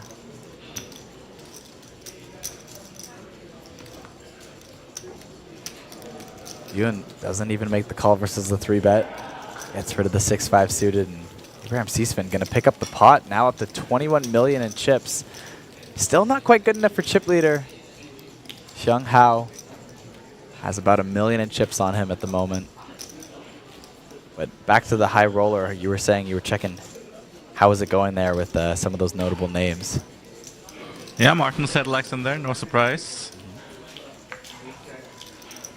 We did see Julian. I believe he was from Romania, if I'm not mistaken. Julian Make a deep run. Yes, nice. That's right. Some other usual suspects. We had Fabian Gooms, is it? And Fabian Schmidt, both of them ran deep in the main. They're out there battling it out. And Daji Zhou, the super high roller runner-up, who absolutely decimated the table on the way, is in there as well. But look and at finally, this. Oh, yeah, I let me see interrupt you here. Finally getting a hand. Absolutely beautiful. The deck has not been quiet on this final table. Pocket Kings, Xu Shuang going to jam in 19 big blinds versus Zhang's open.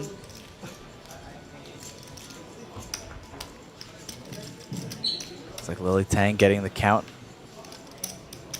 Shirley will fold here to the jam. I mean, it is a button open.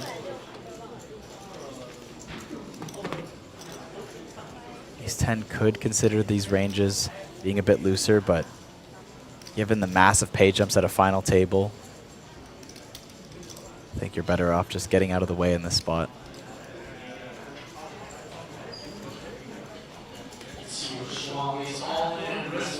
Quick call for Zhang Hao.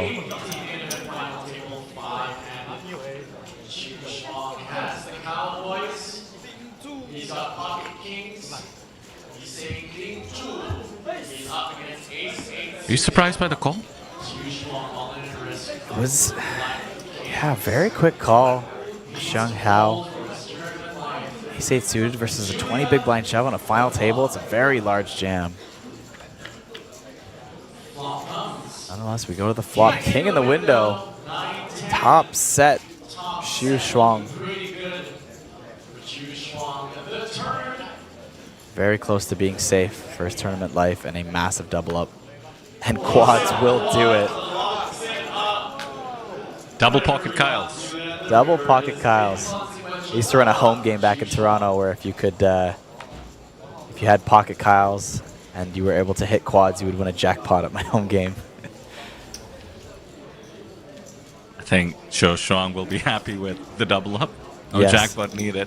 No. Considering 104K locked up, and this keeps him well in the running for an additional 350,000 or so.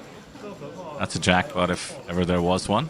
Yeah, that's going to be worth a lot more than anything I was doing back in Toronto. I'll tell you that much. Look at that. Very surprised at that call off by Zhang Hao. Should note that he's not going to be ahead, and I guess he thought the pot odds being offered were good enough, hoping to perhaps be flipping. Yeah, maybe just wanted to take a flip with those pot odds and try to maintain a dominant, or try to achieve a dominant lead on this table. Really go for the win, take a bit of a higher risk spot. Even the Slight misstep for sure. Yeah. Yeah, slight misstep considering the stakes here. Five-handed poker is not easy, and while the surety of these players might not tell the fact that the pressure is building. They've all gotten used to the new normal, having bagged 105,000 USD or so. But now they just need to constantly battle every pot, every hand. Missteps do happen. Nobody knows that better than Abraham Seisman, by the way. Admitted to making a bit of a blunder in heads up. These things can happen and are costly, but I think just thinking about it a bit more will help regret minimization. Yes, and I mean, that's what's beautiful about this game is even some of the most studied players that we have out there will still make mistakes. It's always just about limiting them. I almost feel like it's, you know, it's like that unforced error stat in sports. It's not always about besting your opponent. Sometimes it's just about making less errors that you didn't need to make.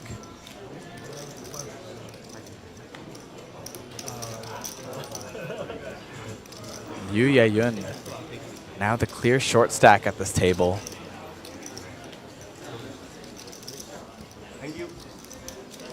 Still has 14 big blinds, quite a bit to play with, but with how aggressive this final table has been, we don't see too many small pots that you might see at a final table.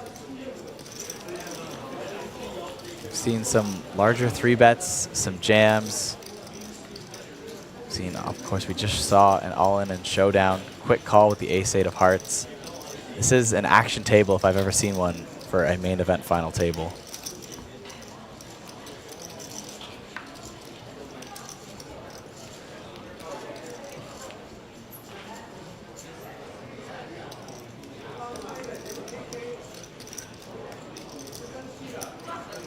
Do you expect a bit of a slowdown here from Jam? Five-handed. Folds the 10-9 off. UTG. Stay loose. Play 7 deuce, Lily. No, thank you. She does not subscribe.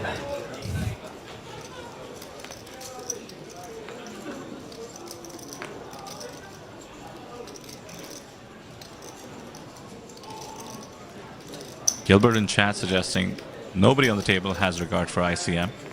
Let's hope so. Let's make for fun times. Right?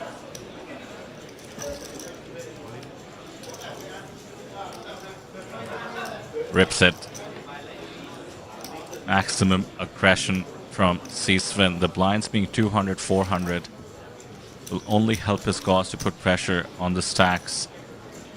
Similar to those as Lou, 13 bigs. Yeah, of course, has to let it go. The least amount of pressure on this table is the shortest stack, but nonetheless, blind versus blind. Jam an ace against that flat. I think with that being said, because he did not have any ICM pressure being the shortest stack, I would have loved to see a jam from him with 10-8 suited from the small blind. Yeah. I think Seisman would have had a pretty tough decision to call off with ace-6 for that 15 big blind shove. Yeah, and when you know that even ace rags have to maybe think about that spot, then you can jam quite wide as you can probably get your opponent to fold most of their range there and pick up a very much needed 2.5 big blinds. It was something that I made the final table of my event last night in Atomic Pineapple, and I think I did take some aggressive spots, but I think I wish I took a bit more, realizing that especially in a game like Atomic Pineapple, the equities can run quite evenly at some points, especially pre-flop, and you can get that fold equity, it can be massive.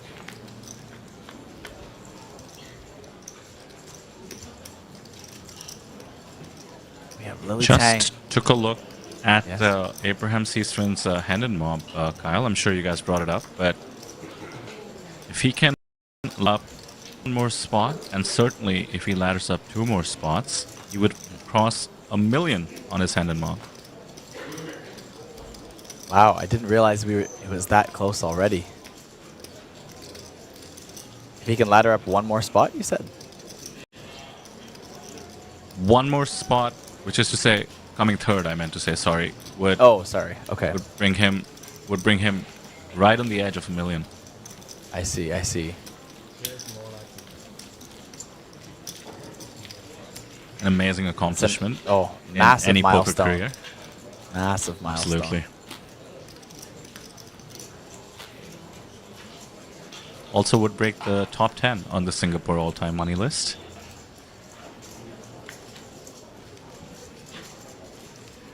But you know what you can't buy, Kyle? Is his wonderful attitude towards the game. Just love it. Of course. I was saying to Sam, I ran into him on the way in today, and just very stoic, you know? Happy to be here, but not too nervous, not too excited, just in the zone, ready to get in and focus and just play the game that is, after all, at the end of the day, is still just a game. It's a game that's worth a lot of money. But That it is. A house, easily, is being offered here at the APT main between these 5. But I was going to say, I saw the lovely recap video that Sam, you, and of course our fantastic production and content team did. And Abraham just spoke non-stop about the support from his family, friends.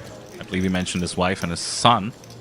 And how winning is just a validation of that support and nothing else.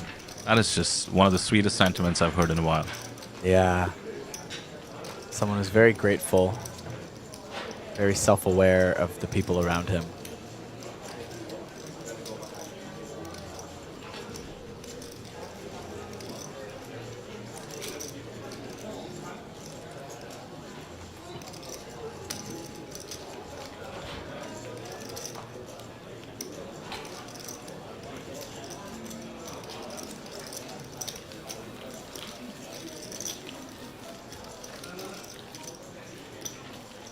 So the blinds going up means we only have one stack above 50 bigs. Also some of the chip distribution with Cho Shuang doubling up. There is the Mega Lion they're all fighting for. Now we have 1 hour levels here at the main, so players can adjust to this new level, take their time, navigate appropriately. Keep in mind there will be a bit of added value once we reach our top 3 contenders. That APT Championship main event ticket, the super main event, $10,000 USD freeze out, with a $5 million guaranteed prize pool.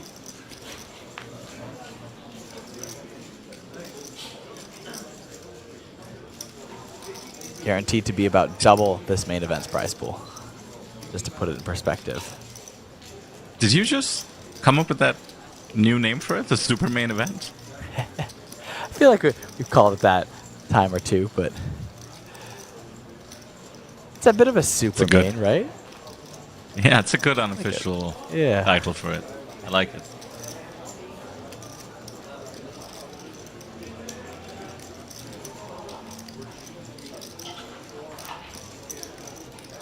Li Tang not choosing aggression with King 7.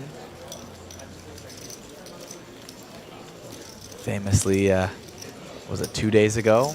3-betting versus an under the gun or a +1 open.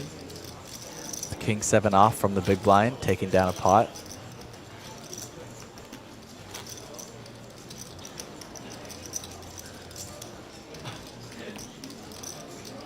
I'm sure by the time we've reached this table, everyone has probably watched copious amounts of stream spots of their opponents if they could find them. And the deck is just flying off the rails here. Pocket Kyles for Abraham C-Spin. What a time to have the deck hit you. A final table of a main event. But not just C-Spin. We've seen lots of players getting ace-king, aces, kings.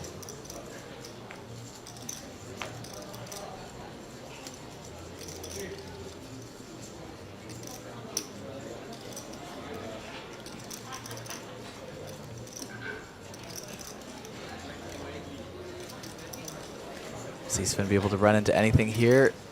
Does not look like it. We've seen looser stuff from Yu Yayun, but is he going to show again? I don't think so. Not this time. Nah. Showed the aces, but not the kings. Yeah. Liu is down to 11 bigs, and with the massive bay jumps, I think there's going to be a huge target on his back. Those middling stacks will start waiting him out. I'll say I blame them. However, there is Gilbert's theory in chat that they're all playing to win. And I think we'll see that with what happens next. The next biggest stack after Liu with 11 bigs is Lily Tang with 30 and Xu Shuang with 34. So I think how they react to this new ICM dynamic will tell us a lot about their mentality here. Yeah, we haven't seen a lot of this ICM pressure in a while. Once we got to the final 5, we went from having those small stacks of about, between 10 to 20 big blinds up to the shortest stack being like 40 big blinds at the time. So just started playing incredibly deep poker with no pressure of a short stack busting versus middling stacks. And we're finally getting back into that zone again as the dynamics have shifted here a bit. Well, this might answer my question. Lily opens Jack 10 off when the chip leader is in the big blind. This would be one of those perfect spots. C-Spin has over 20 big blinds on her.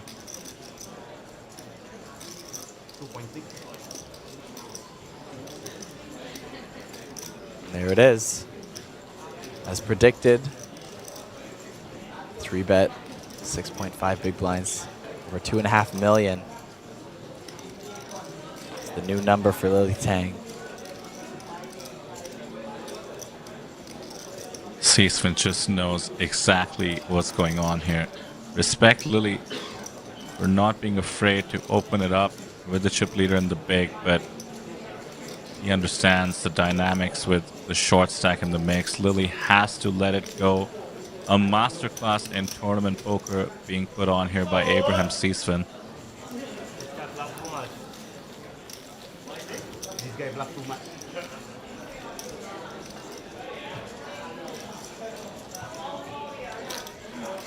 The table captaining is becoming more and more evident. These players will get to see eventually what Abraham had, but they can feel it on the table as well, I'm sure. Yeah. Well, even with just that pot alone, Abraham C-Spin now extending his lead to 16 big blinds over second place. Starting to become the commanding chip leader, and should this dynamic continue, C-Spin is going to be able to take full advantage of it and set himself up for potentially the win. Another test of ICM dynamics incoming with the ace-9 off. Lily knows she has to open it from the cutoff. Once again, C-Spin lying waiting in the small, capable of pulling the trigger with, as it turns out, any 2 cards. Not this time. And 7 deuce for Zhang. Welcome pickup, no doubt, for Lily. These small pots do so much for your confidence after you've had to fold against an aggressive chip leader. Yeah. There is something to be said about, even though the fact that C-Spin can take advantage of this pressure, potentially wants to maintain an image that he's still doing it with semi-competent hands, not just going completely off the rails with nearly all his holdings.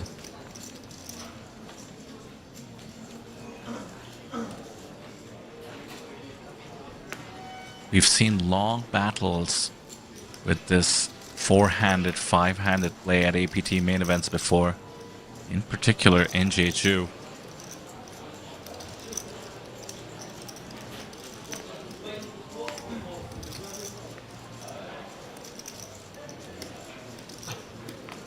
C-Spin with a decent looking hand here, even without the table dynamics. King 10 on the button.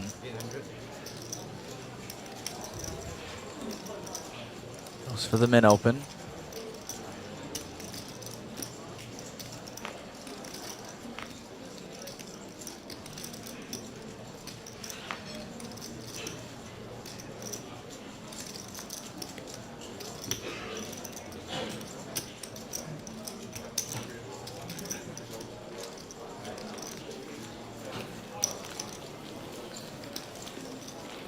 Look at that. 23 million chips for Abraham C-Spin now. That is more than a third of the chips in the entire tournament.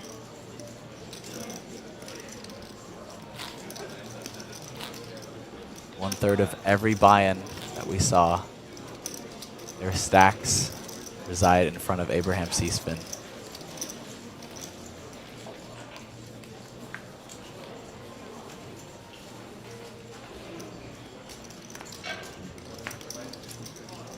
All it takes is a few pots, as we saw, just to go from being tied for the chip lead, few pickups. Now you have a dominating stack, which allows you to further put pressure. Experience in these spots goes a long way, and Abraham is showing exactly that. Meanwhile, Lou finds the King 7 suited. We've been talking about this, Kyle. People are a bit looser under the gun when they're about to face the big blind and anti-burden. Lou decides to just rip it for 11 bigs, has plenty of fold equity at his stack.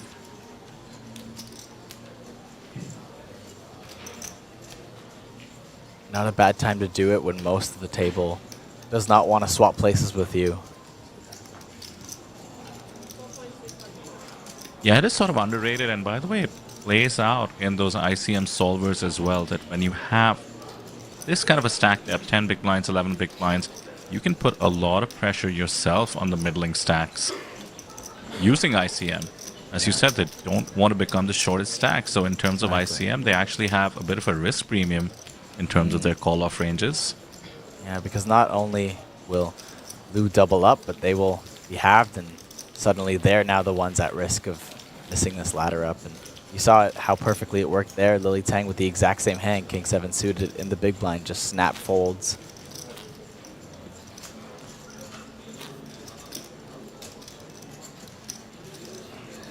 You can get a lot more better hands to fold too as well.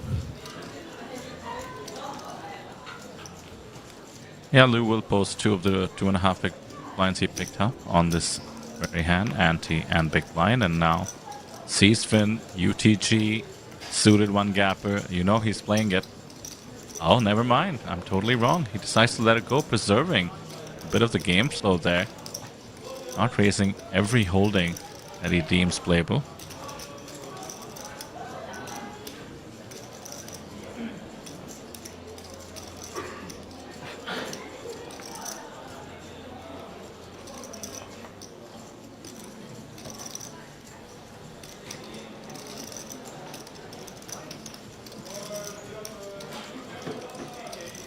Actually, maybe surprised to see Seaspin not starting to take a more aggressive stance as the dynamics have changed here. He's picking his spots. We saw the 3-bet with the 8-4. I think under the gun had 4 people to get through. Yeah, I guess it is possible to save. get carried away in this situation for Seaspin too. I know it's not to relate it back to my tournament so quickly again, but as someone who was on the bubble with a bigger stack last night, I decided to put on the pressure, start attacking some stacks, but definitely maybe overdid it a little bit and ran into a few hands and ran into some people that fought back, and next thing you know, I was suddenly short on the bubble. And it was not a comfortable place to be. Yeah, it really is a balancing act.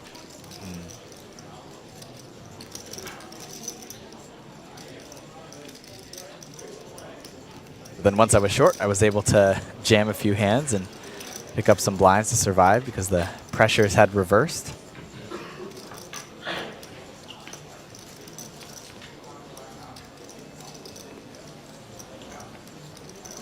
Wouldn't be surprised to see a walk here. Yeah, he lets it go. He's faced all kinds of pressure from Seaspin.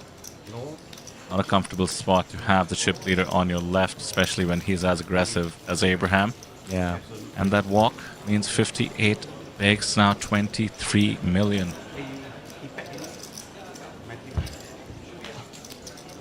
Seaspin just about 10 million chips away from half the chips in play.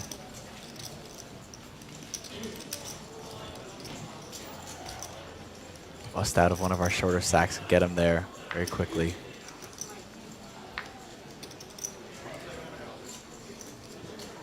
The table needs to sort of band together, unsaid, and pick moments to fight back. You just can't let someone as skilled as Abraham run away with this. The wider the gap becomes, as we discussed, the more pressure he can put, especially with one short stack hanging around.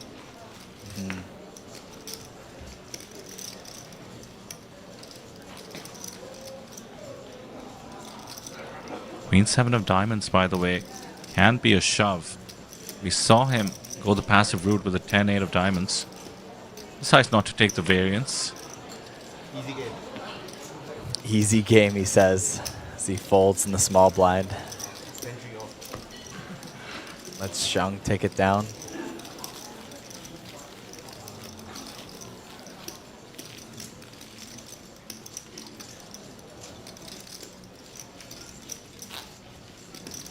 Just a reminder, 132,000 is the fourth place prize, as you can see on the top left.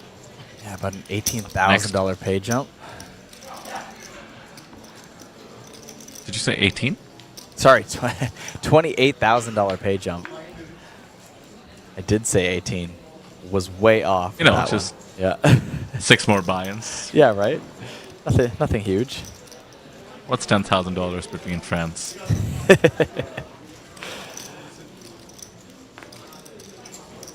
And the one after that, 132 goes to 182.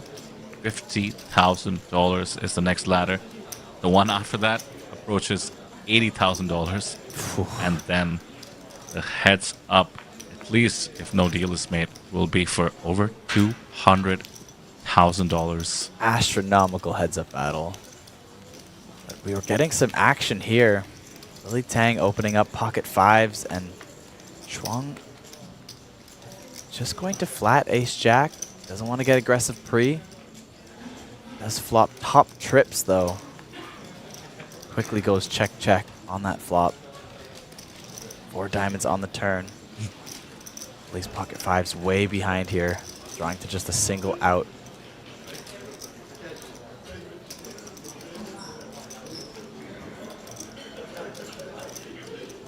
The double check trap works. 1 million extracted from Lily, who just has 1 out. Pocket fives have not been working out for her.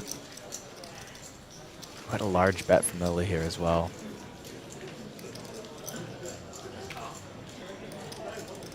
Check raise.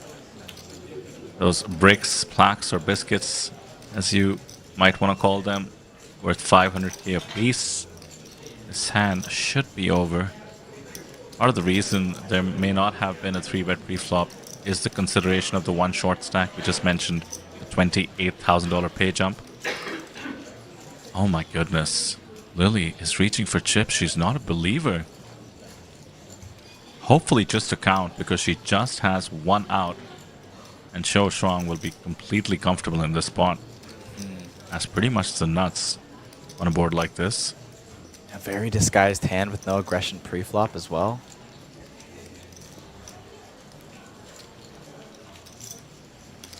She does make me nervous every time she picks up or touches those chips.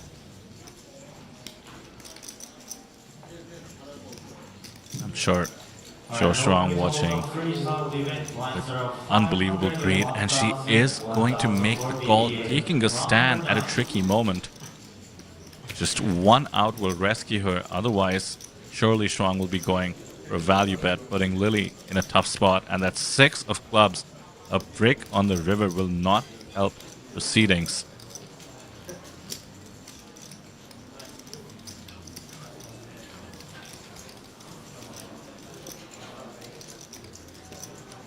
The way the hand is played, Lily's range could have all the aces. She would play ace-queen, pocket kings, exactly this way. Any ace, really. So for Shuang to be betting here again should signal a monster. Yeah. This is not a spot you can find bluffs easily, and he would not be betting a king for value. This would be a bad time for a hero call.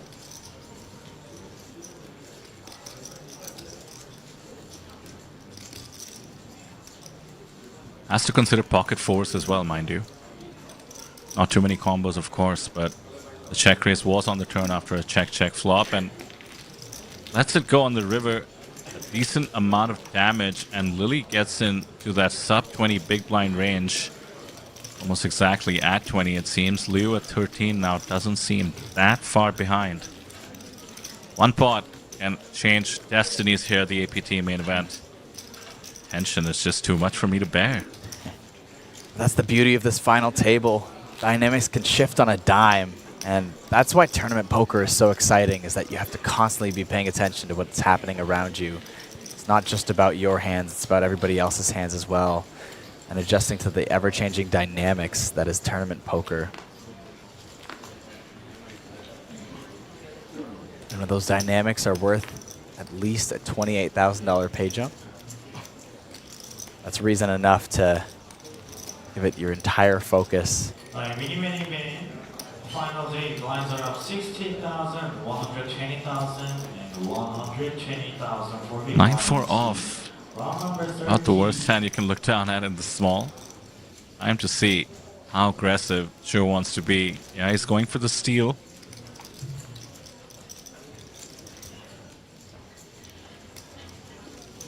(6-3) is even worse to look down at, especially facing the 3 big blind open from the small. Most people have a polarized strategy from the small blind, and to be raising their good hands and worst hands. Lily can't really fight back. Huge swing in momentum for Zhou Shuang, who is now our second place with 42 big blinds, overtaking Zhang Hao. What a ride he's had as well. Oh, definitely.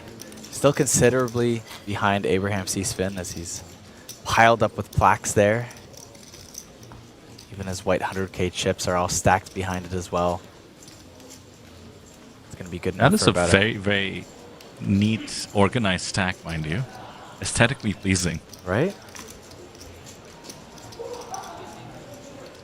It's interesting too. You can tell a lot about a poker player by how they stack their chips.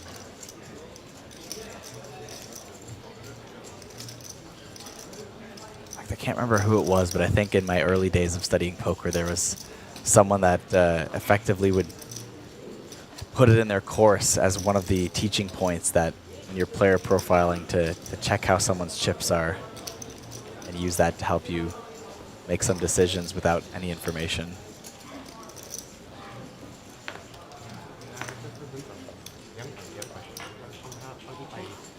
Shuang putting the stack to use. Jams into the shorties, willing to take the variance, considering Lily has a stack that can deal him some serious damage, but he knows with the ICM she's going to be a bit tighter. Yep. And he's willing to get it in and steal the blinds from Liu, who's down to 11 bigs. He's been there before. On the jam with King 7 suited last time. Outer step right A, complete your turn and now. 15 minutes break. For the game. Outer step right A. After your turn hand finished. 15 minutes break. And turn deal. These two raise 100 and 500.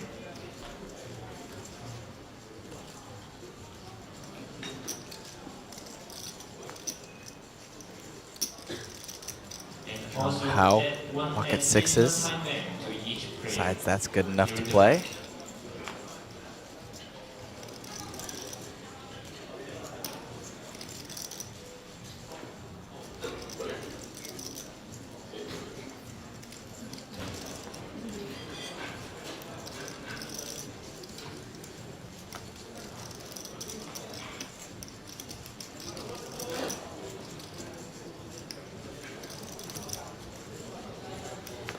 Just get it through.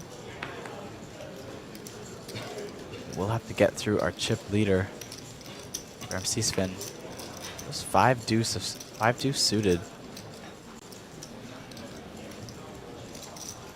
Doesn't even want to defend it. Just for the fold.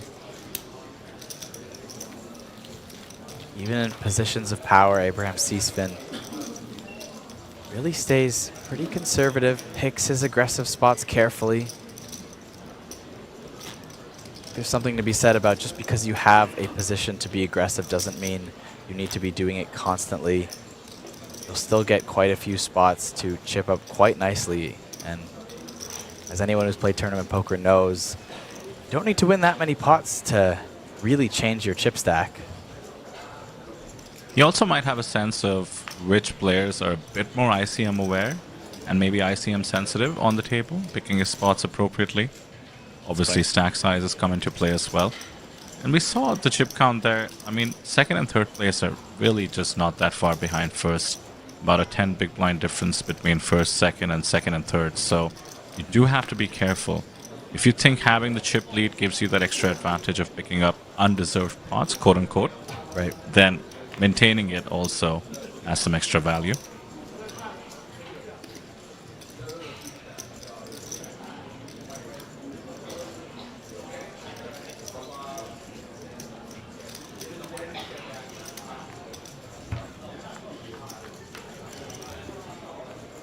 No steal with the 10-6 of diamonds, since it's pretty playable, was probably willing to call a raise with it as well. Now comes 8, 9, 3, pretty decent flop for both. Gut shot and the back doors, back row straight, flush draw technically with 10-6 of diamonds and middle pair for Zhang. We have a pot going till the turn after a while. Interesting card. Both players add a gut shot. Abraham already had one, so he has a double belly buster. A 7 or a jack would make him a straight. Middle pair is now third pair for the jack 8. Checks behind. 4 clubs on the board. And Abraham has 10 high. Surely tempting. Try and steal this one.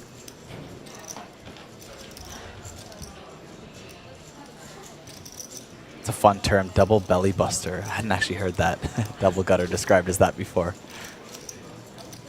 Yeah, old school term. Yeah. I like it. The sizing here is kind of perfect. One you might make with the 10 of clubs, jack of clubs.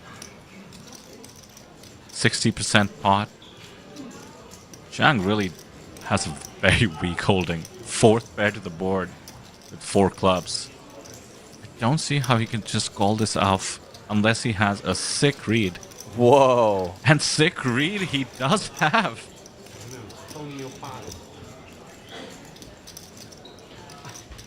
Wow, that's a statement.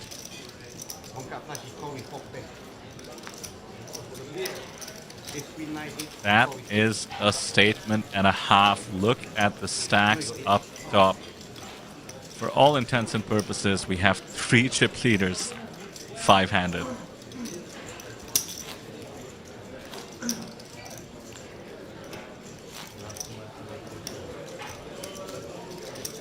Don't bluff the man in the orange hat. No. Clearly, if he's going to be calling there with just an 8.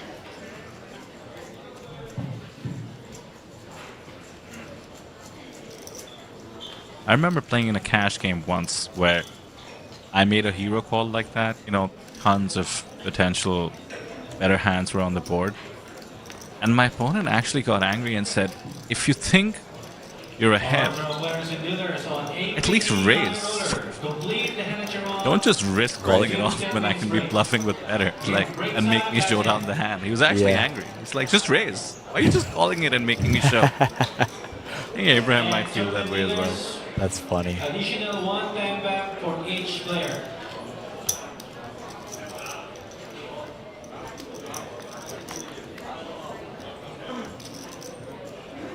Blind versus blind action here. Both players with diamonds in their hands.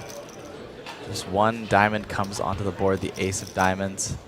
His middle pair, Xu Shuang. There's a gutter. How?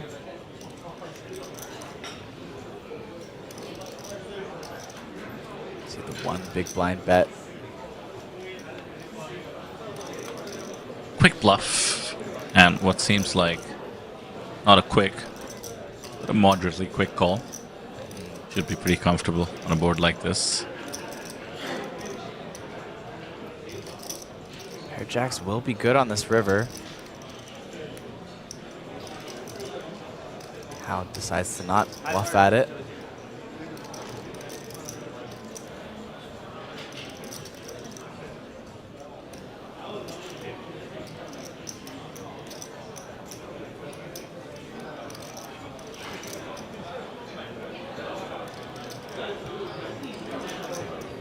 Love this.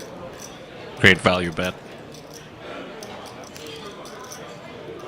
Wants to get value from all the tens, just non-believing smaller pairs. Love seeing thin value despite the stakes. I mean, that's, you gotta get it. Any chance you can. Those small edges are what separates you from the herd. People just playing basic poker. Thin value, tight folds. When done correctly, that's what separates the weak from the strong, the winners from the losers.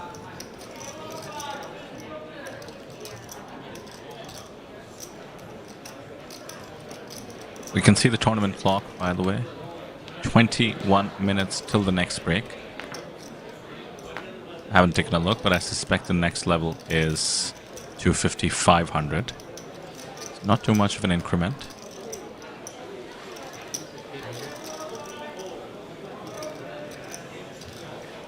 Oh, Kyle, we are at the level where each big blind is 10 souls. Ah, what a beautiful level to be at.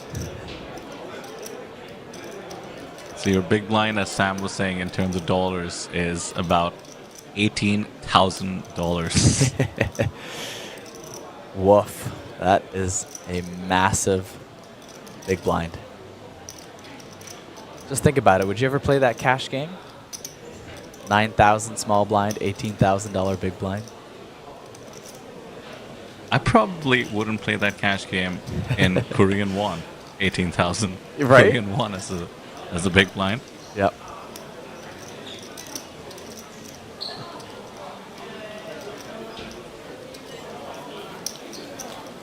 Raising a pickup for Abraham. Let's take another look as we deal the next hand at our high roller. So the guarantee was 700 million. The buy-in was 5 million. That's our usual buy-in in terms of Korean won for our two-day high roller. It comes to about $3,500 US. Right. And with the late reg still being on, I don't think we have a price pool yet. But it seems like we've exceeded the guarantee by at least 1.5x, which is pretty cool.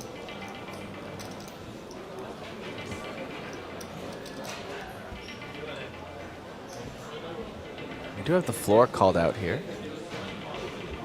Probably just going to check something. Deck.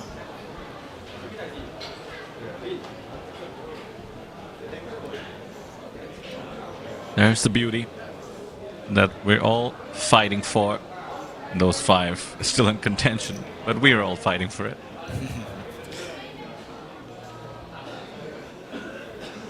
Yes, so Kyle, get the yes. trophy cabinet, which I had been vying for it to be called the Pride of Lions. Maybe we'll try to make that a thing in Taipei. I like it. I like it. It's always a bit sad to see it get sparser and sparser as we give out all the baby lions and the silhouettes and now the mega lion, but the big two remaining. Yes. Golden lion on your screen right now, and of course the rose gold lion for the high roller tomorrow. Yeah, I love that description of it, the pride of lions, and seeing the field dwindle down as the trophies get handed out. It's it's a sign, and I like that the main event is on the second last day, because you get to that last day and the table looks so empty. Of course, you still do have that one last Mega Lion left up for grabs. But when you first get here, I think when the series is so full of promise early on, that's one of my favorite times to see that trophy table. When you get here and nearly every trophy is still up for grabs, and you go witness all the things that you could possibly win. Every tournament is still unwritten. Your series is still to be determined. And you're just filled with hope and excitement and joy to be in the room. I think that's my favorite time to see the trophy case.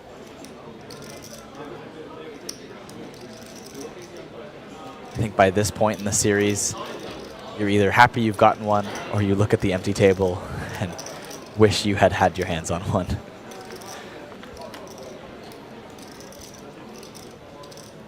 Look at this flop. Jack 8 of clubs on the 7-6-4 2 clubs flop after defending the big blind will feel pretty comfortable. And Zhang Hao, as a holding, he got pretty frisky in the cutoff with that he wouldn't mind jamming with. And now Liu should be snapping it in. And what a great showdown this is going to be for Liu. He's I don't think actually ahead. That is the most connected two hands could be on a flop without any made hand, I believe. Absolutely wrapped around this board. 76%. Just 6 wins for Zhang. Otherwise, yet another short stack will get a much-needed double up, changing the dynamics once again. Greg will take over as we see the turn in river. Risk with 2 overs, a flush draw, and a gut shot, and is currently ahead with Jack 8 high. Just needs to fade the open ender. Let's see what the turn brings, Zoe. This final table is not immune to Turn suckouts. is the 9 of hearts. Clean. Just needs to fade an 8 or a 3. That is not a club. The river is the 4 of hearts. Double up for Mr. Liu. And Liu Yayun, the short stack once again, doubling up in this final 5. We went from absolute carnage in the first couple of levels, seeing 4 quick eliminations here in the final day of the main event, to suddenly coming to a complete stall at our top 5. Chips are being tossed around. There still is some aggression, but no bust outs in the last couple levels. And a new short stack emerges in the form of Lily Tang, 15 bigs now still. Plenty of bigs, but 5-handed, those antes come fast. That's where Liu, very accomplished player from China, approaching 1.2 million on his Hendon log. He's already added 100,000 guaranteed to that score, but the run stays alive.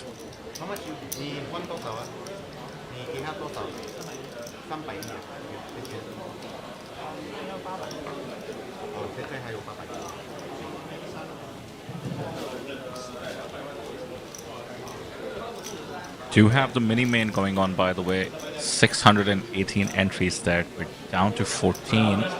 Check out the website in case you want any updates there. I believe first place there is 100 million Korean won, so should be about 75,000 US dollars. For an event that has mini in it, that is pretty hefty. Yes. Yeah, we also saw the Zodiac come to a close last night. I just happened to be in the room and saw Joseph Chung take that one down. That is just ridiculous. Right? How did they do it? Shouldn't we let someone else win by now? Interesting fold there, by the way. Queen 10 off opens. Zhou Shuang getting aggressive as he has been ever since he doubled up. King Jack off is folded by Lily. Can't blame her. 15 big blinds a bit tricky to navigate with that exact holding. I wouldn't hate a jam from Lily, especially being the short stack. Not really trying to outweight anyone, and you can apply the most pressure. C-Spin will defend 5 deuce this time.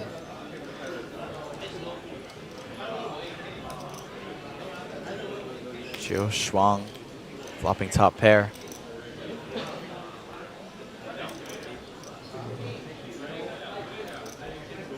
Not even going to c-bet, just going to check back top pair here.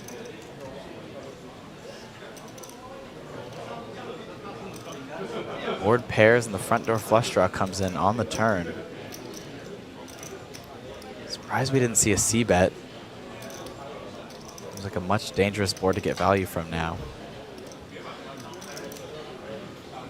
I think that's ICM in a nutshell, isn't it, Kyle? That losing chips hurts so much more than gaining chips. So optimizing for stack preservation over value is okay. Risked a lot of bad cards coming out, but those cards would be more friendly to his range.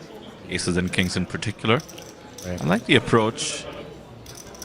You want to make hands into 2 street hands against an aggressive opponent like Z-Swin, but with that pickup, We have an absolute dead heat up top. Zhou Shang has tons of momentum behind him ever since we saw him double up from what I believe was the second shortest stack at the time with the Pocket Kings. Now he's tied at the top. And that's just how much the stacks can swing on this final table. The dynamics ever changing. We saw Lily Tang in first place at one point. Now our short stack.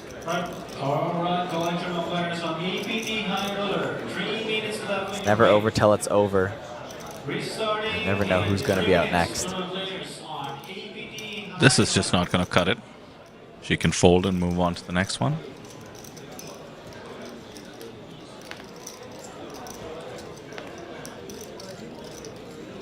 Wouldn't have been surprised to see Liu take an open there. Has taken some very aggressive spots this tournament.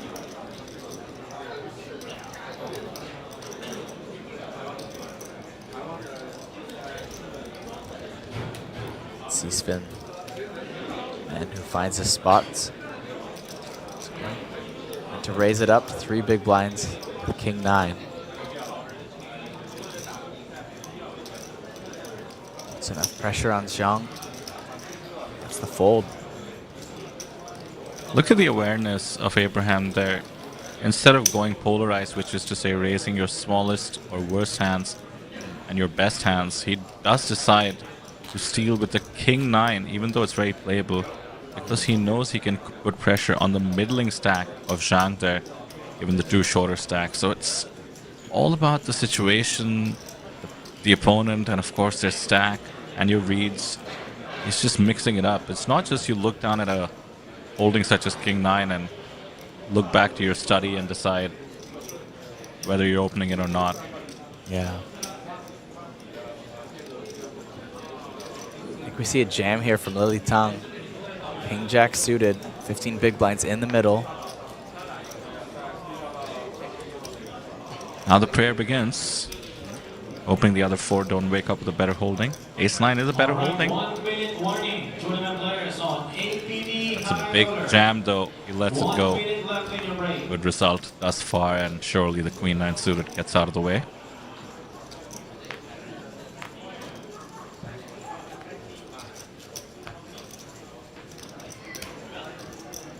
Lily picks up a pot. 17 It's been a bigs, while. closing the gap between her and Liu.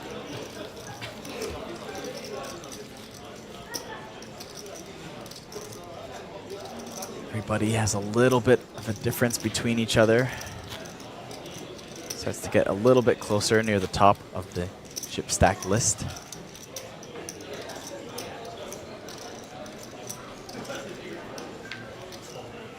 No Ning in chat asking about the buy-in price. About 1800 USD. Much smaller Just a than the reminder. next payout. Yes. Much smaller. 28,000 is the next pay jump alone. You can see on the top left there. 105k guaranteed. 132k is next. Alright, no limit hold on freestyle event. Blinds are up 600, 1200, and 1200. Must shout out an amazing event going on right now, Kyle. The Dealer's Choice Masters. We talked about the Stud Masters the other day with Kunat winning it. An $1,100 buy-in for a mixed game event. Always cool to see a bunch of people showing up. 20 entries in the Dealer's Choice Masters, which is, I believe, a 17-game mix. That is incredible. Oh, pardon me, a 22-game mix. Oh, wow. Wild. It's absolutely wild.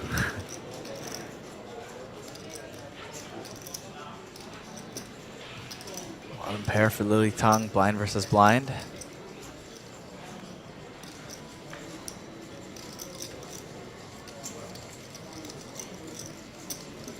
Joe hits a pair now on the turn. Decides to go for a bet. One big blind.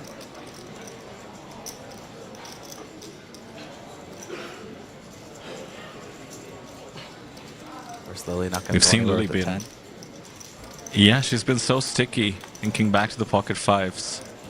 This time it's paying off.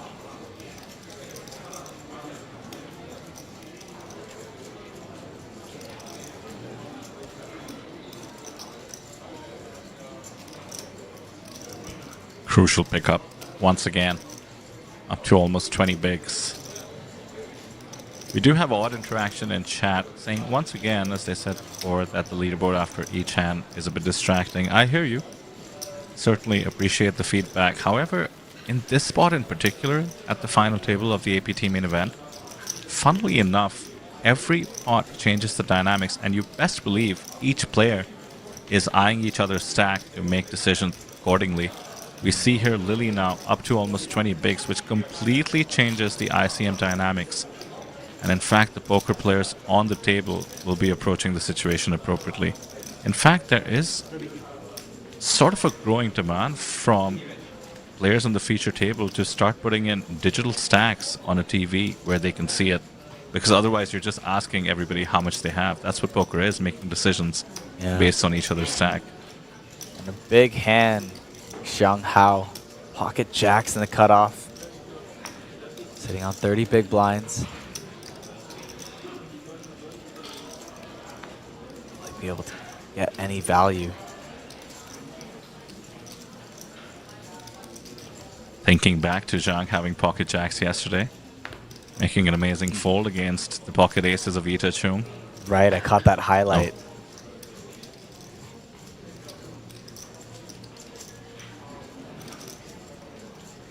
No aces this time and a weak king.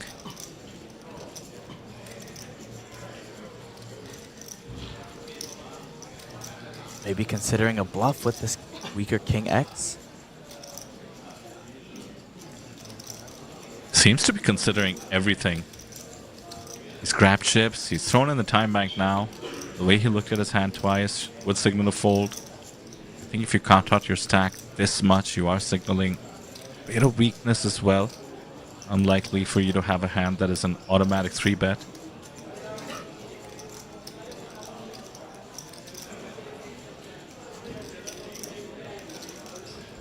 This should all add up to a fold in terms of body language.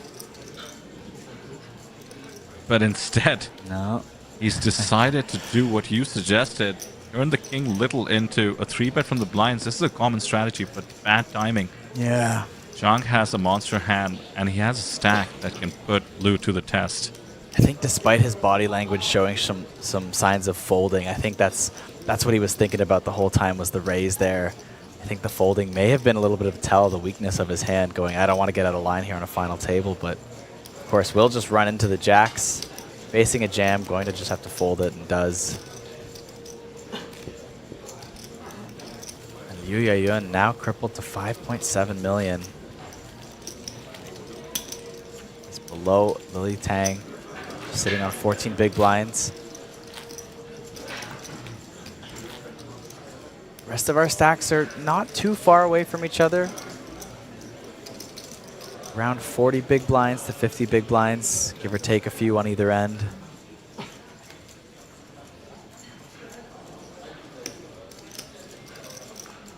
Lily Tang may be the person to find herself in the spot with the most pressure again at the moment. But as we've also seen, despite having that pressure, Lily still playing a lot of those holdings, was jammed the Queen Jack offsuit despite having short stacks next to her. Jammed it into aces. Was lucky on that run out. So people have to take that into consideration if they want to try and put pressure on her. She may not give in to that pressure. And that kind of ruins your strategy if the person isn't going to give in to the pressure.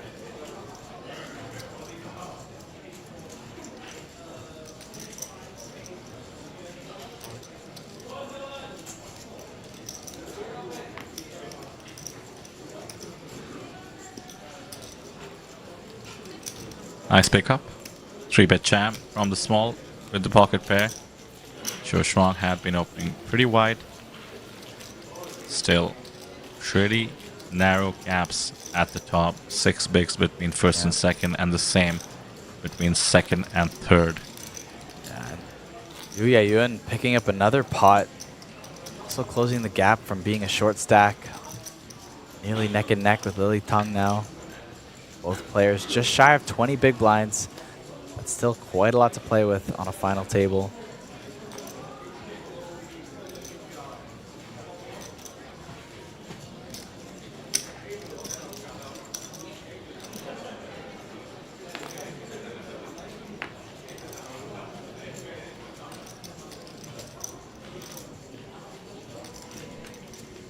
small pocket pairs going around. Xie Shuang with the pocket sixes this time.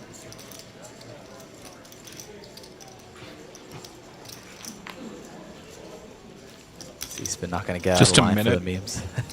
Yes? Yeah, I mean, you know, $464,000 can supersede memes sometimes.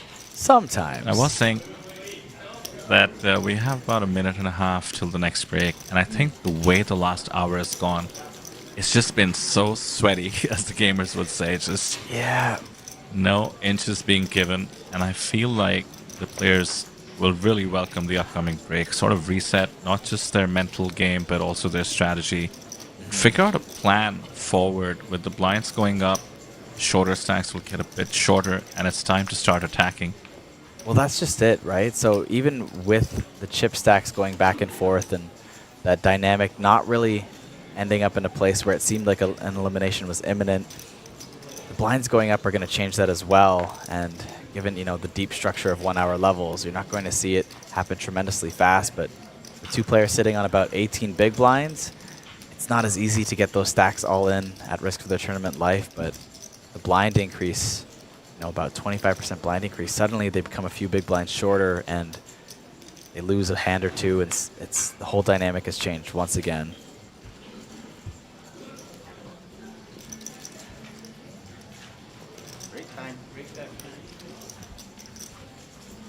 Kiwi in chat, missing our friend Stephen Lai. I hear you, Kiwi. You miss him too. Yes. Stay tuned for the APT Championship. I feel like Stephen Lai was always very fun to have. He always had some large bouts of humor and puns that were definitely key to some of these streams. But locked up, our top five, 105,000 USD, still playing for an additional $360,000 that they could potentially add to their stack. Don't go anywhere. We'll be back shortly after this break with our final 5 players.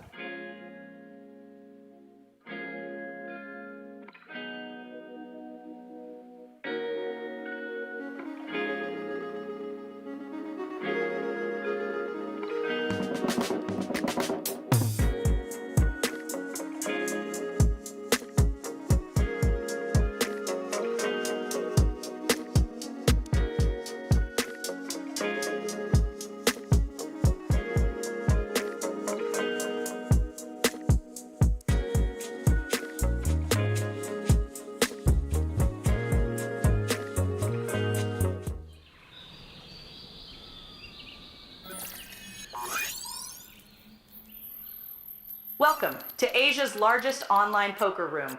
Our next generation poker software is now initiating.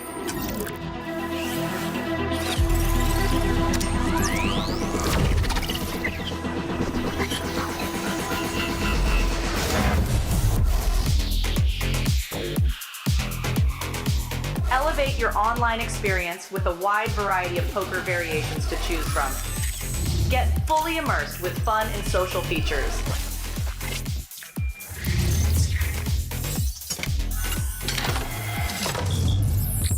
Level up your game with PokerCraft and Smart HUD.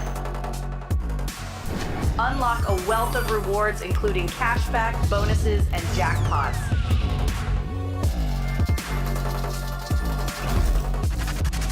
Join world-class poker tournaments featuring some of the world's most renowned brands and the largest guaranteed prize pools in the world.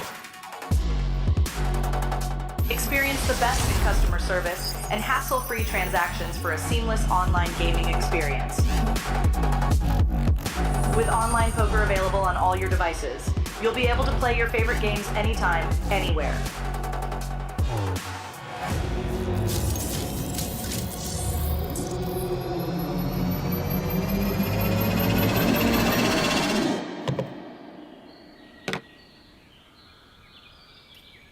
Sign up now and elevate your online poker experience today. In a world where the stakes are high and the competition fierce, there exists a realm where the best of the best converge. From over 50 countries, they gather, drawn by the chance of winning millions of dollars in life-changing money. But amidst these contenders, only a rare few will make it to the top. Those who remain composed under the relentless pressure, armed with an analytical mind that dissects every move, adapting, adjusting, shifting strategies like master tacticians. Under the bright TV lights and the watchful eyes of thousands, they take center stage. Is this the comeback we've been anticipating? In this arena, they are not merely players, they are warriors, united by a common purpose, to emerge champions. The APT Championship from November 14th to November 30th.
and a gut shot, and is currently ahead with Jack 8 high. Just needs to fade the open ender.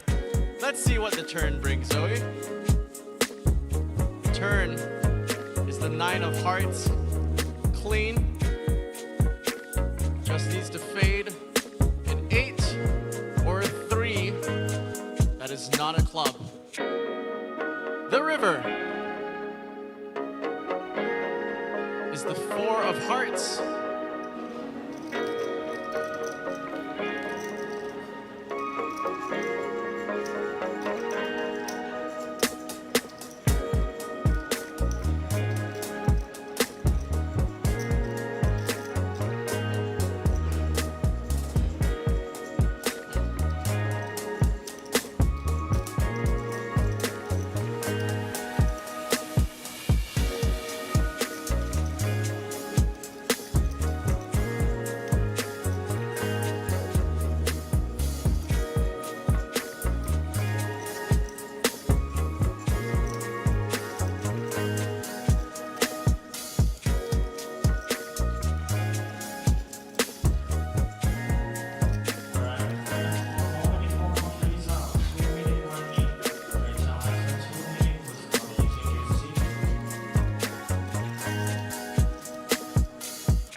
Welcome back, everybody, to the Asian Poker Tour here in the beautiful island of Jeju, South Korea. My name is Pocket Kyles. I'm joined in the booth by Vidur Singhal, and this is the final day of the main event. Just 5 players remain, and we will be crowning a winner at some point tonight. They will pick up that Golden Mega Lion trophy, that APT Championship main event ticket, and $464,000 US. Vidur, are you excited to see which one of these 5 is going to be our winner? Well, super excited. And by the way, when I joined you in the booth, we had 5 people remaining, which just goes to show how hard these remaining contenders have been fighting, and why shouldn't they? For that incredible 464,000 up top you mentioned, all 5 of them have locked up 104,000 huge pay jumps with every elimination, $28,000 being the next one. And let's not forget, the top 3 finishers do get a $10,000 ticket to the main event at the upcoming APT Championship in Taipei. As we cut back to the table, this should be a fun one. This is the level where I do expect some carnage. The blinds have gone up slightly. We had some short stacks hovering around 20 bigs. With those stacks now reduced to that 16, 17 big blind mark, I think the pressure is going to ramp up. It definitely will, as we see, like you said, those stacks getting shorter. There's going to be pressure to make it into that ladder up if you are not one of the bigger stacks, and if you're covered, you don't want to be busting out before those shorter stacks, because that is a massive pay jump, nearly $30,000. Pay jump alone is bigger than any cash I've ever had.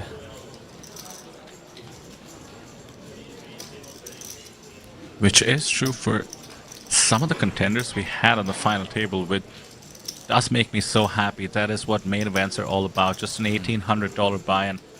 Many of these players had the opportunity to satellite in. Of course, we had some fun events on the stream as well that did reward main event tickets. And now here they are battling it for the ultimate glory, the golden Mega Lion. That's the one you want, being on our banners at future APT events. And a huge shout out to Lily Tang, who's still in the mix, the first woman in the new era to be in contention this deep in the main to try and ship it.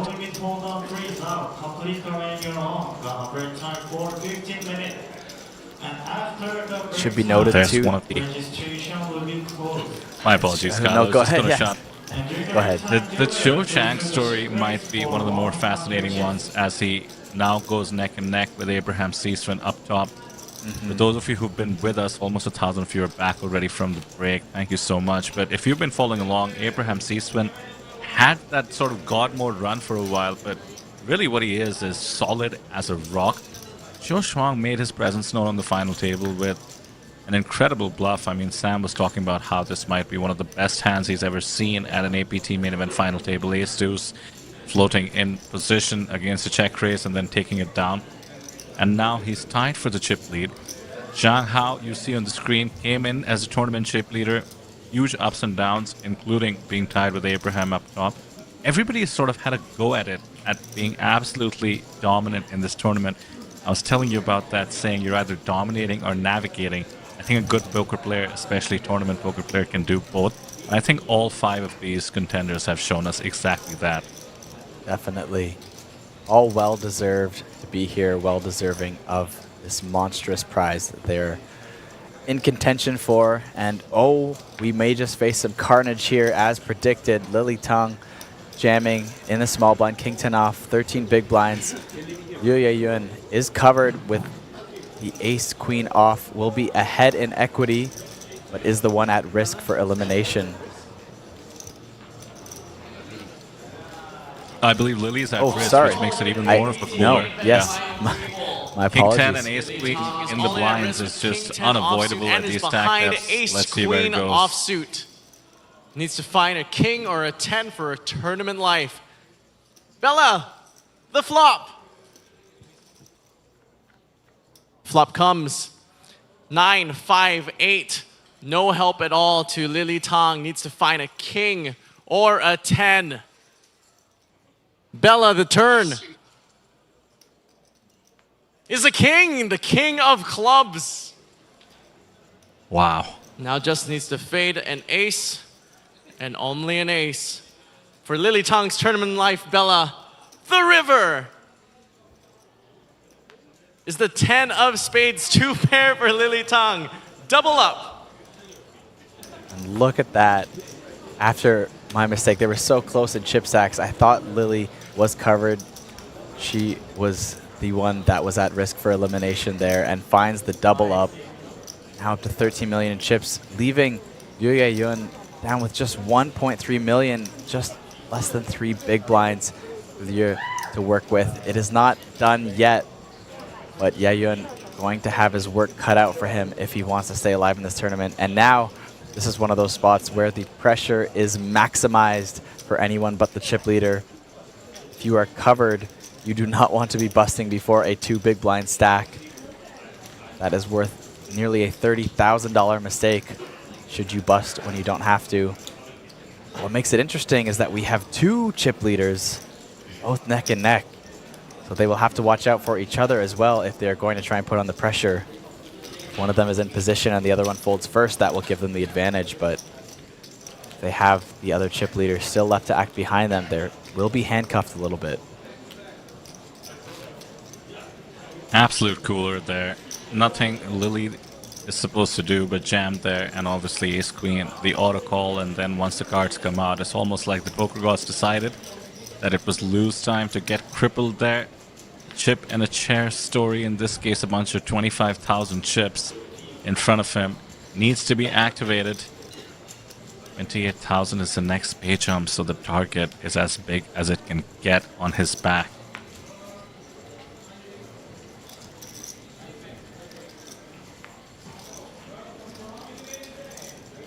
This should be a fold, considering the likelihood of the small stack being all in. The last thing you want to do is get in with 3 high, so time for Liu to pick up a hand and commit. And there we go. Mystery hand thus far, but automatic call in the big. Good luck to Liu, always rooting for the short stack, especially after a cooler. And Seasfin has 8 deuce off. Nice spot. You're getting it in good once again, but did not work out last time. Up against Seasfin's 8 deuce offsuit. Just needs to hold. Bella, the flop. Flop comes. 8, 6, 10. Seasfin finds the 8. Liu Ya-yun now needs to find a jack to stay alive. The turn is the 3 of spades. Absolutely no help at all for Mr. Liu. If he does not find the jack on the river, he will be our 5th place finisher. Bella, the river, is the 10 of diamonds. Folks, please give it up for your 5th place finisher of the main event. It is Liu Ya-yun. Good game, Liu Ya-yun. Both times getting it in good, and unfortunately, his opponents would spike at least a pair that would best him. Out in 5th place, but not without a fight.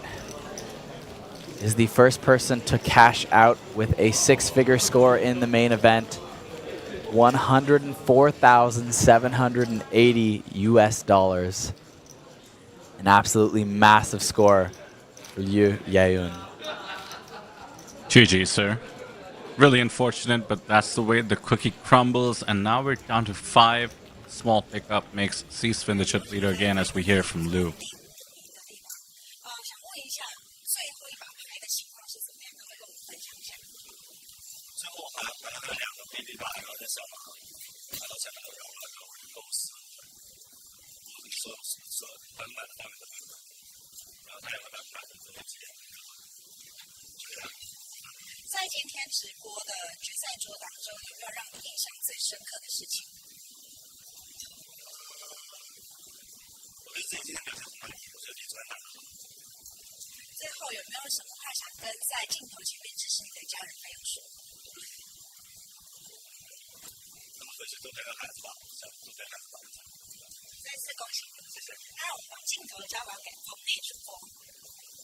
On with these mics.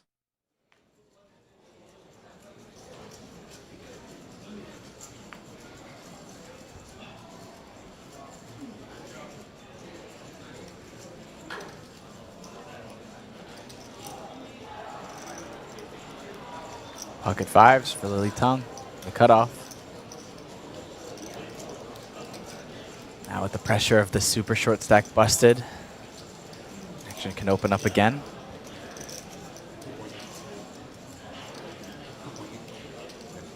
Seasfin going to find some aggression with King Jack. Puts the pressure on Lily.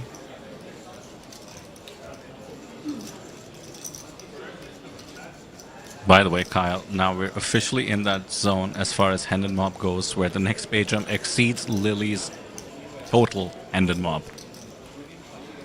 That's absolutely wild, and even though when you're at the table, you're probably just focused on the game of poker, can't imagine how exciting it is to realize you're going to set such potentially a life-changing score at this point. Oh, absolutely. If it's not the absolute value right now, I mean, think about what it does to your poker career. And certainly Lily, with Chinese players, they might not have every event they've played on hand and mob to begin with. But the skill she has showed at our final table and the run-up to it tells me she has a long career ahead of her. 3 spots away from becoming potentially the first ever female champion. By the way, third time with the pocket fives. They haven't been the luckiest for her at this table. Abraham putting all the pressure, but 10-10 deuce is a more favorable flop for fives than she's had in the past. A simple call here, though, would take the SPR to just such an uncomfortable zone. She'd have 8 million, as she does make the call, 7.4 million to be precise, and 13 million in the middle. The spot is ballooned up.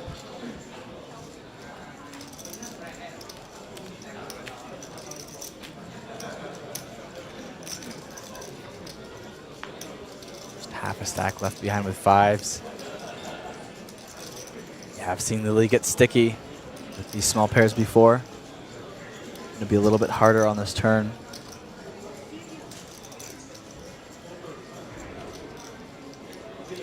Spin does check. Lily counting Quick out her check. chips.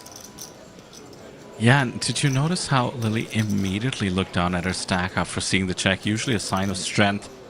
And that is an effective jam, and it's going to get the job done. Do we have a new chip leader in the form of Lily Tang? I think we do. And with a play like that, not being scared away from the C-bet or the 3-bet. Going to just take it down on the turn. No fear in that woman's play whatsoever here in the final 4 of this final table. She is the chip leader of the APT main event with 4 players in the mix. The shortest stack is not that short. 24 bigs for Zhang Hao. Abraham Seesman knocked down to 3rd place after that pot.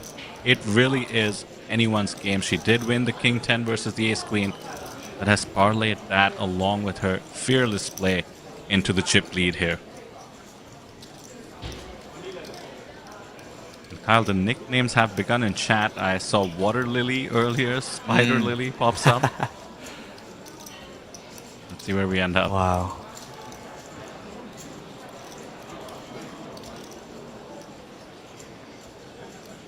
And just people generally cheering for Lily. James Thurgood, odd interaction. Absolutely loving to see this run from Lily. Got Fabian from Argentina.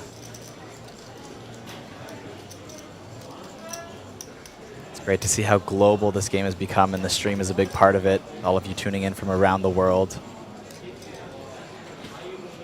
Yeah, I did just hit translate on Fabian's message, saying good morning to us from Argentina, and also saying excellent transmission, which I suspect means broadcast. All credit goes to the APT production crew making it possible. C-Spin versus Shui in this hand. C-Spin flopping second pair.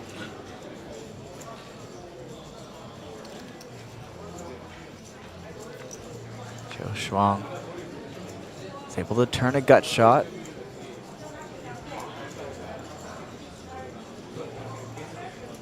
Nines and kings both still live.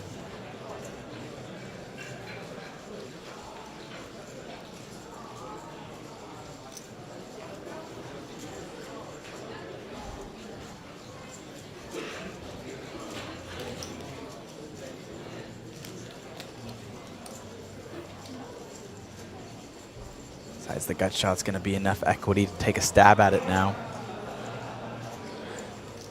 Get some better hands to fold. C-Spin not done yet. Lines going up and the action continuing. These pots build very quickly. C-Spin just sitting with third pair. Joe Schwang can't think that King High is good here most of the time.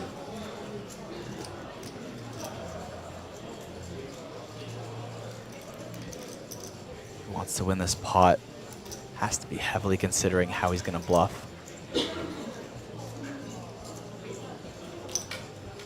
Finds his sizing. It's to be about, what, 1 point? Looks like it's pretty small from what I saw. 1.7 million. Really small considering this pot size.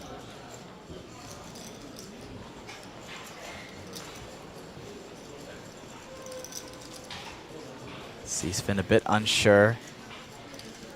Doesn't want to just lead chips unnecessarily, but it is such a small bet, getting great odds to call.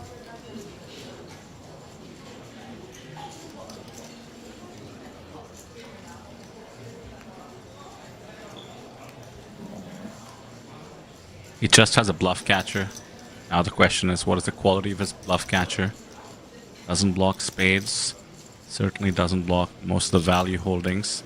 But Cho Shuang has been extremely aggressive. He needs to think about how high up in his range he is as well and whether he wants to take a stand. And he does make the call and gets the great news back up to 20 million. C-Spin just on his A game. They were calling for it in the chat earlier, Lily versus C-Spin heads-up match, and the way that both of them are playing right now, it's certainly looking like we could be heading that way. Both players sitting on 20 million in chips. That isn't going to be an easy thing to achieve, though, even though they both are in the lead. The other two competitors are going to fight tooth and nail, as we've already seen, to also fight for their spot in that heads-up matchup. That $200,000 heads-up matchup.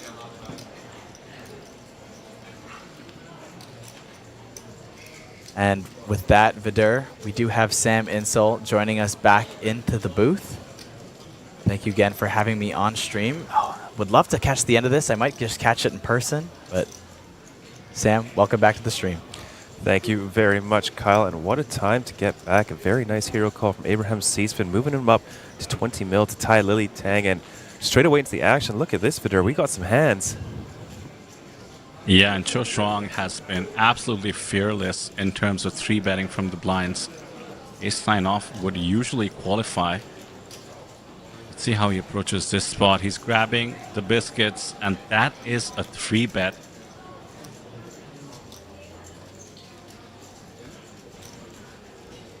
Did just lose that pot you mentioned to C-Spin, which included a showdown.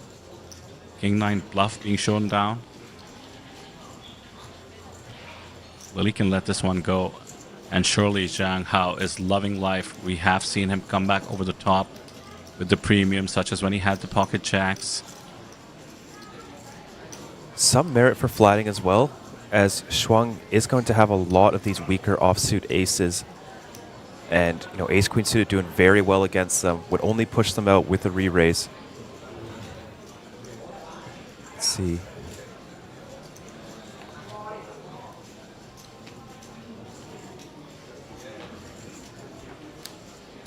These two are, and I'm saying this with air quotes, the shortest stacks on the table, but both of them plenty deep considering the stage of the tournament.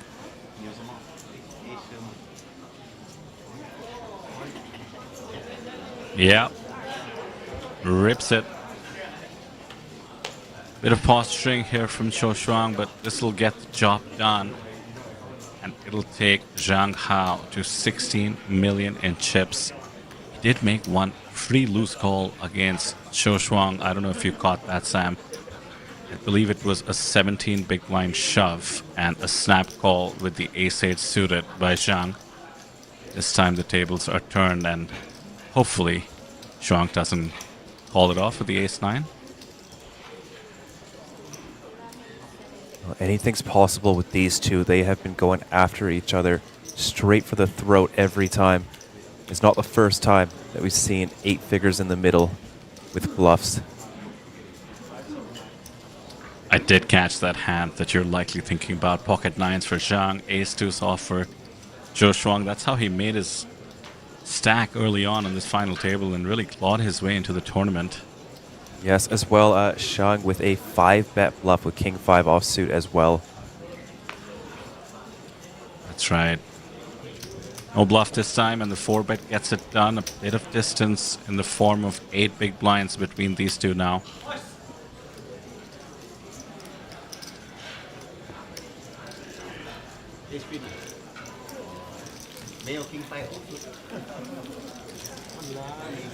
Everything about this situation seems pretty tense, Sam. Four-handed, of course, with piles and piles of money to play for. The floor with the other events being the high roller, some of the more higher buy-in events at this time in the day, and of course, mini main approaching the final table. It just all seems pretty tense. What does it feel like outside? I think tense is a great word to describe it, Federer. We saw 4 eliminations early in the day, and over the last 2 hours, only one more elimination in the form of Yayu and Liu. So players are coming out swinging, but they have not stopped swinging. But I do feel that there is a bit of tension in the air as opposed to earlier in the day. And why not? Each decision here is worth literally hundreds of thousands of dollars. Yeah, $132,000 locked up, and at a $50,000 pay jump coming up.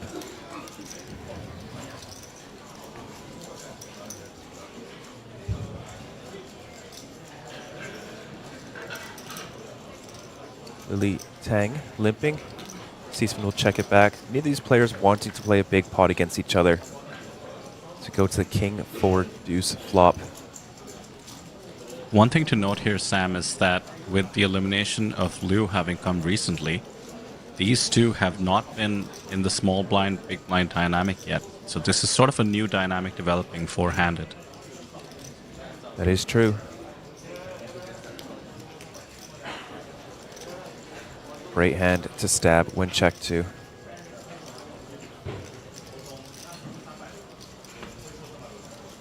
Gets the dominating queen 5 to fold. Now 3 or 4 big blinds into the lead for Abraham Seesman. It's like full 4 big blinds. Justin pointing out that we are on the APT Championship ticket pay jump as well, so technically 60,000 USD pay jump if you can make it out to APT Taipei, which I know Seesman has already planned for.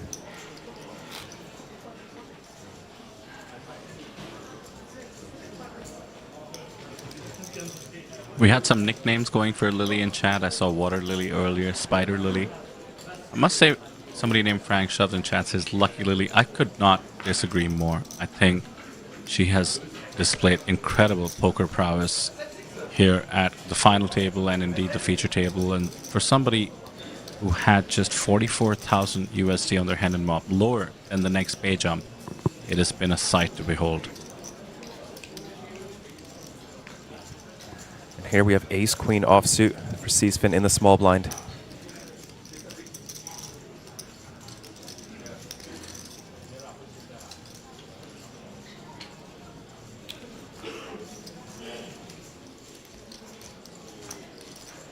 Do see a more robust raising strategy as the covering stack on these blind-on-blind battles. Oh, Shang, not one to shy away from confrontation. Does make the call 10-5 suited 3.5 out there as we head to the flop of 9-4-3 rainbow. Backdoor's working for Hao Xiang.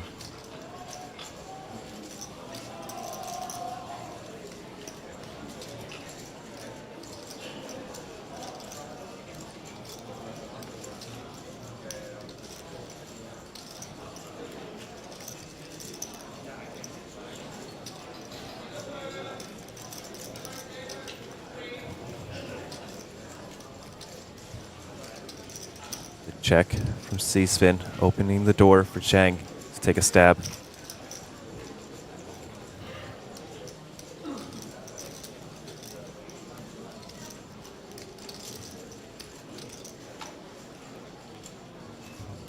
$1.2 million will not be enough to get Abraham Seesman to release the ace queen. Too early for that, as we see the 9 of spades on the turn. Decent card for Seesman, makes top pair quite a bit less likely. Though could incentivize Zhang to bet on the turn as well with some weaker holdings, such as a 4, maybe a 3, or some pocket pairs.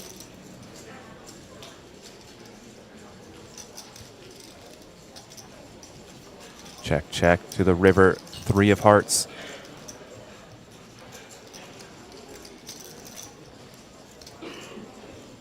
I gotta say, I'm surprised to see Zhang let that turn spot go. He's been so aggressive. It just goes to show that the ICM pressure must be insane with these pay jumps. He does not want to lose a big chunk of his stack at this moment. Seasfin's hand was fairly face up. But Zhang also knows that Seasfin can be sticky. Now gets essentially tied as the bottom stack, but 25 bigs is more than enough. Anybody's game at this point.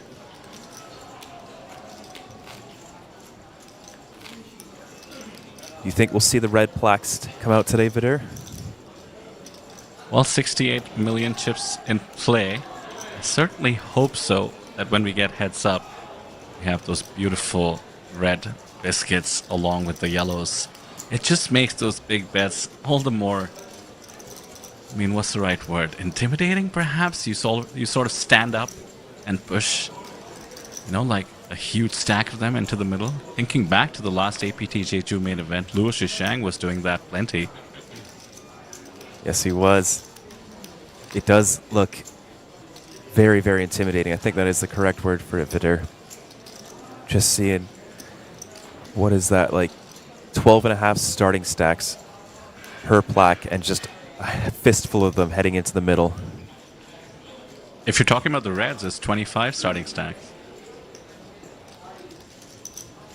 Yes, yes. And I heard you, and I was telling Kyle this as well, I heard you mention that amount in dollars because of the buy-in. So essentially a $20,000 chip. Yes, and then the red plaques would be like almost $50,000. Mind-boggling, Vidur.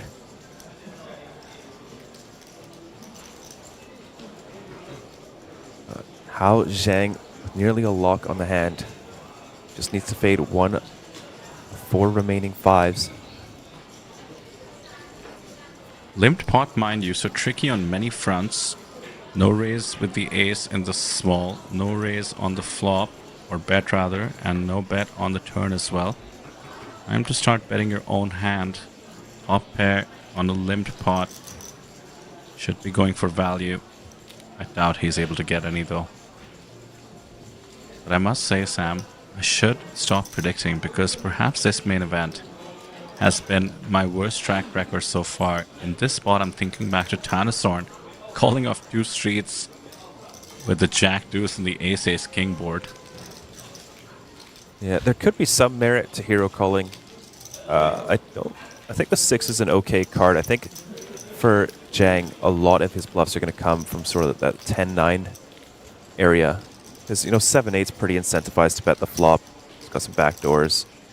But that 10-9 really just has nothing, and by the river, you got to find some bluffs.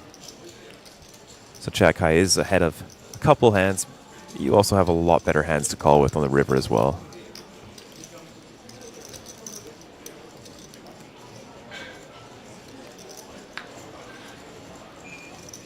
I think these two saved their fancy play and hero calling for when the pots are truly big. You mentioned the 5-bet.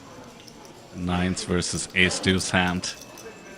Looking forward to more fireworks for sure from the two of them.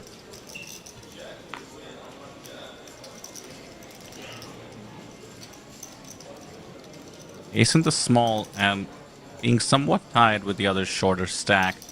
It's not really the right stack to go for a jam. It's just an open.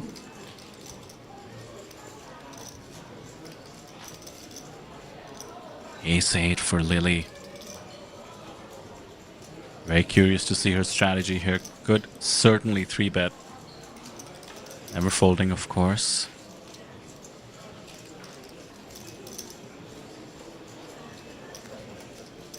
There it is. No lack of aggression from this woman. As Daniel Negreanu used to say back in the day, eat some of that.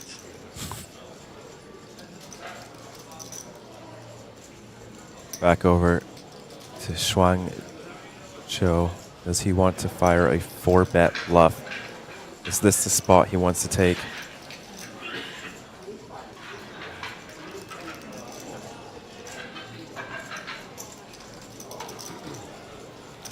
It is not. Power poker from Lily. 20 million once again.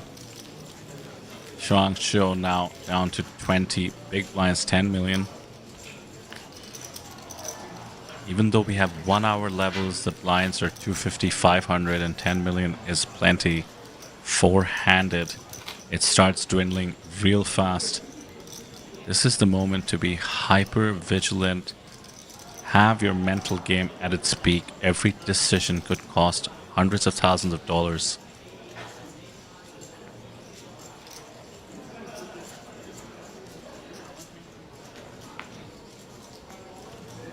Justin in chat says, it's a miracle somebody respecting a Lily 3-bet. Sam, I don't know if you noticed this, or maybe it's confirmation bias. Early on in the FT, Lily was a bit of a target. She was playing on the snugger side, and maybe it has something to do with her being one of the only women to ever make it to a newer FT, but I think that has stopped now. Nobody's trying to bully her anymore, and it's likely her doing the bullying. Yeah, we saw a little bit from Yayun Liu really going after Lily Tang's opens. But, you know, she's been fighting back. She's finding some creative 4-bet bluffs. Definitely not one to shy away from any sort of confrontation. Not a single one of these players willing to back down and concede their shot at a first-place finish. It is amazing to look back on our coverage. I can think of feature tables that had pretty much every player on this table on day 3 or day 4. Lily in particular, I remember her having 10 million chips early on day 4. So she has had the experience of chip leading the tournament at some point. Was the shortest stack on our table, give or take, when we were 5-handed, pretty much tied with Lou. Got it all into King 10, small versus big, flipped the king, and now has parlayed that into being second in chips with over 20 million.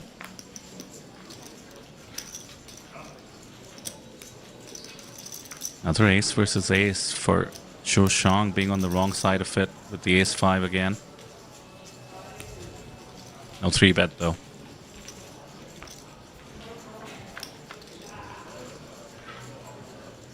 Seven and a 5. Look at the equities. The ace of spades on that monotone board could go a long way. Ace would be a dirty, dirty turn card.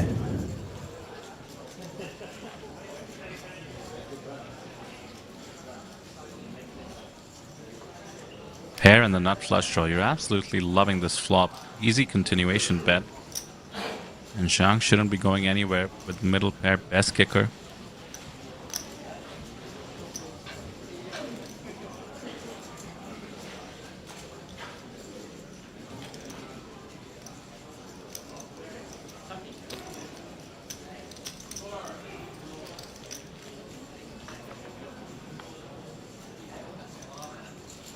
There is Vidur, the 6 of spades on the turn. A lot of players are opting to trap with the ace of spades, but I think versus Zhang, I want to give him as many chances to check raise me as possible.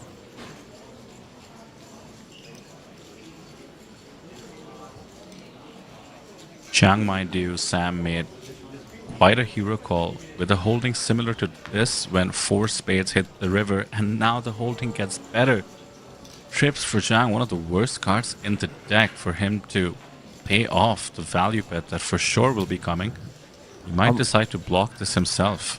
I'm a little bit worried that Zhang is going to turn his 7 into a bluff. On these 4 flush boards, trips make a very compelling 3-bet bluff. No, if he blocks, gets raised, he may just jam himself. Repping 7-6, 7-5, king 7.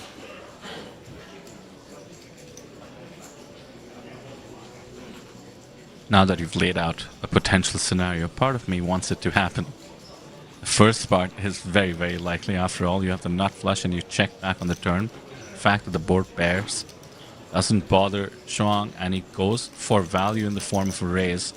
Let's see the sizing and how much room he's left for Zhang to potentially come back over the top. 3.3 million. It is reasonable.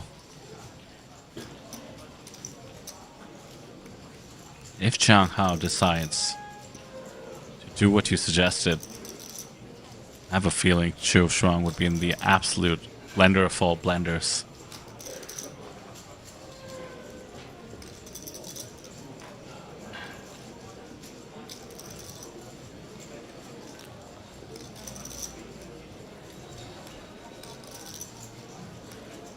I'm not sure it's going to work versus Ace-5 specifically. The 5, a very key card, making it basically impossible to fold this specific nut flush. Perhaps he gets a fold from a queen or a jack-high flush. Is that it? All in announced. What a play from Zhang Hao. And look at this. Shou has not snap called. He knows what he could be up against. But he also knows his opponent is very capable of this. You absolutely called it. And Zhang, recognizing perfect theory, turning his trips into a bluff on this board. And now time to test the last part of your prediction. Does the 5 as a blocker to full houses in Shuang's hand make him call it off and become the chip leader in this tournament? Or does he lay it down and leave himself with just 10 big blinds? I think with the 5, it's mandatory. I think having a 7 would actually be bad, blocking the bluffs. But blocking 7-5, I think, is very important.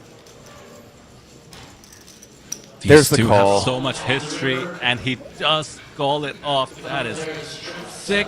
And what a turn of events. The new chip leader emerges, or maybe just about tied with Seaswin.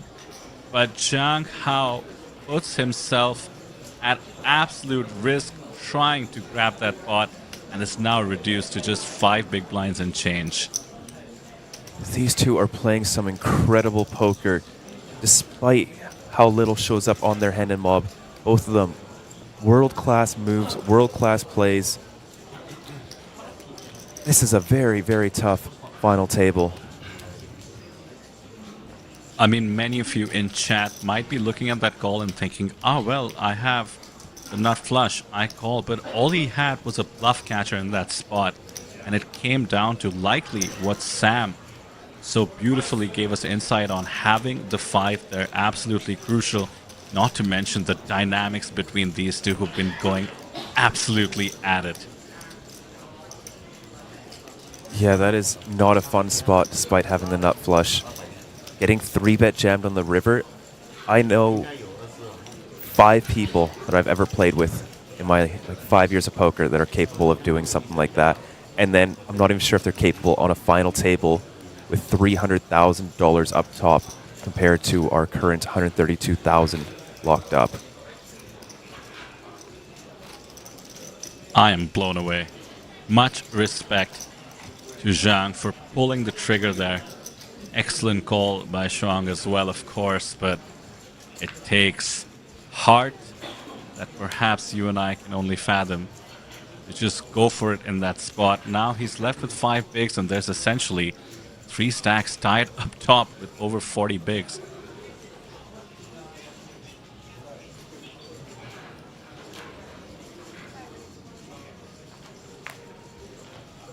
A great comment in the chat here.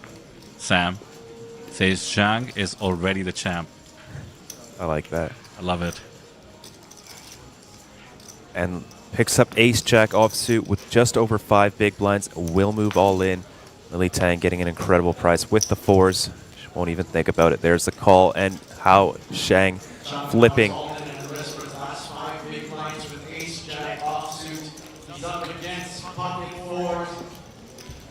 Zhang Hao is flipping for his tournament life with ace-jack.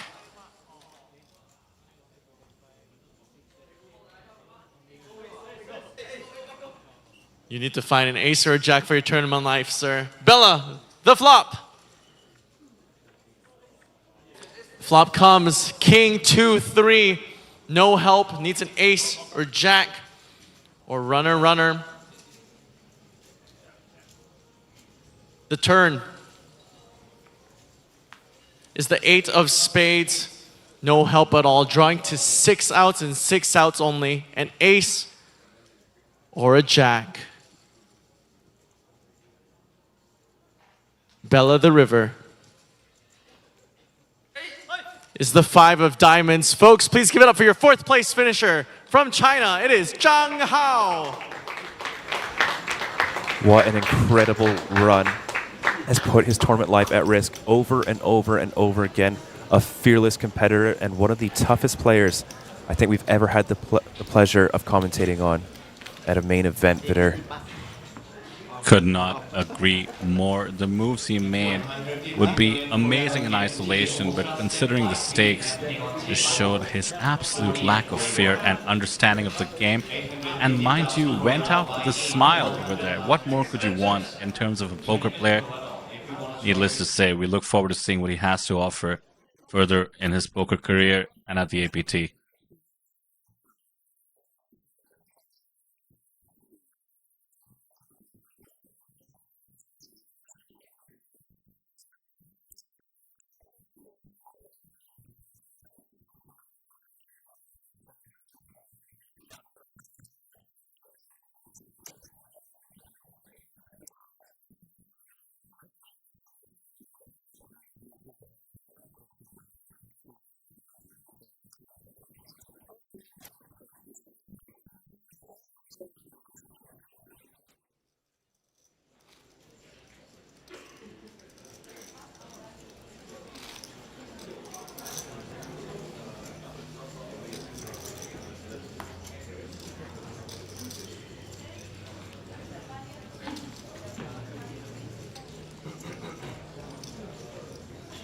Thank you so much, Elfin and Shiji once again to Zhang Hao. And right back to the action. Seesman has been quiet, has been steadily nursing his chip lead while the other two have effectively caught up. We're playing three-handed poker. $50,000 is the next pay jump. And pocket queens open under the gun. Queen 10 suited for Shuang. He loves playing from the blinds, is fearless, just like Zhang. Let's make the call.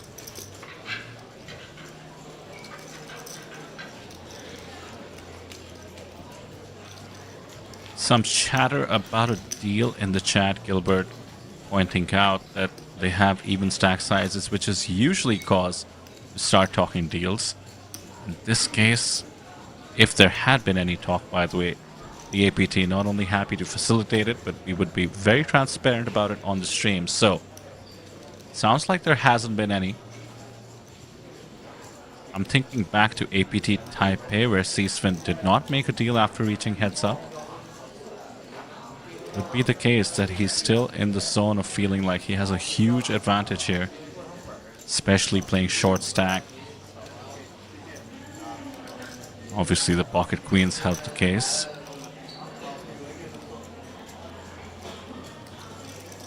Justin in chat says, I don't think any of these three will make a deal. They certainly haven't been playing like it. Yeah, all signs do point to the fact that they're going for a win. I would add Zhang Hao to that list as well. The fact that he pulled the trigger there means he had his eye on the prize.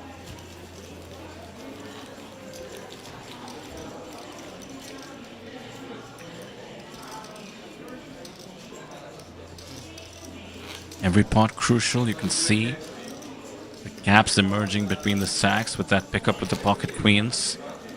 68 million chips in play. Seesman has 26. 23 million for Lily. 19 for Shuang.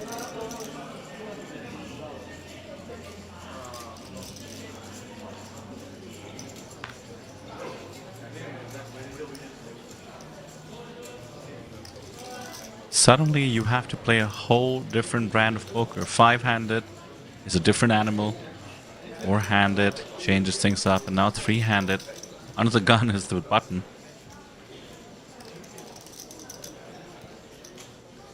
Sam, what do you think we'll be seeing from each of these players in three-handed play? I think we've gotten to know all of them by this point. Curious how you think they're approaching the situation that's developed here. I don't think anyone is going to be slowing down.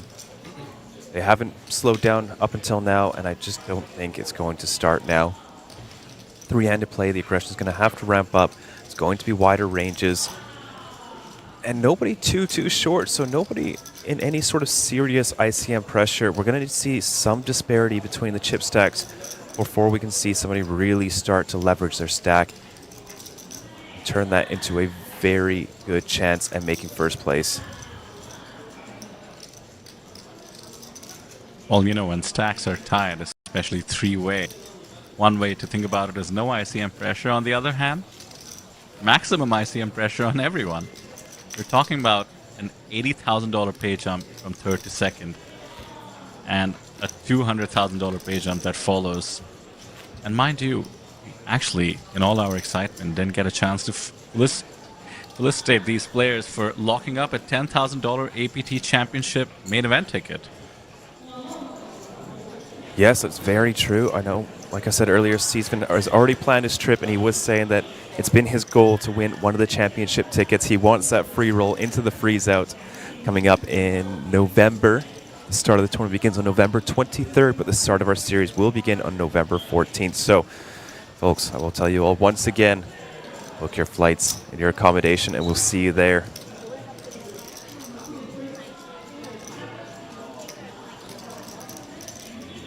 $100x return on the main event ticket has been locked in. Time to see if you can go another 2.5x from here.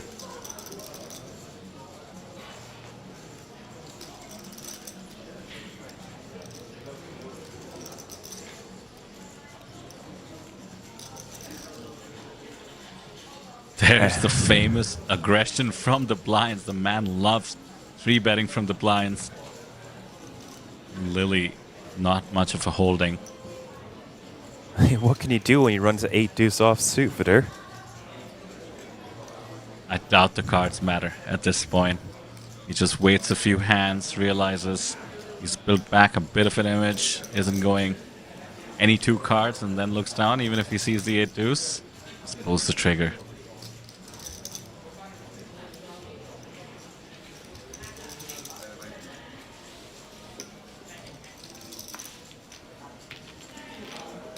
Just incredible.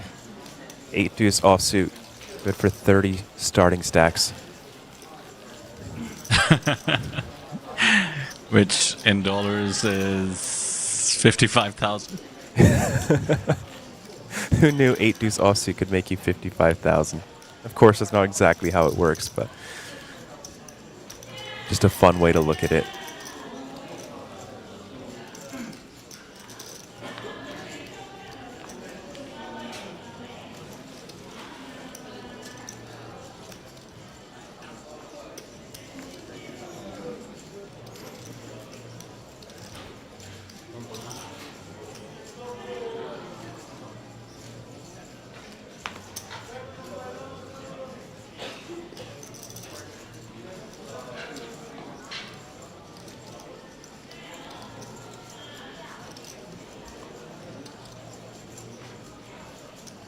Abraham Seesfin opening up King 5 offsuit on the button is going to get re-raised by Shou Shuang. Back-to-back 3-bets. This time has the goods.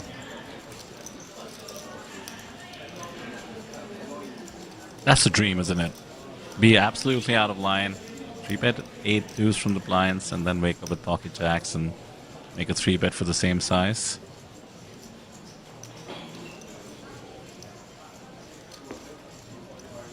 Time bank goes in. Lily Tang really thinking about a cold 4-bet.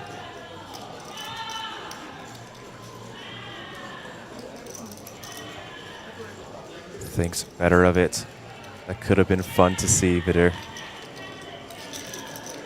Always rooting for hyper aggression and some blood on the streets, but that would have not gone Lily's way. I think Shuang knows his image, considering how aggressive he's been from really any position. So when you're as high up in your range as pocket jacks, I think you're happy to get it in.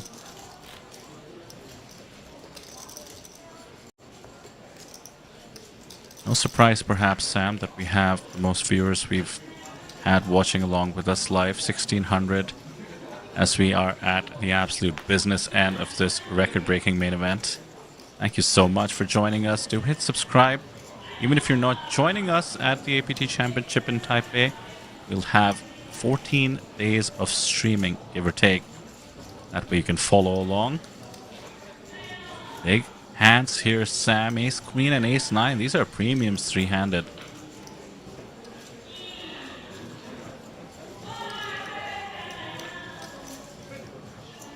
To see three bets in a row in three-handed play is something else, Vidir. Yeah, and once again, Zhou Shuang needs to know his image. So how does he perceive the fact that he's being played back at? He has to feel that Ace 9 is stronger than he was usually, but the sizing on this 3-bet is massive. 8.7 big blinds is the ask. Not completely out of the question to flat if you think Lily's getting very out of line. Ace 9 offsuit playing quite well against the bluffing range from the small blind.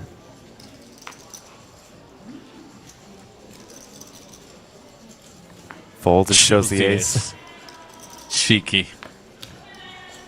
That's actually... Yeah, and Lily shows it too. I was going to say that actually will disappoint Lily quite a bit, since obviously Ace Queen is ahead once your opponent folds. And look at how close the stacks are up top. I doubt we've seen this at any of the main events we've covered, Sam. 48, 45, 42, three-handed. Like, we've seen even stacks, but much shorter. This deep three-handed is quite atypical for a final table, I'd have to say.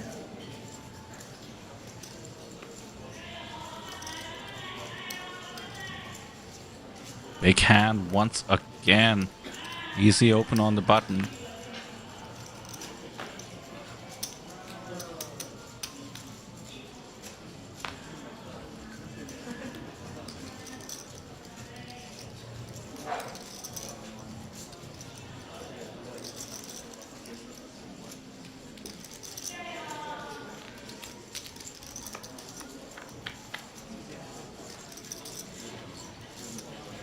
Seven, 6, 5 is the flop.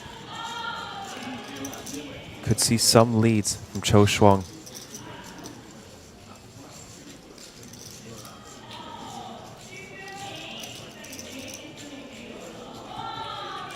Indeed, we are going to see one. 1 mil is the bet. Ace high is probably too strong to fold to a single bet. Not great that you don't have too many backdoors.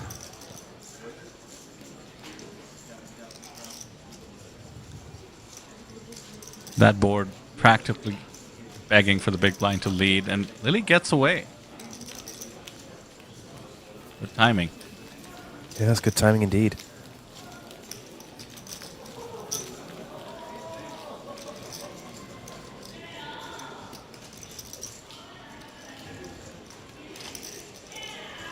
There is merit to what chat was talking about.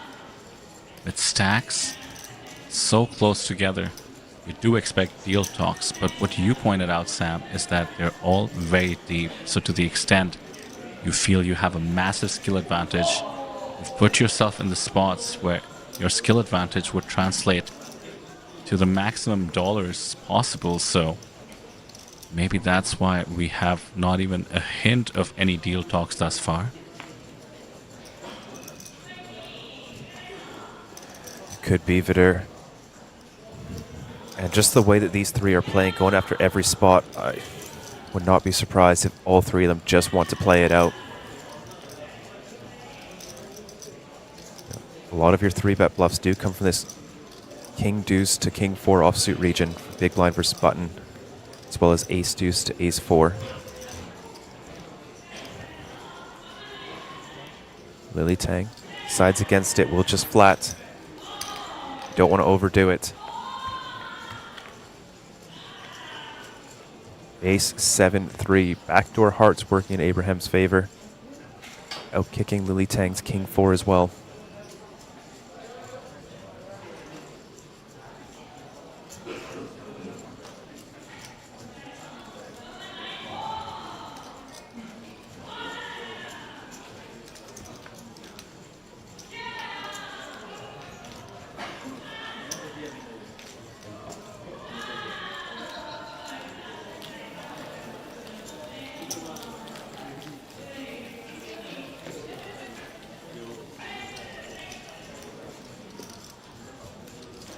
It's kind of been fascinating how Abraham has maintained, solidified, and wielded his chip lead. He hasn't been that traditional, hyper-aggressive table captain, truly picking his spots and realizing that it's just a long grind to go from 9 down to 1 winner. Not in any rush to do it.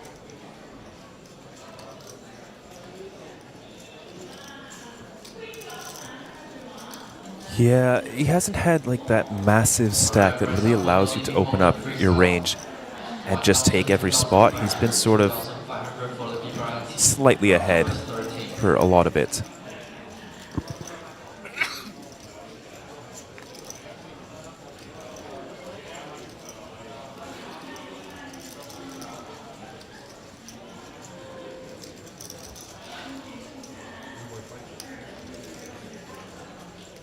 Dave Spade in chat rooting for Abraham.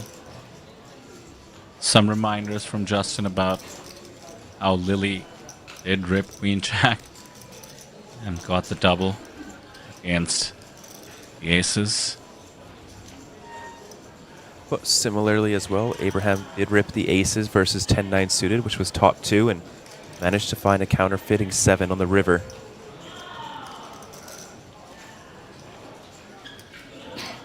All that stuff, I would argue, evens out in the long run.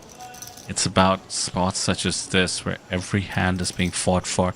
Put yourself in the shoes of these 3 remaining contenders and think about the pressure, the lights, the cameras, not to mention the bay jumps, and wonder whether you would be making the same decisions such as the ones here. For instance, Lily 3-bets the Queen 7 off, absolutely fearless and rewarded in the form of the Queen High flop. But Abraham likely loving the flop as well. Open-ender. This spot could get massive. 20 bigs in the pot now with that 5 big blind continuation bet. Is there a world here, Sam, where Abraham commits? I think you want to keep the dominated draws in when you have the strongest open-ender possible. 8 of hearts could slow things down on the turn. Jack 9 did become straight as well, so a lot of draws completing on this turn. Look at the SBR though, exactly 1. Top pair and essentially a heads-up pot, blind versus blind, is very strong. The third heart shouldn't change too much.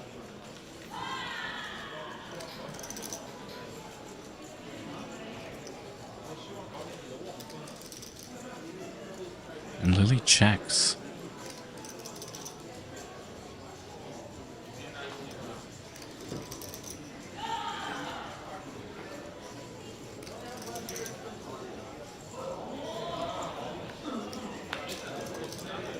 And that's a king of clubs on the river. Tough to get value, but blind on blind. Could be able to squeeze. Oh, and Lily's reaching. Perhaps just taking inventory. Decides to check. Heartbreak for the Lily fans in the chat, and mind you, with the check mark and the likely pickup here, Sam, Abraham's gonna have about half the chips in play. Crucial pot. See if he can get some value. It's thin. It is very thin.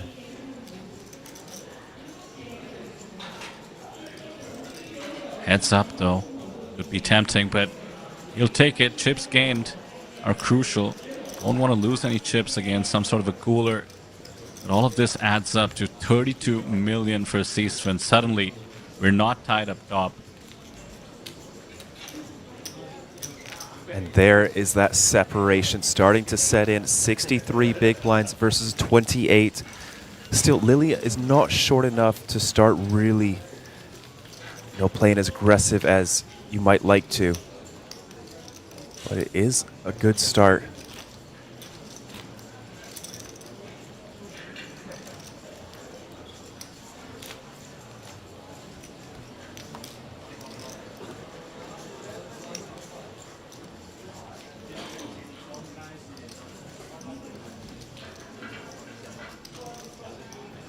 More support for Abraham in the chat.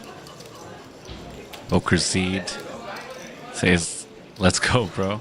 Kiwi supporting Season as well. Dave Spade pointing out how the Queen 7 got showdown. So I think Abraham will be taking stock of that 3-bet from Lily out of position against a limp. Or after a limp, rather. Alex in chat also seems to be supporting Season. The friends and family are out. The news has reached Singapore. Abraham did make runner-up at the APT Taipei main event.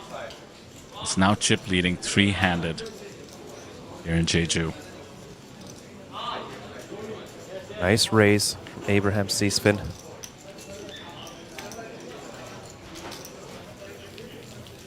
Now with the chip lead, you do get to raise a little bit wider, eliminate some of those limps out of your range.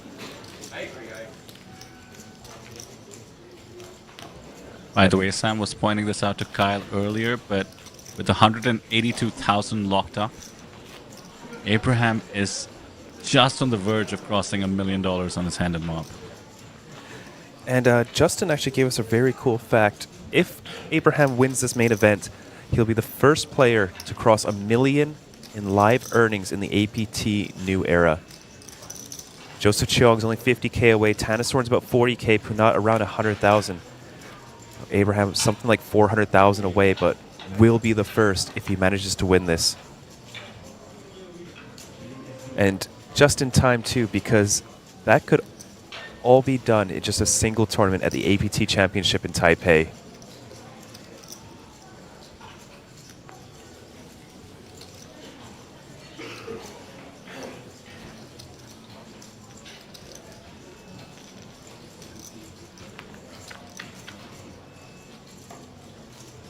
Off to a flop. Ace, ace, jack, Lily Tang. Top pair. Show, schwung. Backdoor straight, backdoor flush draw, and 5 high.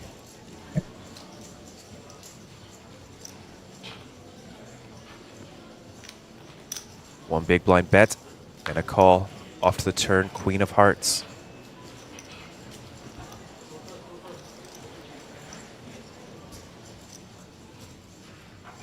Ranges are very wide. You do want to pick your bluffs precisely.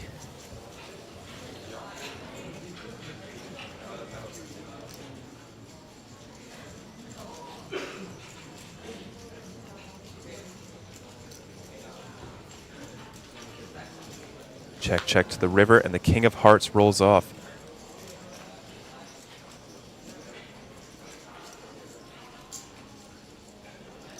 Show, Shuang knows he needs to bet. He wants to win this pot.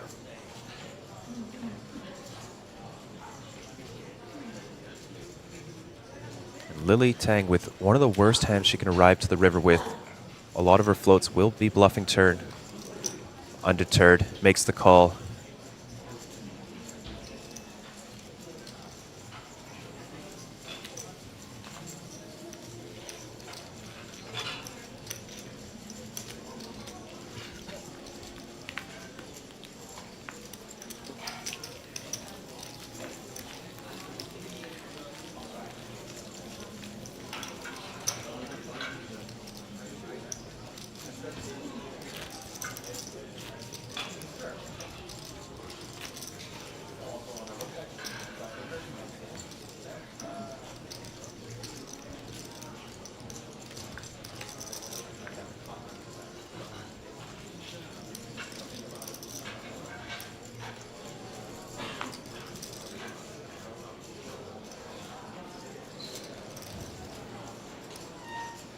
Someone in chat asking why bluff with small size every time. mostly because your value range there is pretty capped at 1 pair, so you're not looking to go big.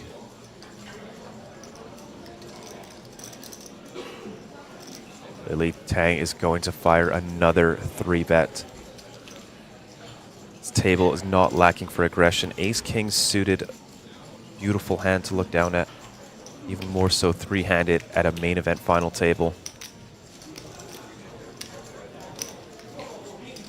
He's been with a fort of plaques.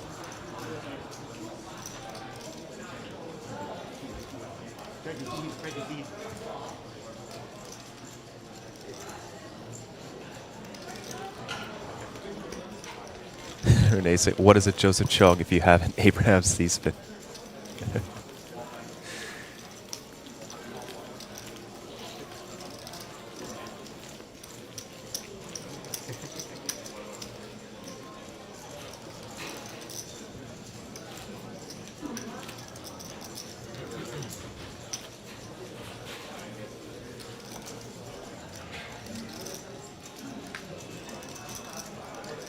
Why are you hoping for that, Nathan? That is pure evil.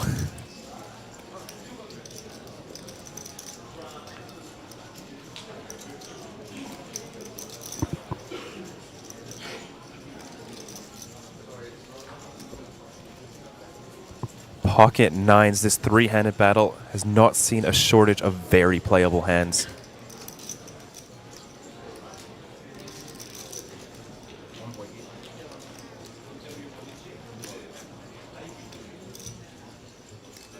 And quite a defendable hand. Shuang Cho's big blind. 4-3 of diamonds. That's a funny one, Justin.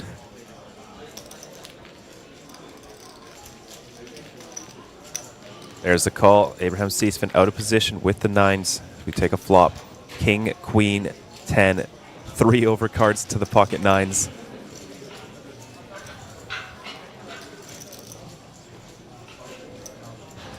There's the check. The hand does not need much protection. Undercards are all doing very poorly.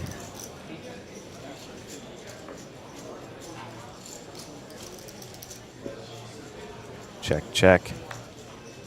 4 of clubs on the turn. Proving Shuang Cho bottom pair. Abraham C's been picking up a flush draw to go along with his gut shot.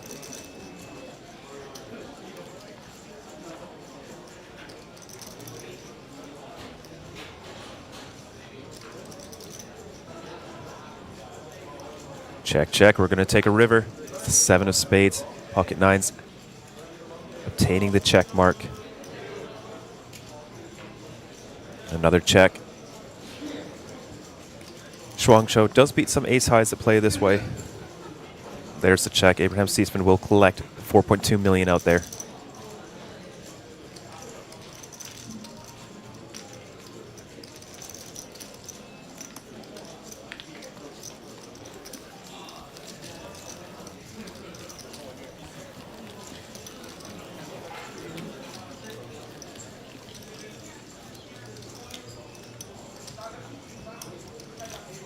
Abraham C's been really running away with this one, Vidir.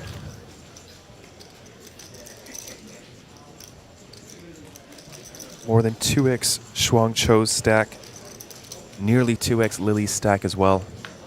Cool, let's do it.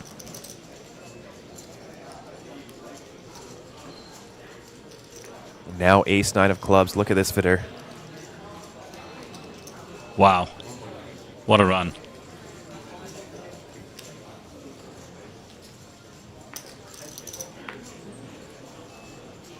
You have to start wondering, as one of the other stacks, are you just being punked? Or does he have it every time? Opting for a slightly larger raise size, 2.2 big blinds. I'm going to force more pressure on the blinds.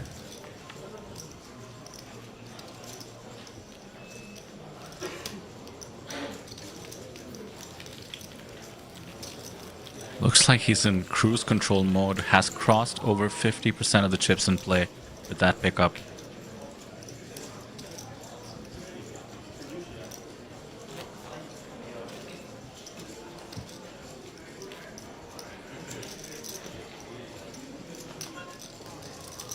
do think we've started to take it for granted, Sam, but how cool is it that Lily Tang is just out there battling three-handed here at the APT main event, the deepest run in the new era by far, and in contention to ship a Mega Lion, the first woman to do so.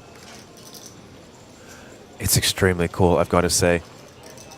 Very happy to be a part of this. Second time a woman has made the main event final table. And like you said, this is the furthest a woman has ever run third place at what I would say is the toughest final table that I have commentated on. Quite possible. She's definitely held her own, not only held her own, but fought back. It's very easy to get gun shy at a table like this. Every time you 3-bet, every single one of these animals is capable of 4-betting you. And mind you, Lily Tang is one of those animals herself. I would say she's a big reason this is one of the toughest final tables we've ever seen at the main. Abraham Seesman with the reshove. This is that separation we were talking about earlier, Vidur. With a large stack, 62 big blinds can now start applying maximum pressure and just looking to take down the 2.5 big blinds every single hand. We're not in that zone yet where you have one super short stack and that middle stack just starts trying to get their way to heads up. Both Lily, I mean, she obviously has shown the propensity to just being going for it, but both Lily and Shuang do need to think about not letting Abraham run away with it, and also to the extent they have their eyes on getting to heads up, you don't want to get there with too much of a chip deficit. So the interesting thing on this stack depth essentially is if you double up through Abraham, you do become the new chip leader. So there's a lot of future game implications to taking risks against the chip leader. This isn't a spot where you're just completely handcuffed. You do have to play a little bit tighter, a little bit more conservative, and really sort of pick your spots well. Shang Cho taking inventory. It looked like he was about to get up to something naughty. Thinks better of it. Abraham Seesman picking up pot after pot after pot.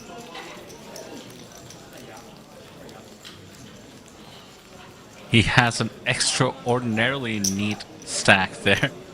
And those bricks worth 500k a piece just keep piling up in front of him.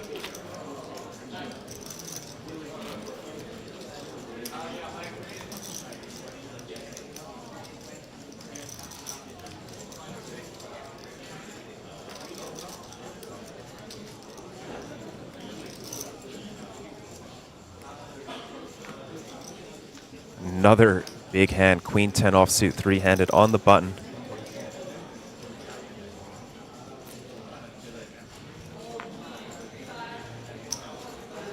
Just rags for the other two so far.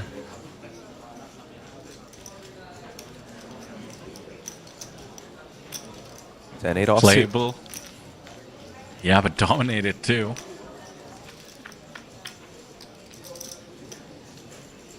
He's 5'6". I mean, this just favors Seesman in so many ways. About the worst flop you can look at with 10-8. Would be a quick pot here as well. Not only that, but Lily is probably folding the offsuit 6x and probably calling the offsuit 7. So just starving for pairs on this board. And some of the ace-6 also rejamming. So overall, a very tough board for the big blind. Yeah, great point. Not exactly the spot where you can even consider fighting back.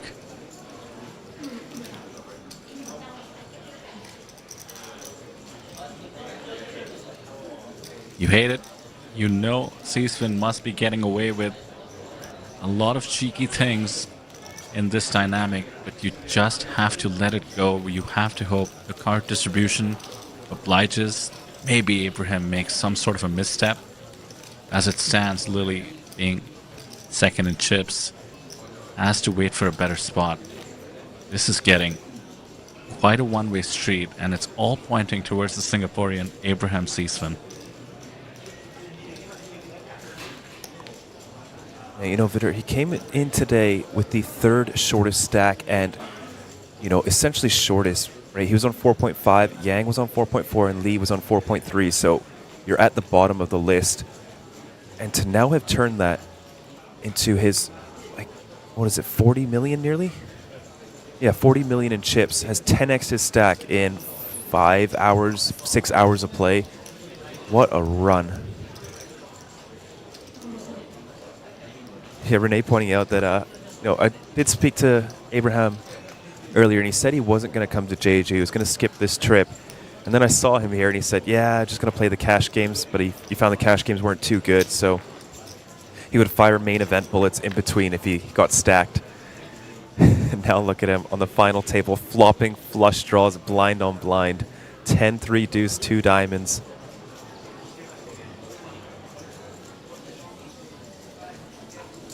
So he said he wasn't going to come to Jeju, then he said he wasn't going to play tournaments, and now he's chip leading the main event. What a hustler. Justin with the cheeky comment in chat says we need the 2026 schedule so Abraham can plan which final tables he'll be making.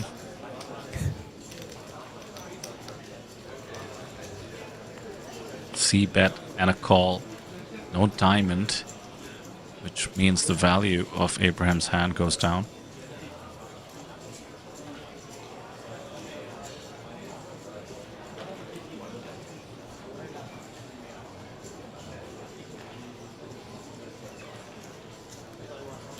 Lily Tang not ready to give up. Continues to fire 1.5 million. This bet sizing is a little bit suspicious. I wouldn't think that Lily would bet a 10, which is sort of what this size is indicating. Off the river, king of clubs. Lily does have a lock on the hand. Doesn't know it, but Jack High is good. Jack of Diamonds, not a great card to have, blocking Queen Jack. Could have floated flop, and some flush draws as well. She checks. Abraham just gives it up.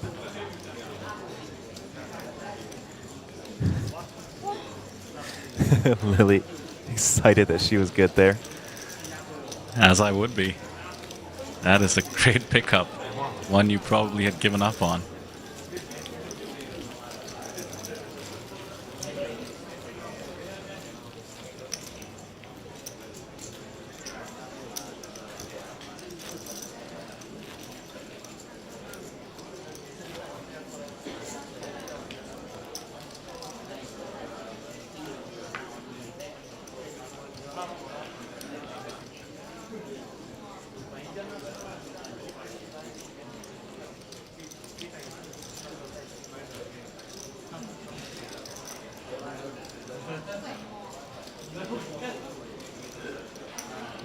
It's actually much easier to fold hands like this after picking up the freeway spot.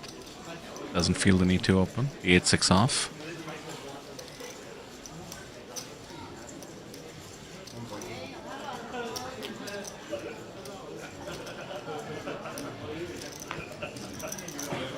There's the standard now from Abraham, stealing from the small.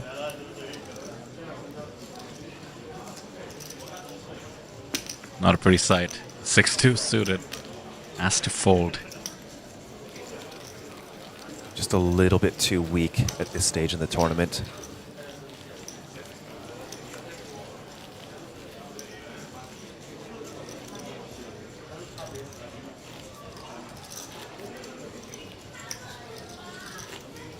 Over 55% of the chips in play for Abraham. Pressure is relentless, even though he did lose a pot after a long time with the 9-5 suited. The dent to his stack barely registered. Shuang, the shortest stack, will feel the heat. Pretty much every pot, and he's picking up such rags as well. 8-3 of diamonds now. This is the trouble with three-handed. The blinds and antes keep coming, but the card distribution remains the same. Tough to find premiums. Quite possible for a limp. I'll go for it. Lily may jam on him here with the King-9 offsuit.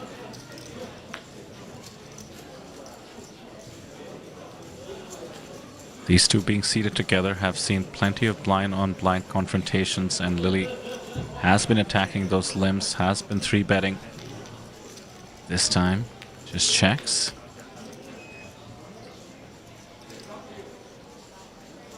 Both players catching a little piece. However, it is a monotone, very connected board. Middle pair. Shou Shuang, Lily with the gut shot. And turns into a straight on the 7 of clubs. Has a lock on the hand. Can only chop. The 9 rolls off.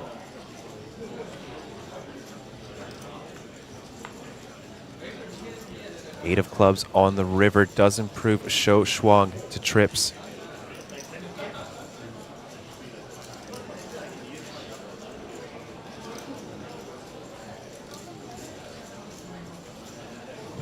Looks like it's about to cost him.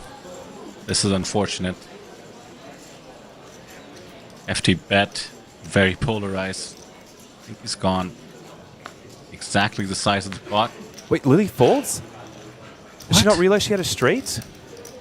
Oh my goodness, Lily Tang misreads her hand. Must have been a misread.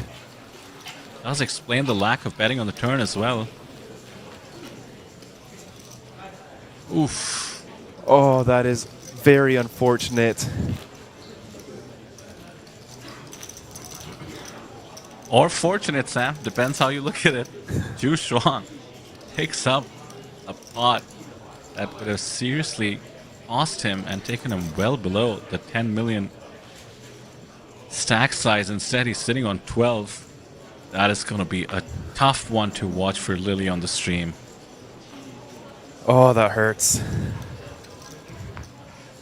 But picking up pocket queens the very next hand.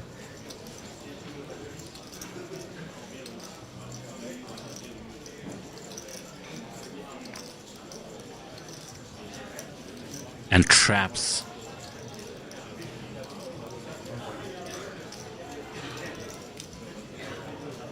Oh, it's working out. There's the 3 big blind raise from Abraham C-spin.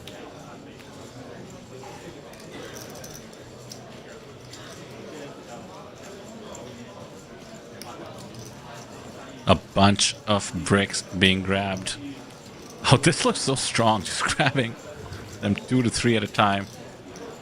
She's limp 3-bet this. The last time she did this, she showed up with Queen 7 suited, if I remember correctly. I think offsuit. But Offsuit. yeah. I don't think... No, C-spin did see that hand. They did get to Yeah, he showdown did. versus the King Jack. Absolutely. There is some dynamic. Do you think your opponent's going to do it twice in a row with rags? Look at that. Correctly calls the King Jack. Correctly folds the Ace-6 off. No, folks, she 100% misread her hand. Has Lily to be. Tang takes her time with her decisions to fold that quickly. For sure, she just thought about she has King High. Right, she didn't even bet the turn. Went check all the way down to the river. Just completely misread her hand. I can't imagine any other reason for that after seeing her play for 2 days now. You'll see a lot of players take one last peek at their cards before they muck, even when they have something absolutely disconnected with the board. And it does tilt viewers and other players sometimes, but this is why you do it. If she'd done the classic one more peek, she would have been pleasantly surprised to see that she had a straight. Instead, she just snap folded, moved the game along, and unfortunate that she did make a mistake there. Happens to the best of us.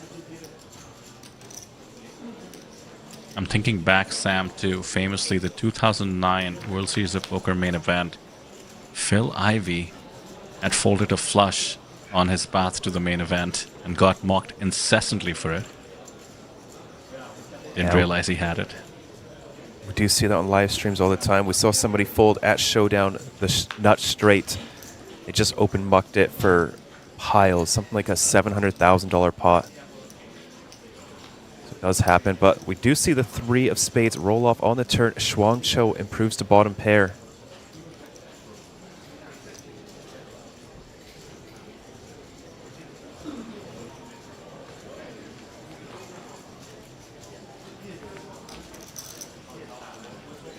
Small bet takes it down.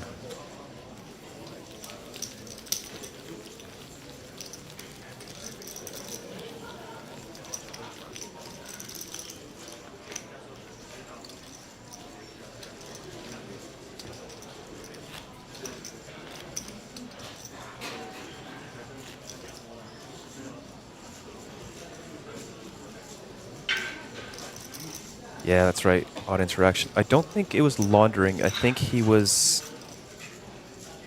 I think it was tax... Let me think. No, I think he was borrowing against his business to gamble or something like that.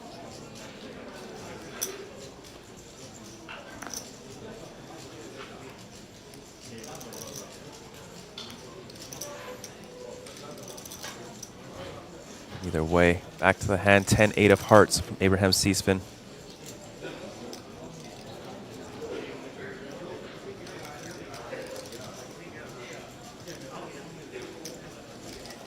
Nobody really picking up hands besides Seesvin, barring the pocket queens of Lily a few hands ago. Ooh, this is a loose call. Queen 5 offsuit in the big blind versus the chip leader. Off to a flop. Ace 5-3 improves to middle pair. Another monotone board.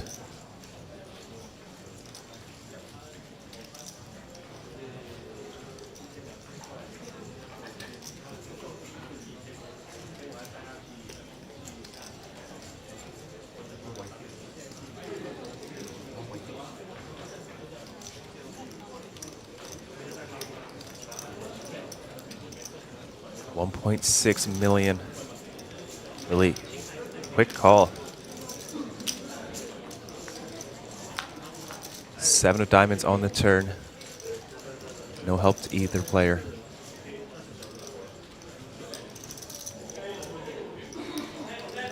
You're not loving life as Lily here. Very, very difficult to navigate. Monotone, ace on the flop, chip leader in position. She's been very, very sticky. And many of those hands have either gone to showdown or have been on the stream well enough in the past such that others would have noticed. Abraham doesn't fire, but thinking back to that 9-5 suited hand where he let Jack High pick up the pot, I wonder if he'll be tempted to not let that situation occur again now with just 10 high. I do think that was a little bit different. The 9-5 was diamonds is very, very poor removal to bluffing, and yeah. Lily, all her calls are going to come from 10x and king x, which is just never folding. On this hand, though, 10-8 is one of the worst hands you can have here. Any 6, any deuces straight, there's a bet. It's the sizing. We have seen Lily make some very heroic calls in the past. Can she do it again? 3.8 million is the bet.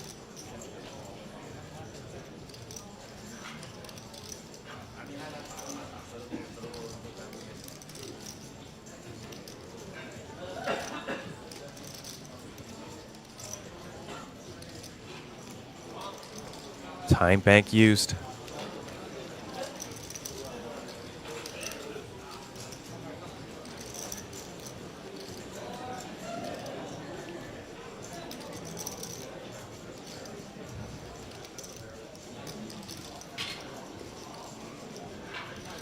Just really considering, I don't see how she makes this call, Vidur, but we have seen it before. This would be an insane hero call. We saw a spot like this where Abraham was betting with 4 flush and got called by Zhang, but this time Lily lets the baby pair go and the rich get richer. Seesvin approaching 40 million, 27 and 20 bigs in the stack of Lily and Shuang. This is a one-man show at the moment. That's what big stacks do, allow you to win in situations where you can put pressure and really ask your opponent the question, do you want to play for hundreds of thousands of dollars in this moment? Exactly. So many better hands to call with than Queen 5. She makes a bunch of straights as well on the river. Folks, she misread her hand. Yeah. Come on, guys. She can't soul read her opponent incorrectly into having a flush or a boat in a limp pot on the flop. Yeah, the check down to the river.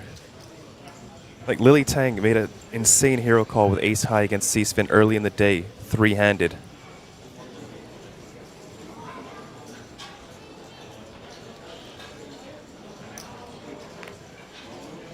All things considered, it wasn't that big an influence to the proceedings. Obviously, butterfly effects are always a thing in poker, but for the most part, it helped Shuang feel a little more comfortable. Love this raise. Abraham Seesvin. Jack Deuce offsuit doesn't want to take it post flop and continue applying pressure. And you know, Vidur, do you think you tighten up a little bit just given how aggressive Abraham is being? He's taking every spot. Do you think you just tighten up quite a bit? I think the mentality is to just fight back. Not sure how well advised that is when you have the chip deficit, but don't think these players, and I do mean both of them, Shuang and Lily, know any other gear.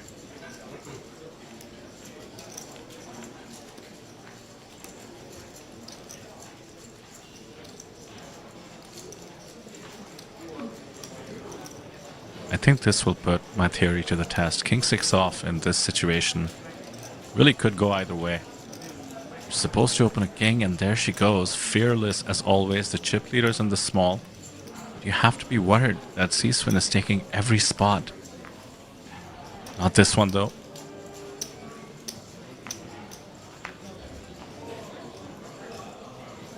And Cho Shuang has been having a rough go of it in terms of the card distribution.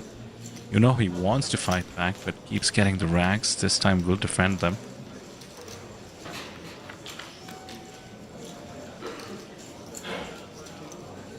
Tricky board for both. Absolute whiff. Jack 9-7 rainbow. Lily with the chip advantage. Position pre-flop. Betting lead. Should take it down with a C bet, and the chips have been grabbed. Never a problem with this woman to pick up chips and put them into the middle.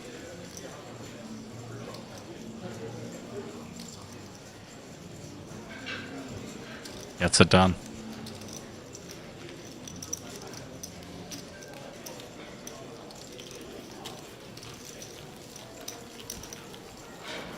I'm just blown away from the talent that has been on display at this final table, especially once we got short-handed. I think, Sam, you left us at around 3 p.m. local time. It's now 6 p.m. or so. The play going from 5-handed to 3-handed in those 3 hours has been a sight to behold. Yeah, none of these players are willing to slow down. None of them willing to give up. Still fighting for every pot they can. It's so entertaining for us in the booth to watch this. Sometimes, you know, Vidur, we do get some slower tables with some very conservative plays. But I must say, this is the polar opposite. What do you think in terms of final tables? Which one has been your favorite that could compare to this? First off, as you correctly mentioned, the level of play alone reminds me of those $25,000 buy-in superstar tables, $10,000 buy-in super high roller tables. So in terms of advanced poker, where really you recognize that nobody has a clean edge, you just take every spot you can, there is no main event table that compares to this. But yeah, thinking back to something like Taipei 2023, I believe, where you had someone like a Punat, a Fangchi Wei, where they were just willing to go for it, likely not caring about ICM, putting the pressure back and putting on this clinic and aggressive poker. Frankly, it's a distant second, but that's the one that comes to mind.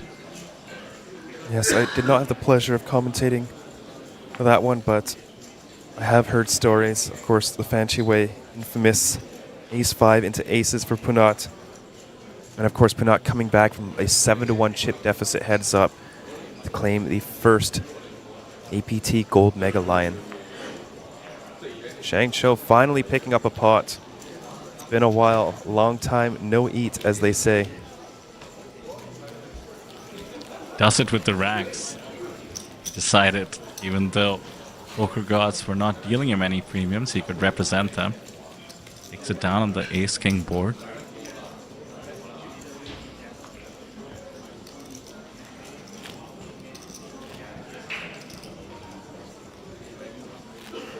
I'm really looking forward to these 3 players at the APT Championship in Taipei, considering they're free rolling now. It's a freeze out, and Their only buy-in possible has been locked in by making it to the top 3. Also excited to see their poker careers in general. I mean, they have just shown what they're made of. I have a feeling they'll be spotted at many of final tables from this point on. I'd have to agree, Vidur. They spade with a funny quip in chat. Abraham is charismatic enough to continue to get invited to those games despite winning a main event. Oh, and Justin letting me know that it was Punat that had the 7-1 lead. That is right. Okay, I thought But Punat came from a deficit. It got evened out at some point, which was crazy. It's got to feel terrible coming in a 7-1 lead and evening out. We did see Joseph Cheong also coming back to win the Superstar Challenge, I think it was, here in Jeju last year. Big deficit versus Terry Tang or Terry Yang.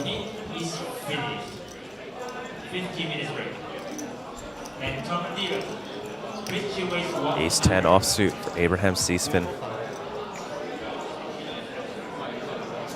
Picking up hands. We're still the most crucial part of the tournament. We're still in that zone, Sam, that you pointed out, where a double up through the chip leader would give you the chip lead. So certainly anybody's game at this point. Yeah, I think a little bit past Shuang Cho. Doubling up will get him to 22 and send Seespin down to 30. So a little bit less incentive for Shuang Cho to take some marginal spots. You do see him release a 10-7 offsuit.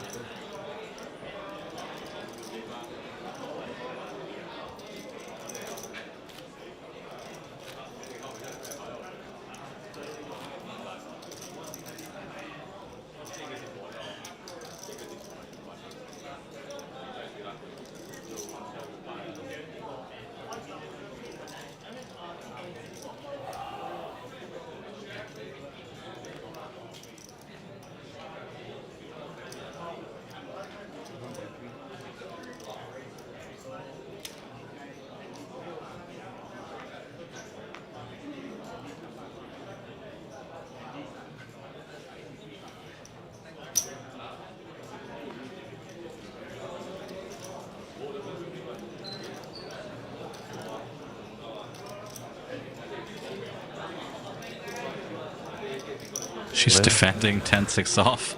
You were kind of worried when she defended the Queen 5. 10-6, slightly more playable, but pretty weak. But she's been fearless and clearly trusts her post-flop game, even out of position against Abraham. Low board now. And the 7 gives an open-ender. 10 outs, all live for Lily.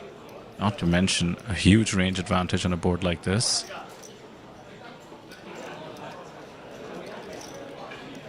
Gut shot and 2 overs for Abraham as well. Would feel way too soon to release. Especially Lily for this would be size. bluffing. Yeah, that too. Getting almost the right price. In case he was behind against a single pair hand. Now 10 high for Lily on the river. 12 million in her stack. And a mandatory bluff that I cannot see her passing up on. This is very close to the nut low. Maybe there's 6 deuce suited. Is there anything worse than that? 4 deuce you know, suited. the 9-4s, oh, she 9 gives highs. it up.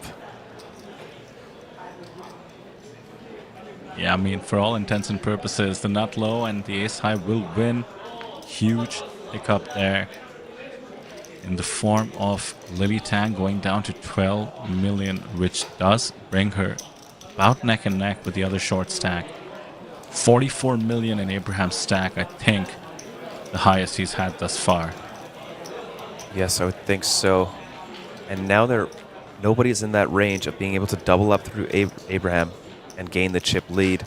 So, it does change your game plan. You're going to be slightly less aggressive, but if you let yourself get down even further, it really de-incentivizes you from taking spots. If they both get down to, say, 10 big blinds, doubling up to 20 kind of just hurts you. Now you're the one handcuffed as the 10 big blind stack has a little bit more free reign than you do. still rather have the 20 though. Of course.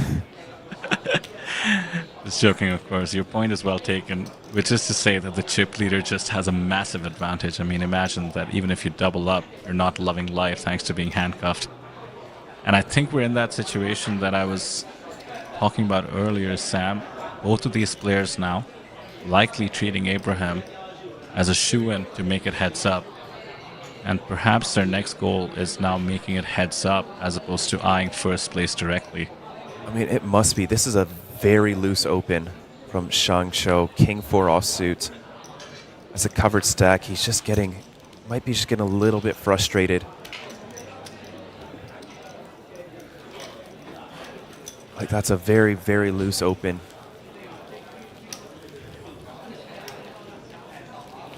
Interesting that you say frustrated. It is an emotion we've seen from him before, not just in the form of loose opens, but perhaps just feeling like it's been way too long that he hasn't made a move. We were talking about taking the pot down with drags, our distribution not favoring him too much. Does rely on game flow quite a bit to pick his spots. Did not work out in this case, but I doubt he'll slow down. I do think these two need to change gears. They're playing their stack as if they were the chip leader. You know, a lot of these opens are borderline if you are the covering stack. And even some of these defends are really only appropriate as the covering stack, but to be covered and still making these plays, it's... Yeah, I think it's costing them quite a bit of money. Perhaps the win is just that important to them as we do take another flop, 10-7-6. A little bit of something for both Lily Tang hitting this board harder, top pair with the gut shot, versus Shuang Cho's nut gut shot.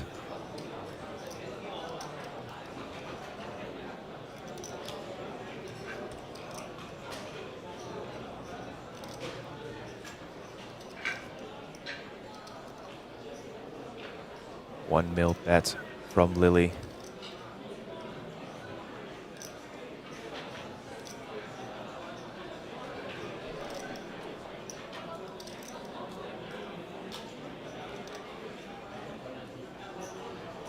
You say all in? All in? Oh my goodness. And that's a snap.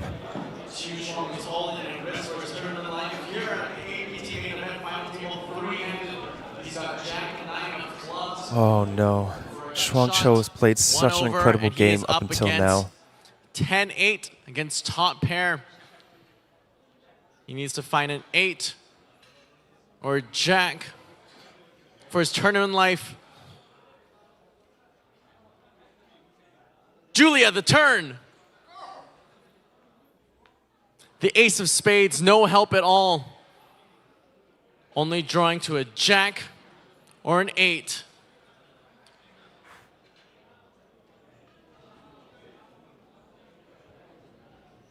Julia, the river, is the queen of spades. Folks, please give up for your third place finisher from China. It is Chu Shuang. GG to Chu Shuang. And folks, you wanted it, you got it. It is a Lily Tang and Abraham Seasfin heads-up battle.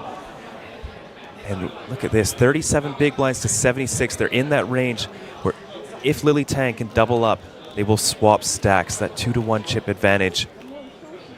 What an incredible final table this has been so far. Abraham Seasfin, his second time finding himself in this position. What are your thoughts on this, Vidir?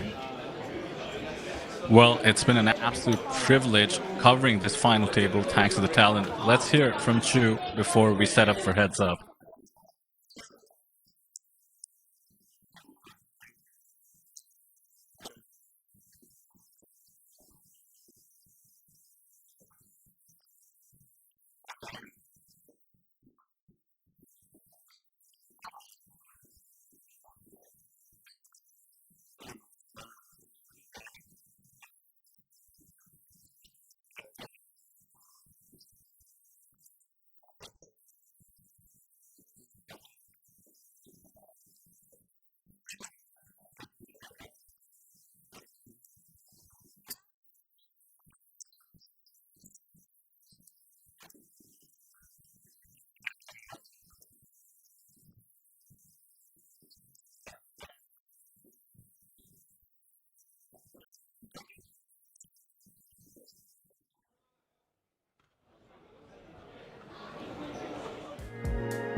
Thank you so much, Elfin. And folks, with that, we are going to take a short 10-minute break. As we do prepare for Heads Up, it'll be Lily Tang, who could be the first ever woman to win a main event in the new era, versus Abraham Seesvin, runner-up to the 2024 Taipei main event. He's been here before. Can he close it out, folks? We will see you in a short break.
Welcome to Asia's largest online poker room. Our next generation poker software is now initiating.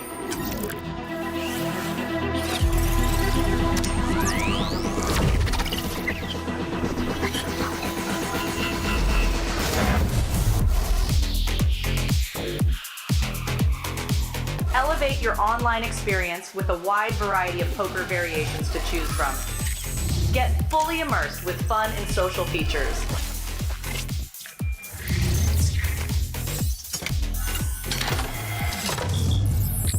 Level up your game with PokerCraft and Smart HUD.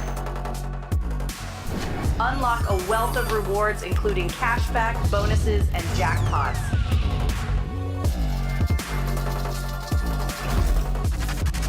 Join world-class poker tournaments featuring some of the world's most renowned brands and the largest guaranteed prize pools in the world. Experience the best in customer service and hassle-free transactions for a seamless online gaming experience. With online poker available on all your devices, you'll be able to play your favorite games anytime, anywhere.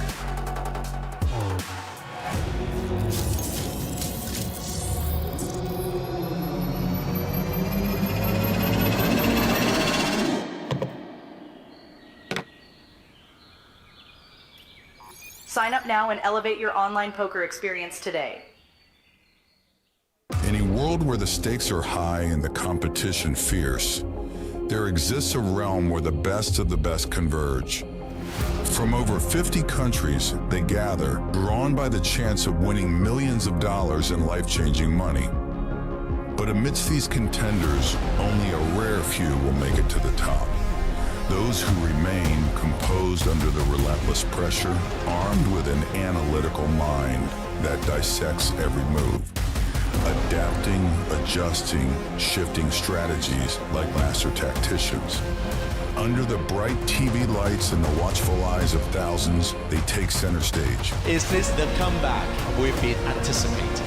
In this arena, they are not merely players, they are warriors, united by a common purpose: to emerge champions.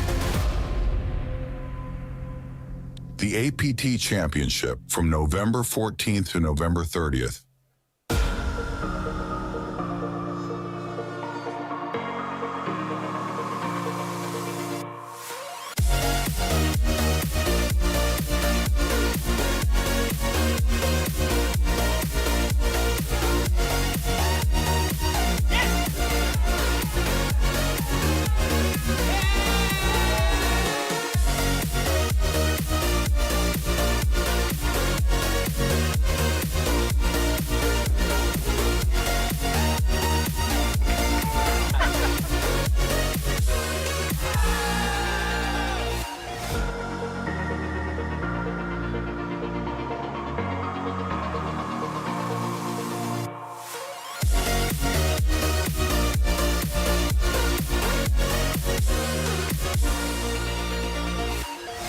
needs to find a king or a 10 for a tournament life.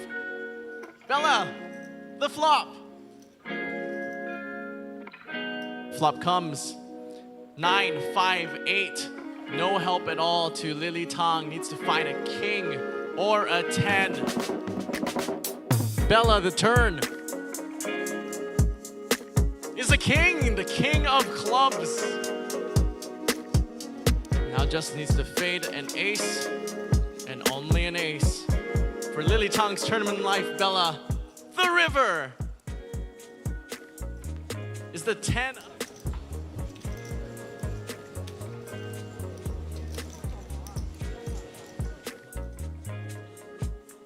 Flop comes.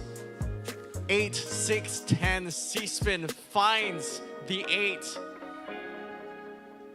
Liu Ya-yun now needs to find a jack to stay alive. The turn is the 3 of spades. Absolutely no help at all for Mr. Liu. If he does not find the jack on the river, he will be our 5th place finisher. Bella, the river, is the 10 of 5th place finisher of the main event. It is Liu Ya-yun.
The flop.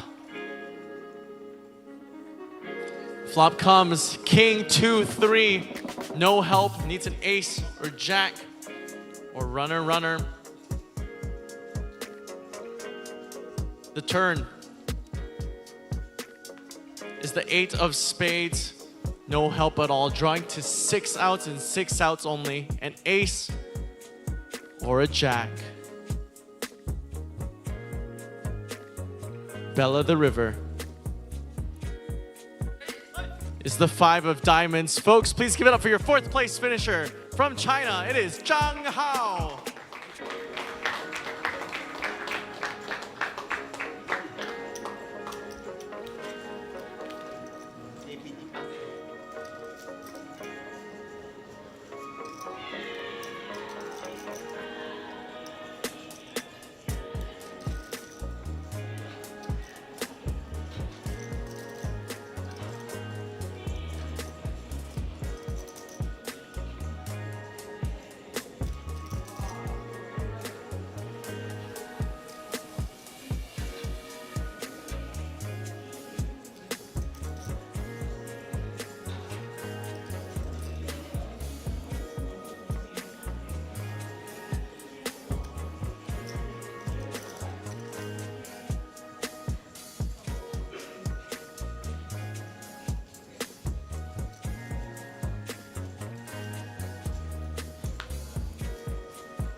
APT Jeju main event.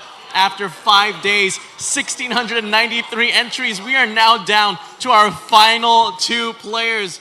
In this corner from Singapore, we have Abraham Seasfin. 在我右手边是来自中国的唐丽丽小姐。 Abraham, won't you have a stand with me? Just a quick stand. My friend, you've had an amazing career at the APT. You've made it to the final table of the APT main event 3 times in the new era, 4 times if you count the old obsolete era. That must be so much pressure. What's going through your mind right now? Wow. I really would love to win. But mostly I like to just thank my family and friends for the opportunity to be here. That's all. I can see that turning this APT Gold Lion into a Merlion means a lot to you. What does it mean to you to win this? To win this is to show that the faith of my family and friends that had in me. Just happy to not disappoint them. It would mean a lot. Not that she doesn't deserve it, but I also everybody deserves it. But without my family and friends, I would be nothing. So I hope I do it for you guys and for Singapore. I will really love to win for Singapore. Abraham Seasfin, everybody.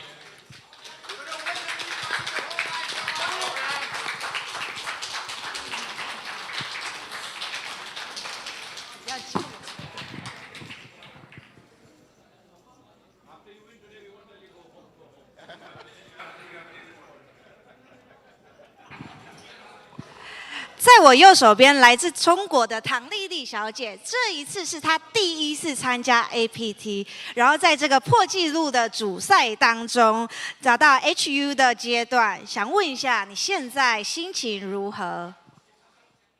很平静，享受我的比赛。有什么话想跟你的竞争对手说吗？你很棒，我们一起加油。对你来说，如果赢下这个狮子奖杯，有什么意义？对自己的一次肯定。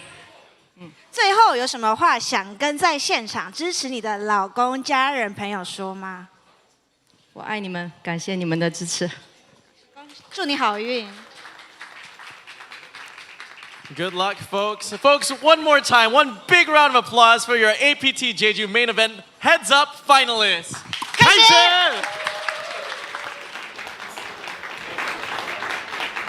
Thank you so much for those player interviews, an emotional one at that.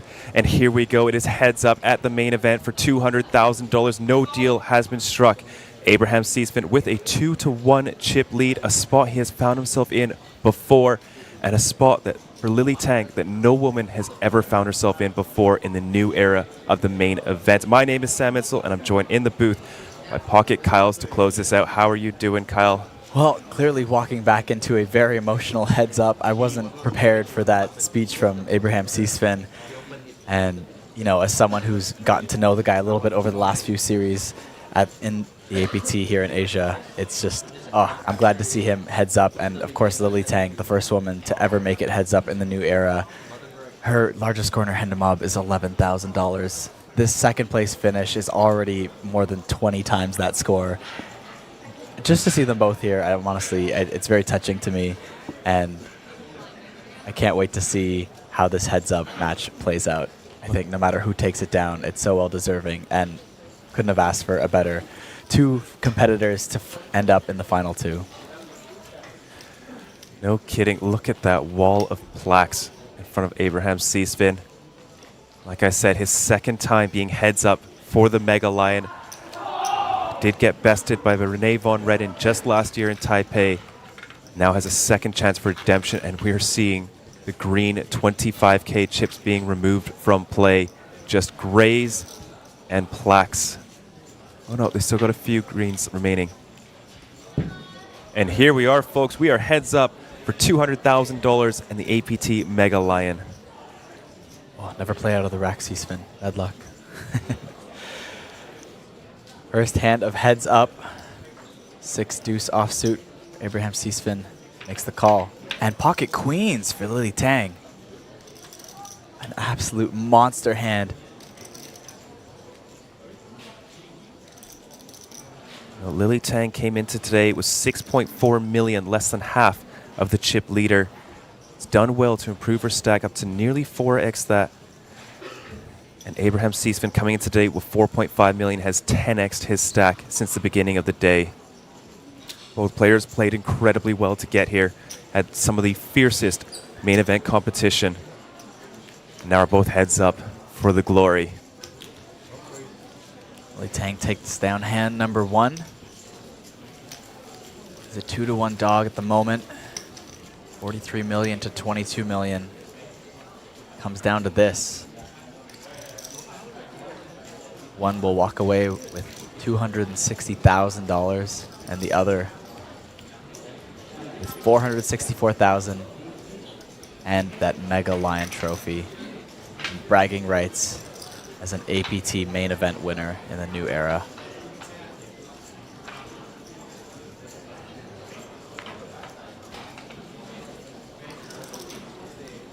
Always interesting to see these players heads up. Totally different game, one that not many people are used to playing. Queen Jack offsuit opens it up on the button. King Queen offsuit for Abraham. Both strong hands heads up. Typically just plays as a call. You do want to keep your opponent's dominated hands in.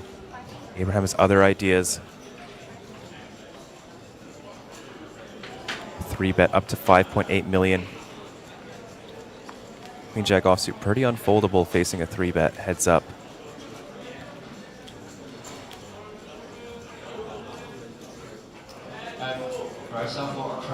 Don't forget this page up is a whopping 200,000 USD. Both players, of course, have locked up the APTC Championship main event ticket, but That was a large raise from Lily. 3 big blinds. Just putting that together now. Given that, we do see the large 3-bet up to 9.7 big blinds. This pot is already up to 12 million, and we haven't even seen a flop yet.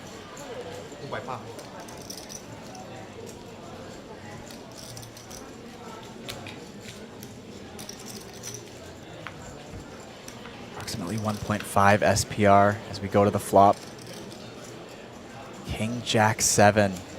Both players hitting the board. Their shared queens do not connect, but top pair for C-spin, middle pair for Tang.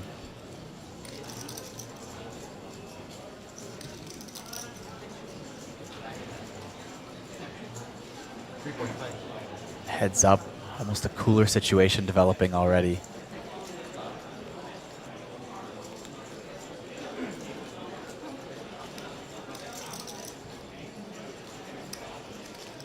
With that call, this pot is nearly 20 million.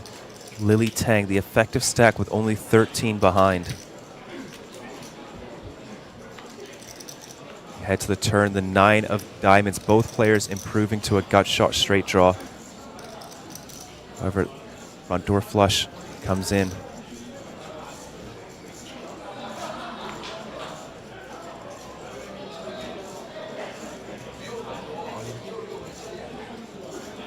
All in from Abraham C-spin, putting Lily to the test.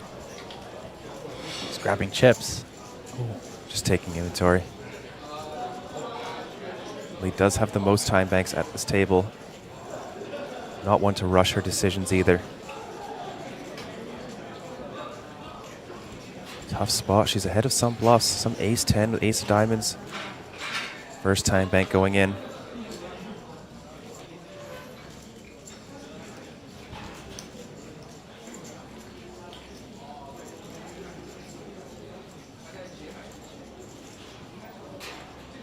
Getting some incredible odds. It's technically something like 43 million out there.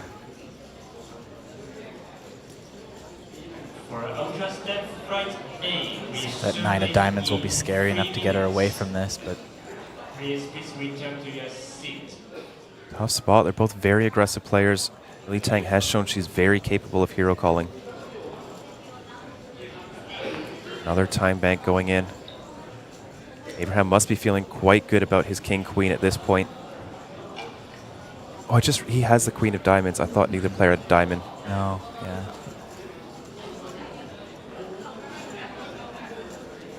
Both players aggressive, but a lot of those semi-bluffs do get there on the turn for C-Spin. Could it be enough? And it is. Lily will muck the cards. Nice second fold. pair, very strong hand heads up. 9 of diamonds. And her read eventually on the hand lets her get away with it. C-Spin now with a 4-1 lead. It is tremendous, but it could have possibly been over just there, so Lily Tang holds on to fight another day. It's a $200,000 decision. Finds the right fold.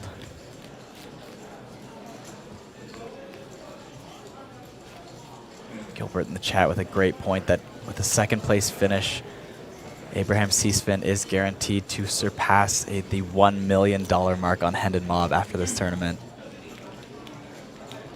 And Justin also had a very cool fact for us as well. Abraham wins this, he will be the first player in the APT new era to cross 1 million in live earnings. The first person beating out Joseph Cheong and Tanasor Sailor, who are both within $50,000. Does C-Spin earn all his earnings at APT? Not all of them. Okay. But pretty He's close. Just but if he wins it, I see. Yeah. I was thinking second place finish. I was like, wow, that's almost his entire Hendon Mob. It's all here. Clearly an advertisement for APT, if that's the case.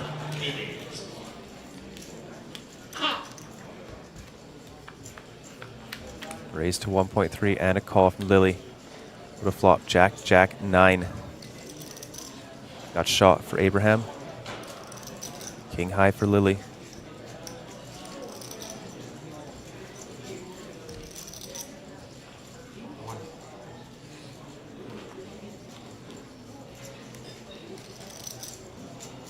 DSP start suffering for the outer step right A.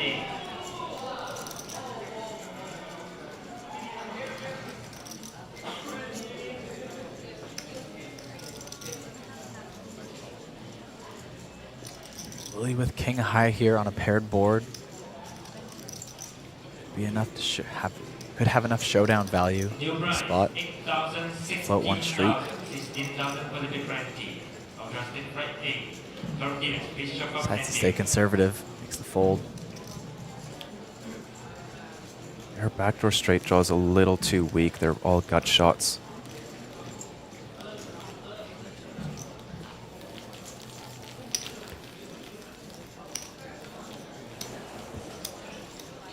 That is a big disparity in chips. One we haven't seen all day today. Everyone has been quite close in chips. It's been a grueling battle up until now. Abraham C-Spin really running away with it in the final stages. Yes, we will, Gilbert. Record will be broken today. We shall see which one it is. Lily Tang, pocket queens once again on the button.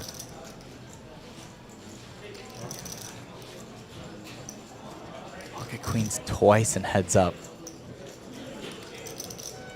Just 4 hands in. Absolutely amazing.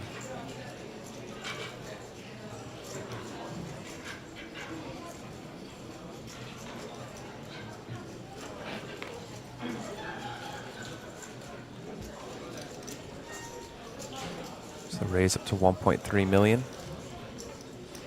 Abraham will defend. Only has 17% equity.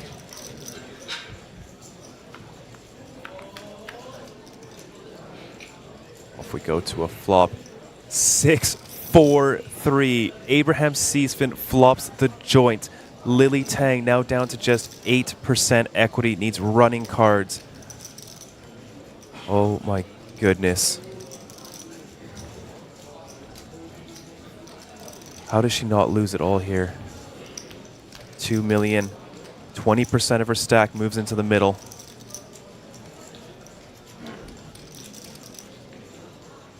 Decision on Abraham. Fast play or slow play.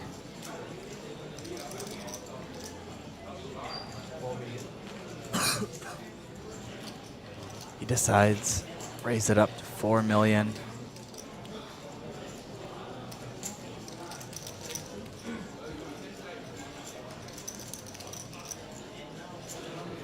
To get the chips in as soon as possible.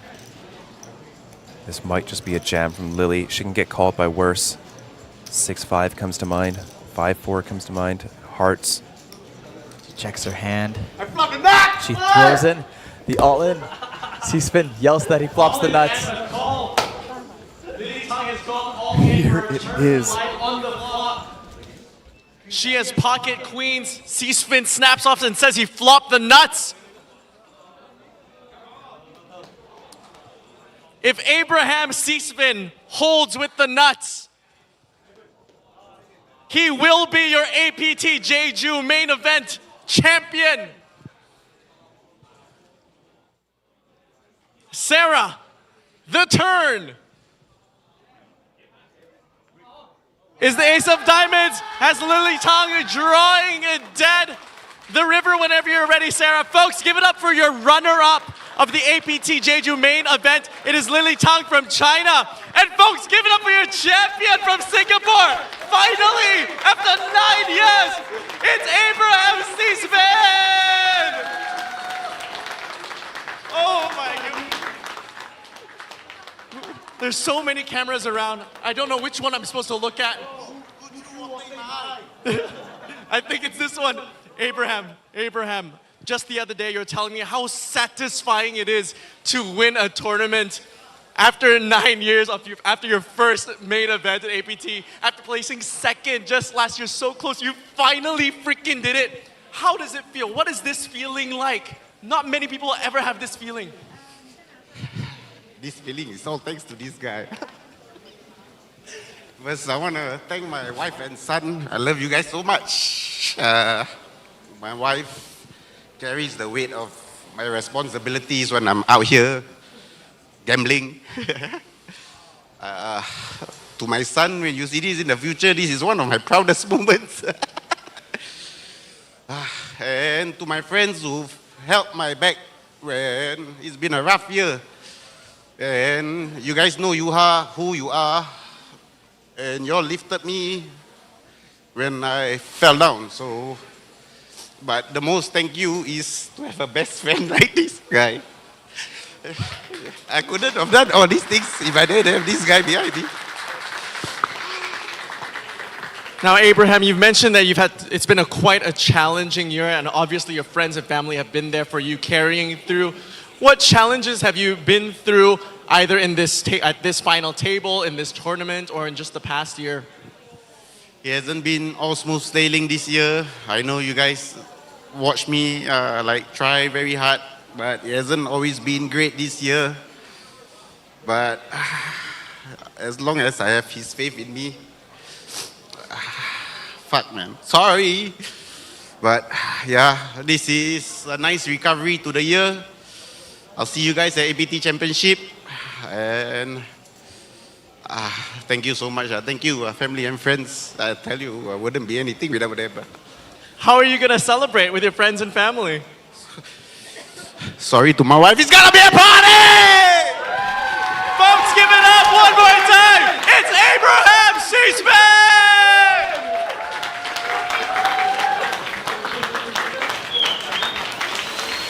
I am utterly speechless. There it is, ladies and gentlemen, your APT Jeju South Korea 2025 main event champion, Abraham C-spin, lifting up that golden Mega Lion trophy that he has fought so hard for 3 times at the final table, and the 3rd time is the charm.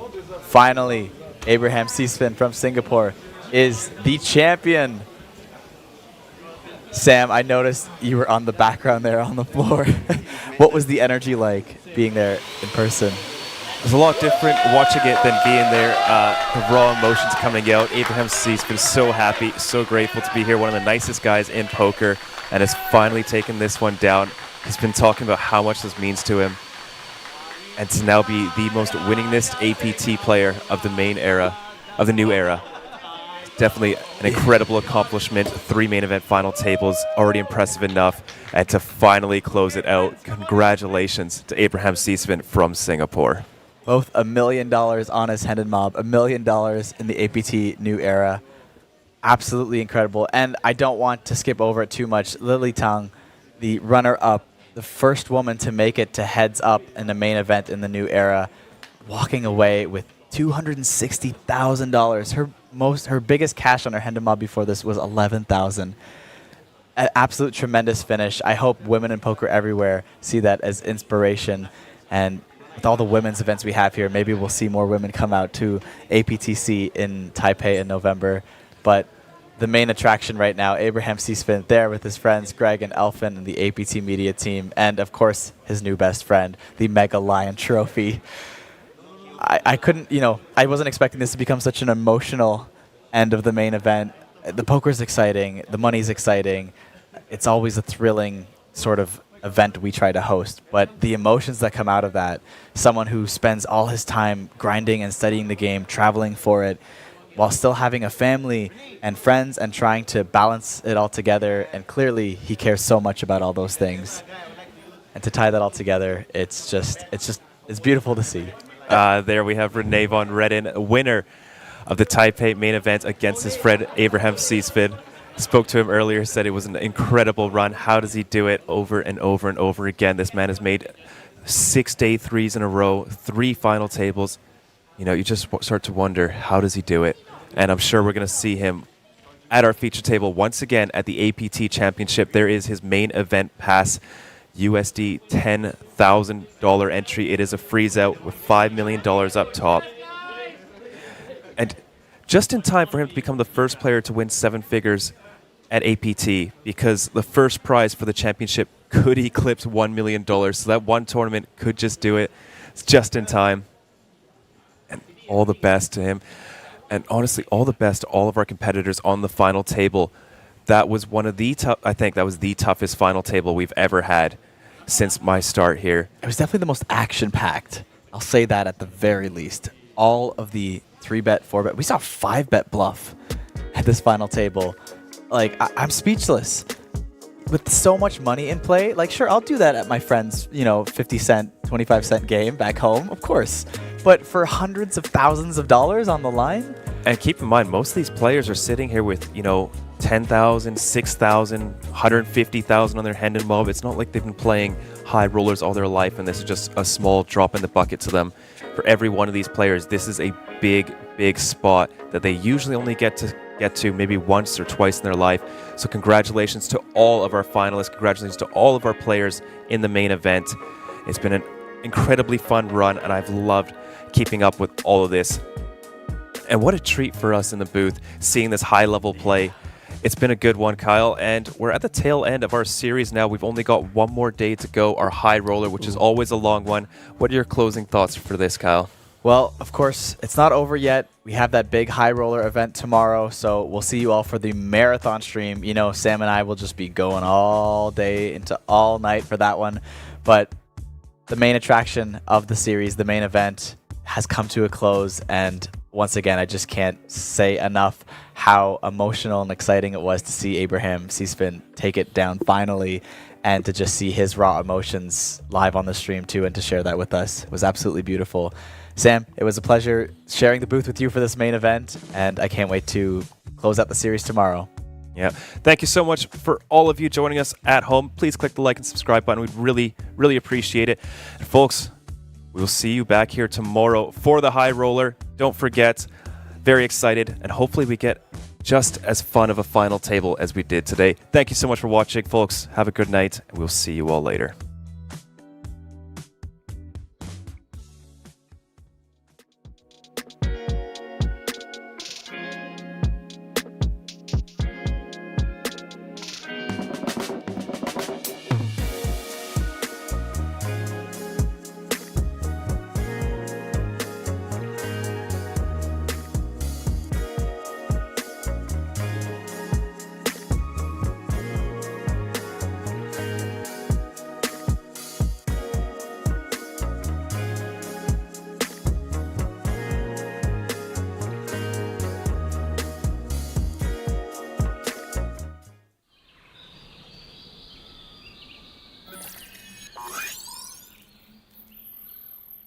Welcome to Asia's largest online poker room. Our next generation poker software is now initiating.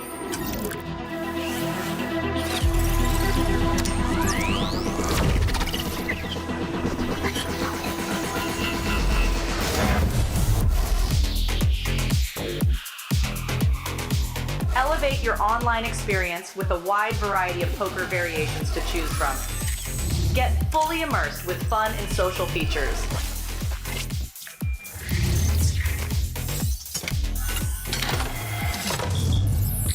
Level up your game with PokerCraft and Smart HUD. Unlock a wealth of rewards including cashback, bonuses, and jackpots.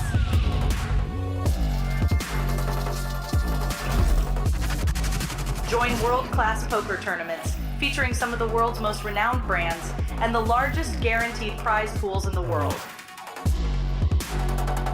Experience the best in customer service and hassle-free transactions for a seamless online gaming experience. With online poker available on all your devices, you'll be able to play your favorite games anytime, anywhere.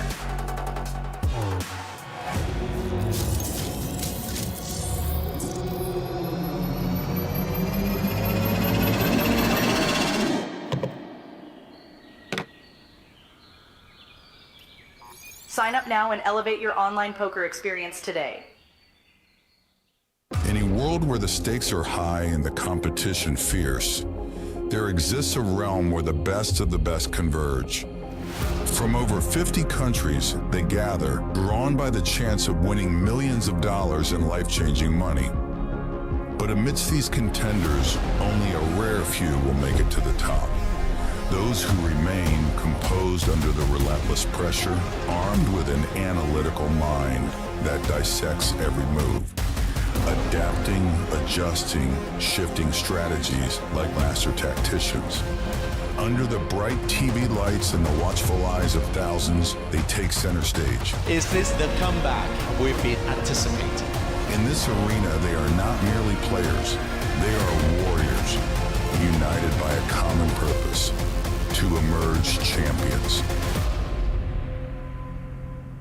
The APT Championship from November 14th to November 30th.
Lately I've been staring at the dark. Turn my inner demons into art. Struggle with the pain inside my heart. Wish I didn't care about what they say. What you want to say, what you want to say, what you want to say, what you want. Say what you want to say, what you want to say, what you want to say, what you want to say, what you want to say, what you want to say, what you want to say, what you want to say, what you want to say, what you want to say, what you want to no one.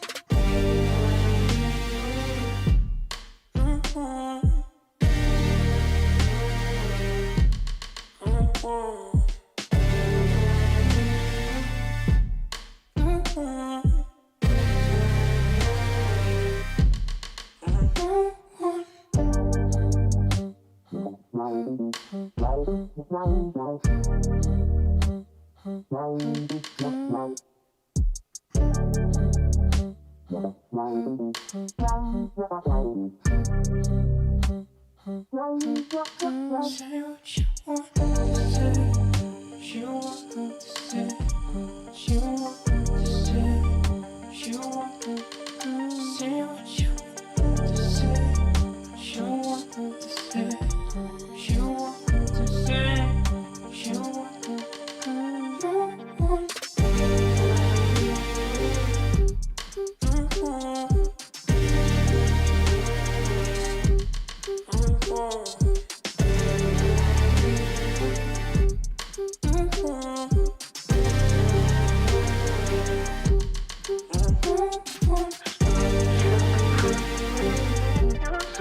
Man, I just want to lay in the shade, get in those shade, you know what I mean? And pontificate on life. We vibing under the city lights. Wherever the wind go take us. If it's good, we make it contagious. Said we vibing, laying on black sand beaches, thinking of what life teaches. So glad ain't fall from the deep end. Said we vibing under the city lights.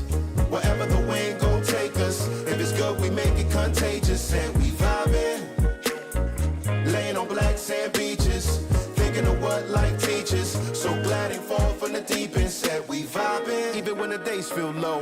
Faye's gonna have that glow. Already moving where they ain't think I go. Never show your hand off fold. Keep that poker face shining. Keep that hope and faith and face the fire. Ain't no trace of hate that you can find. If you say I'm hating, then you lying. Put your hand on the Bible, won't you? Try and say that again. Polygraph it, I'll probably map it. Got an alibi or a friend. Ever seen lightning hit same place twice? Won't say I'm God, but Zeus like. Also the guy with the juice side. Phase Avishai, we cruise. We vibing under the city lights. Wherever the wind gon' take us. If it's good, we make it contagious. Say we vibing, laying on black sand beaches, thinking of what life teaches. So glad ain't fall from the deep end. Said we vibing under the city lights. Wherever the wind gon' take us. If it's good, we make it contagious. Said we vibing, laying on black sand beaches, thinking of what life teaches. So glad ain't fall from the deep end. Said we vibing and thinking about them things my mama told me. Courageous heart, it's pumping hard, got cold feet. All I gotta do is jump now. I'm afraid of heights, does that mean I'm afraid of the top now? Feel vertigo, gotta make the place I live or trying to go. But I know what it feel like, how I be in this real life. Can't be complacent or complicit. Life's complicated enough, the destination is us. Why don't you go like we're numb? Vibing